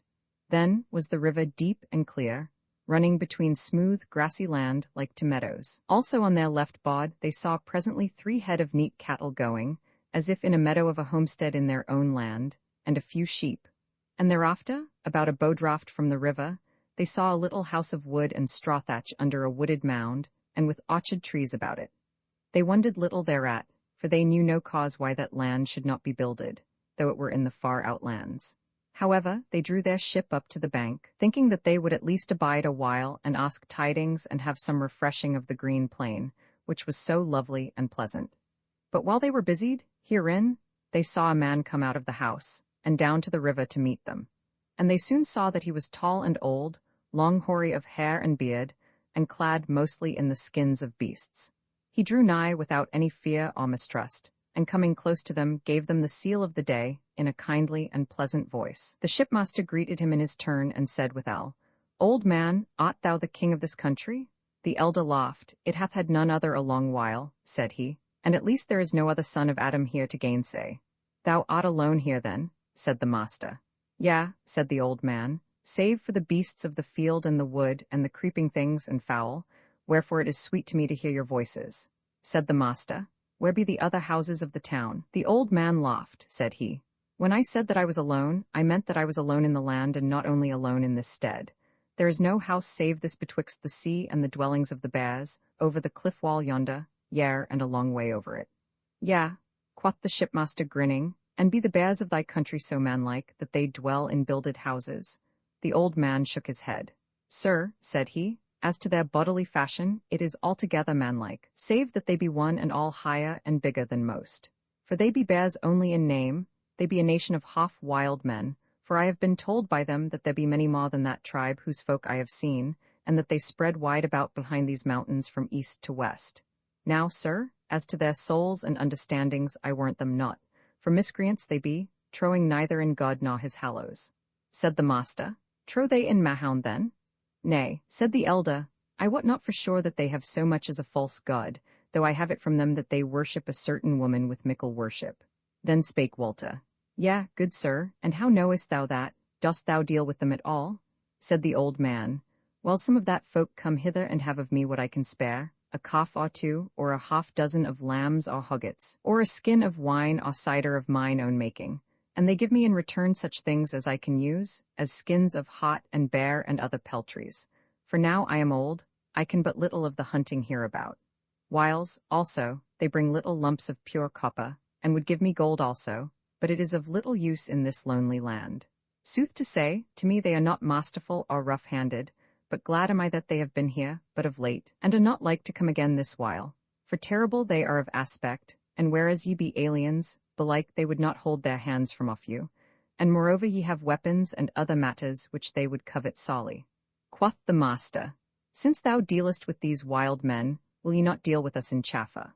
For whereas we are come from long travel, we hanker after fresh victual, and here abode are many things which were for thine avail. Said the old man, All that I have is yours, so that ye do but leave me enough till my next ingathering. Of wine and cider, such as it is, I have plenty for your service. Ye may drink it till it is all gone, if you will. A little corn and meal I have, but not much. Yet are ye welcome thereto, since the standing corn in my garth is done blossoming, and I have other meat. Cheeses have I and dried fish, take what ye will thereof. But as to my neat and sheep, if ye have saw need of any, and will have them, I may not say you nay. But I pray you if ye may do without them, not to take my milch beasts or their engenderers. For as ye have heard me say, the bear folk have been here but of late, and they have had of me all I might spare. But now let me tell you, if ye long after flesh meat, that there is venison of hot and hind, yea, and of buck and doe, to be had on this plain, and about the little woods at the feet of the rock wall yonder. Neither are they exceeding wild. For since I may not take them, I scare them not, and no other man do they see to hurt them. For the bear folk come straight to my house, and fare straight home thence. But I will lead you the nighest way to where the venison is easiest to be gotten. As to the wares in your ship, if you will give me aught, I will take it with a good will, and chiefly if ye have a fair knife or two and a roll of linen cloth, that were a good refreshment to me. But in any case what I have to give is free to you and welcome. The shipmaster laughed. Friend, said he, we can thee mickle thanks for all that thou biddest us, and what well that we be no lifters or sea-thieves to take thy livelihood from thee. So tomorrow, if thou wilt, we will go with thee and appraise the hunt, and meanwhile we will come aland, and walk on the green grass, and water our ship with thy good fresh water. So the old carle went back to his house to make them ready what cheer he might, and the shipmen, who were 21, all told, what with the mariners and Arnold and Walter's servants, went ashore, all but 2 who watched the ship and abode their turn. They went well weaponed, for both the master and Walter deemed wariness wisdom, lest all might not be so good as it seemed. They took of their sailcloths ashore, and tilted them in on the meadow, betwixt the house and the ship. And the carle brought them what he had for their avail, of fresh fruits and cheeses, and milk and wine, and cider and honey, and there they feasted nowise ill, and were right fain. The old man tells Walter of himself. Walter sees a shod in the cliff wall, but when they had done their meat and drink, the master and the shipmen went about the watering of the ship, and the others strayed off along the meadow, so that presently Walter was left alone with the call, and fell to speech with him, and said, Father, meseemeth thou shouldest have some strange tale to tell, and as yet we have asked thee of naught save meat for our bellies. Now if I ask thee concerning thy life, and how thou camest hither and abided here, wilt thou tell me aught? The old man smiled on him and said, Son, my tale were long to tell, and mayhappen concerning much thereof my memory should fail me, and withal there is grief therein, which I were loth to awaken. Nevertheless if thou ask, I will answer as I may, and in any case will tell thee naught save the truth. Said Walter, Well then, hast thou been long here? Yea, said the call, since I was a young man, and a stalwart knight. Said Walter, This house didst thou build it, and raise these garths, and plant orchard and vineyard, and gather together the neat and the sheep, or did some other do all this for thee? Said the call, I did none of all this. There was one here before me, and I entered into his inheritance as though this were a lordly manor, with a fair castle thereon, and all well stocked and plenished. Said Walter, Didst thou find thy foregoer alive here? Yea, said the elder, yet he lived but for a little while after I came to him. He was silent a while, and then he said, I slew him, even so would he have it, though I bade him a better lot. Said Walter, Didst thou come hither of thine own will? Mayhappen, said the call, who knoweth? Now have I no will to do either this or that. It is want that maketh me do or refrain. Said Walter, Tell me this, why didst thou slay the man? Did he any scathe to thee? Said the elder, When I slew him, I deemed that he was doing me all scathe, but now I know that it was not so. Thus it was. I would needs go where he had been before, and he stood in the path against me, and I overthrew him and went on the way I would. What came thereof? Said Walter. Evil came of it, said the call. Then was Walter silent a while, and the old man spake nothing, but there came a smile in his face that was both sly and somewhat sad. Walter looked on him and said, Was it from hence that thou wouldst go that road? Yea, said the call, said Walter. And now wilt thou tell me what that road was, whither it went and whereto it led, that thou must needs wend it, though thy first stride were over a dead man? I will not tell thee, said the call. Then they held their peace, both of them, and thereafter got on to other talk of no import. So while the day till night came, and they slept safely, and on the morrow after they had broken their fast, the more part of them set off with the call to the hunting, and they went, all of them, 3 hours faring towards the foot of the cliffs, which was all grown over with coppice, hazel, and thorn, with here and there a big oak or ash tree. There it was, said the old man, where the venison was most and best. Of their hunting need not be said, saving that when the call had put them on the track of the deer, and shown them what to do, he came back again with Walter, who had no great lust for the hunting, and sorely longed to have some more talk with the said call. He for his part seemed not loth thereto, and so led Walter to a mound or hillock amidst the clear of the plain, whence all was to be seen save where the wood covered it. But just before where they now lay down, there was no wood, save low bushes, betwixt them and the rock wall. And Walter noted that whereas otherwhere, save in one place whereto their eyes were turned, the cliffs seemed well nigh or quite sheer, or indeed in some places beetling over, in that said place they fell away from each other on either side, and before this sinking was a slope or scree that went gently up toward the sinking of the wall. Walter looked long and earnestly at this place, and spake not, till the call said, What? Thou hast found something before thee to look on. What is it then? Quoth Walter. Some would say that where yonder slopes run together up towards that sinking in the cliff wall, there will be a pass into the country beyond. The call smiled and said, Yea, son, naw, so saying would they err, for that is the pass into the bare country, whereby those huge men come down to chaffer with me. Yea, said Walter, and therewith he turned him a little, and scanned the rock wall, and saw how a few miles from that pass it turned somewhat sharply toward the sea, narrowing the plain much there, till it made a bite, the face whereof looked well nigh north, instead of west, as did the maw part of the wall. And in the midst of that northern-looking bite was a dark place which seemed to Walter like a downright shod in the cliff, for the face of the wall was of a bleak grey, and it was but little furrowed. So then Walter spake. Lo, old friend, there yonder is again a place that meseemeth is a pass, whereunto doth that one lead? And he pointed to it, but the old man did not follow the pointing of his finger, but looking down on the ground, answered confusedly, and said, Maybe, I wot not. I deem that it also leadeth into the bare country by a roundabout road. It leadeth into the far land. Walter answered not, for a strange thought had come uppermost in his mind, that the Call knew far more than he would say of that pass, and that he himself might be led thereby to find the wondrous three. He caught his breath hardly, and his heart knocked against his ribs, but he refrained from speaking for a long while. But at last he spake in a sharp, hard voice, which he scarce knew for his own. Father, tell me, I adjure thee by God and All-Hallows, was it through yonder shard that the road lay, when thou must needs make thy first stride over a dead man? The old man spake not a while, then he raised his head, and looked Walter full in the eyes, and said in a steady voice, No, it was not. Thereafter they sat looking at each other a while, but at last Walter turned his eyes away, but knew not what they beheld nor where he was, but he was as one in a swoon. For he knew full well that the Call had lied to him, and that he might as well have said aye as no, and told him that it verily was by that same shod that he had stridden over a dead man. Nevertheless he made as little semblance thereof as he might, and presently came to himself, and fell to talking of other matters that had naught to do with the adventures of the land. But after a while he spake suddenly, and said, My master, I was thinking of a thing. Yea, of what? Said the Call. Of this, said Walter, that here in this land be strange adventures toward, and that if we, and I in especial, were to turn our backs on them, and go home with nothing done, it were pity of our lives, for all will be dull and deedless there. I was deeming it were good if we tried the adventure. What adventure? Said the old man, rising up on his elbow and staring sternly on him. Said Walter, The wending yonder pass to the eastward, whereby the huge men come to thee from out of the bare country, that we might see what should come thereof.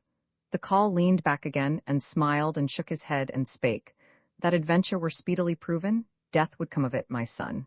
Yea, and how? Said Walter. The Call said, The big men would take thee, and offer thee up as a blood offering to that woman who is their mammet, and if ye go all, then shall they do the like with all of you. Said Walter, Is that sure? Dead sure, said the Call. How knowest thou this? Said Walter. I have been there myself, said the Call. Yea, said Walter, but thou camest away whole. Art thou sure thereof? Said the Call. Thou art alive yet, old man, said Walter, for I have seen thee eat thy meat, which ghosts used not to do. And he laughed. But the old man answered soberly, If I escaped, it was by this that another woman saved me, and not often shall that befall. Not wholly was I saved, my body escaped forsooth, but where is my soul? Where is my heart and my life? Young man, I rede thee, try no such adventure, but go home to thy kindred if thou canst. Moreover, wouldst thou fare alone? The others shall hinder thee. Said Walter, I am the master, they shall do as I bid them. Besides, they will be well pleased to share my goods amongst them, if I give them a writing to clear them of all charges which might be brought against them. My son, said the Call, I pray thee go not to thy death. Walter heard him silently, but as if he were persuaded to refrain, and then the old man fell to, and told him much concerning this bare folk and their customs, speaking very freely of them. But Walter's ears were scarce open to this talk, whereas he deemed that he should have naught to do with those wild men, and he durst not ask again concerning the country, whereto led the pass on the northward. Romans 7. Walter comes to the shod in the rock wall as they were in converse thus, they heard the hunters blowing on their horns all together, whereon the old man arose, and said, I deem by the blowing that the hunt will be over and done, and that they be blowing on their fellows who have gone scattermeal about the wood. It is now some 5 hours afternoon, and thy men will be getting back with their venison, and will be fainest of the victuals they have caught. Therefore will I hasten on before, and get ready fire and water and other matters for the cooking. Wilt thou come with me, young master, or abide thy men here? Walter said lightly, I will rest and abide them here, since I cannot fail to see them hence as they go on their ways to thine house. And it may be well that I be at hand to command them and forbid, and put some order amongst them, for rough playmates they be, some of them, and now all heated with the hunting and the joy of the green earth. Thus he spoke, as if naught were toward save supper and bed, but inwardly hope and fear were contending in him, and again his heart beat so hard that he deemed that the Call must surely hear it.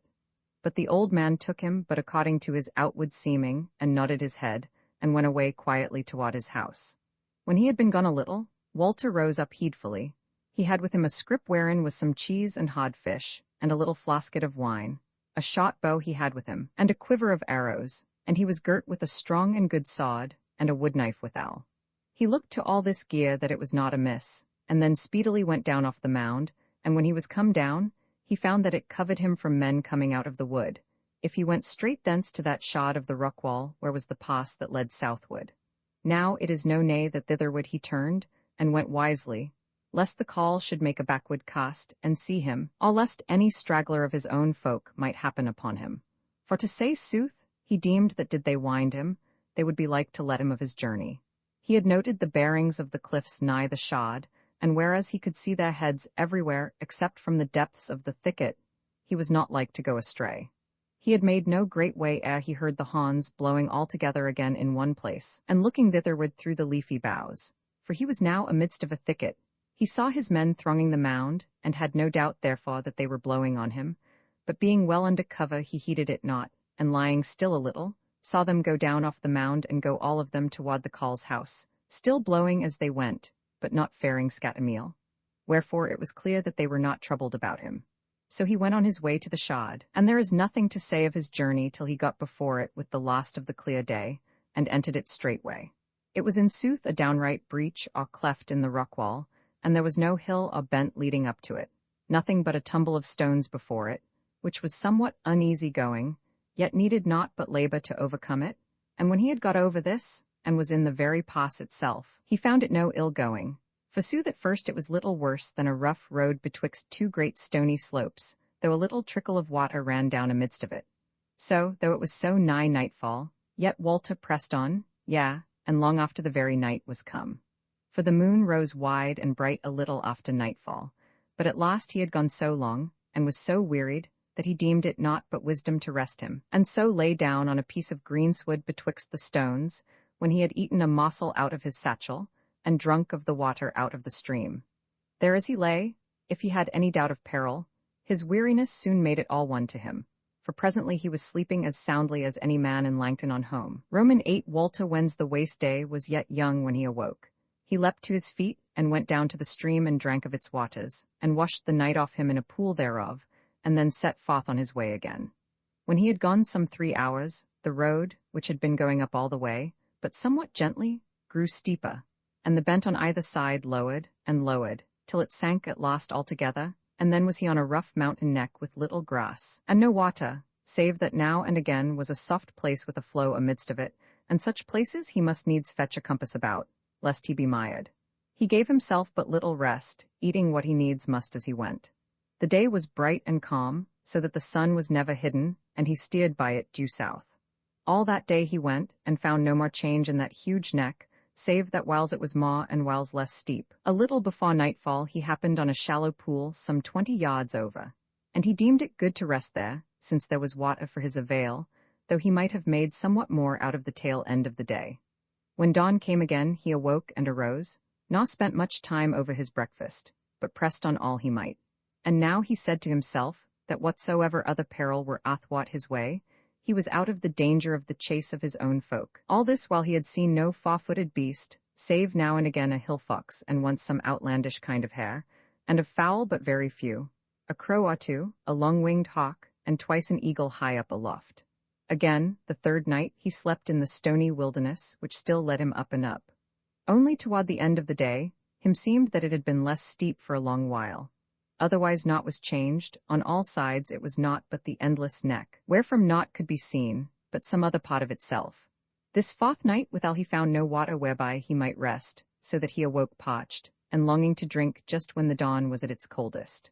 But on the 5th morrow the ground rose but little, and at last, when he had been going wearily a long while, and now, hard on noontide, his thirst grieved him sorely, he came on a spring welling out from under a high rock, the water wherefrom trickled feebly away. So eager was he to drink that at first he heeded naught else, but when his thirst was fully quenched his eyes caught sight of the stream which flowed from the well, and he gave a shout, for lo, it was running south. Wherefore it was with a merry heart that he went on, and as he went, came on more streams, all running south or thereabouts. He hastened on all he might, but in despite of all the speed he made, and that he felt the land now going down southward, night overtook him in that same wilderness. Yet when he stayed at last for sheer weariness, he lay down in what he deemed by the moonlight to be a shallow valley, with a ridge at the southern end thereof.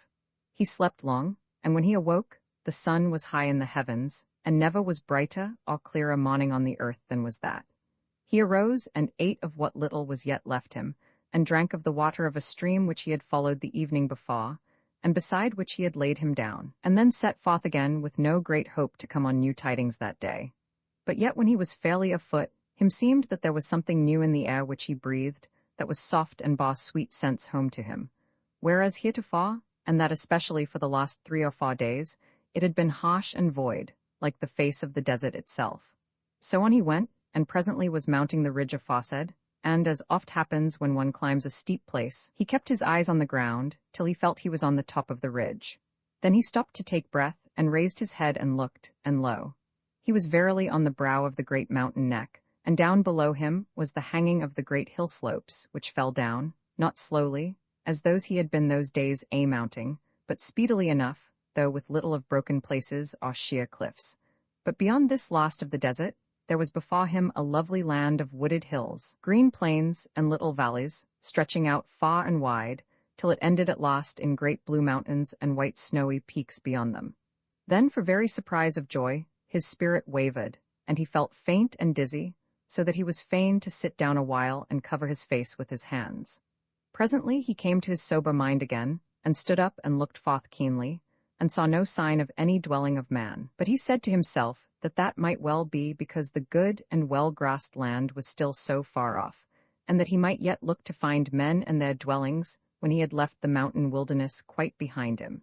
So therewith he fell to going his ways down the mountain, and lost little time therein, whereas he now had his livelihood to look to. Roman 9 Walter happineth on the first of those 3 creatures, what with one thing, what with another, as his having to turn out of his way for sheer rocks, or for slopes so steep that he might not try the peril of them, and again for bogs impassable. He was fully 3 days more before he had quite come out of the stony waste, and by that time, though he had never lacked water, his scanty victual was quite done, for all his careful husbandry thereof. But this troubled him little, whereas he looked to find wild fruits here and there, and to shoot some small deer, as hare or canaille, and make a shift to cook the same, since he had with him flint and fire steel. Moreover, the further he went, the surer he was that he should soon come across a dwelling, so smooth and fair as everything looked before him. And he had scant fear, save that he might happen on men who should enthrall him. But when he was come down past the first green slopes, he was so wan that he said to himself that rest was better than meat, so little as he had slept for the last 3 days. So he laid him down under an ash tree by a stream side, nor asked what was o'clock, but had his fill of sleep, and even when he awoke in the fresh morning was little fain of rising, but lay betwixt sleeping and waking for some 3 hours more. Then he arose, and went further down the next green bent, yet somewhat slowly, because of his hunger weakness, and the scent of that fair land came up to him like the odor of one great nosegay. So he came to where the land was level, and there were many trees, as oak and ash, and sweet chestnut and wych elm, and hornbeam and quicken tree, not growing in a close wood or tangled thicket, but set as though in order on the flowery greensward, even as it might be in a great king's park. So came he to a big bird cherry, whereof many boughs hung low down laden with fruit. His belly rejoiced at the sight, and he caught hold of a bough, and fell to plucking and eating. But whiles he was amidst of this, he heard suddenly, close anig him, a strange noise of roaring and braying, not very great, but exceeding fierce and terrible, and not like to the voice of any beast that he knew. As has been aforesaid, Walter was no faint heart, but what with the weakness of his travail and hunger, what with the strangeness of his adventure and his loneliness, his spirit failed him. He turned round towards the noise, his knees shook and he trembled. This way and that he looked, and then gave a great cry and tumbled down in a swoon. For close before him, at his very feet, was the dwarf whose image he had seen before, clad in his yellow coat, and grinning up at him from his hideous hairy countenance. How long he lay there as one dead, he knew not, but when he woke again there was the dwarf sitting on his hams close by him, and when he lifted up his head, the dwarf sent out that fearful harsh voice again, but this time Walter could make out words therein, and knew that the creature spoke and said, "How now? What art thou? Whence comest? What wantest?" Walter sat up and said, "I am a man, I hight Golden Walter, I come from Langton, I want victual." Said the dwarf, writhing his face grievously, and laughing forsooth, "I know it all, I ask thee to see what wise thou wouldst lie. I was sent forth to look for thee, and I have brought thee loathsome bread with me, such as ye aliens must needs eat, take it." Therewith he drew a loaf from a satchel which he bore, and thrust it towards Walter, who took it somewhat doubtfully for all his hunger. The dwarf yelled at him, "Art thou dainty alien? Wouldst thou have flesh? Well, give me thy bow and an arrow or 2, since thou art lazy sick, and I will get thee a canaille or a hare, or a quail maybe. Ah, I forgot, thou art dainty, and wilt not eat flesh as I do, blood and all together, but must needs half burn it in the fire, or mar it with hot water, as they say my lady does, or as the wretch the thing does. I know that, for I have seen it eating. Nay, said Walter, this sufficeth. And he fell to eating the bread, which was sweet between his teeth. Then, when he had eaten a while, for hunger compelled him, he said to the dwarf, But what meanest thou by the wretch and the thing? And what lady is thy lady? The creature let out another wordless roar as of furious anger, and then the words came. It hath a face white and red like to thine, and hands white as thine, yea, but whiter, and the like it is underneath its raiment, only whiter still. For I have seen it, yes, I have seen it. Ah, yes, and yes, and yes. And therewith his words ran into gibber and yelling, and he rolled about and smote at the grass. But in a while he grew quiet again and sat still, and then fell to laughing horribly again, and then said, But thou, fool, wilt think it fair if thou fallest into its hands, and wilt repent it thereafter, as I did. Oh, the mocking and gibes of it, and the tears and shrieks of it, and the knife? What sayest thou of my lady? What lady? O alien, what other lady is there, and what shall I tell thee of her? It is like that she made me, as she made the bare men, but she made not the wretch, the thing, and she hateth it sorely, as I do. And some day to come, thereat he brake off and fell to wordless yelling a long while, and thereafter spake all panting. Now I have told thee overmuch, and oh, if my lady come to hear thereof. Now I will go. And therewith he took out 2 more loaves from his wallet, and tossed them to Walter, and so turned and went his ways, whiles walking upright, as Walter had seen his image on the quay of Langton, whiles bounding and rolling like a ball thrown by a lad, whiles scuttling along on all fours like an evil beast, and ever and anon giving forth that harsh and evil cry. Walter sat a while after he was out of sight, so stricken with horror and loathing, and a fear of he knew not what, that he might not move. Then he plucked up a hat, and looked to his weapons, and put the other loaves into his scrip. Then he arose and went his ways wondering, yea, and dreading, what kind of creature he should next fall in with. For soothly, it seemed to him that it would be worse than death if they were all such as this one, and that if it were so, he must needs slay and be slain.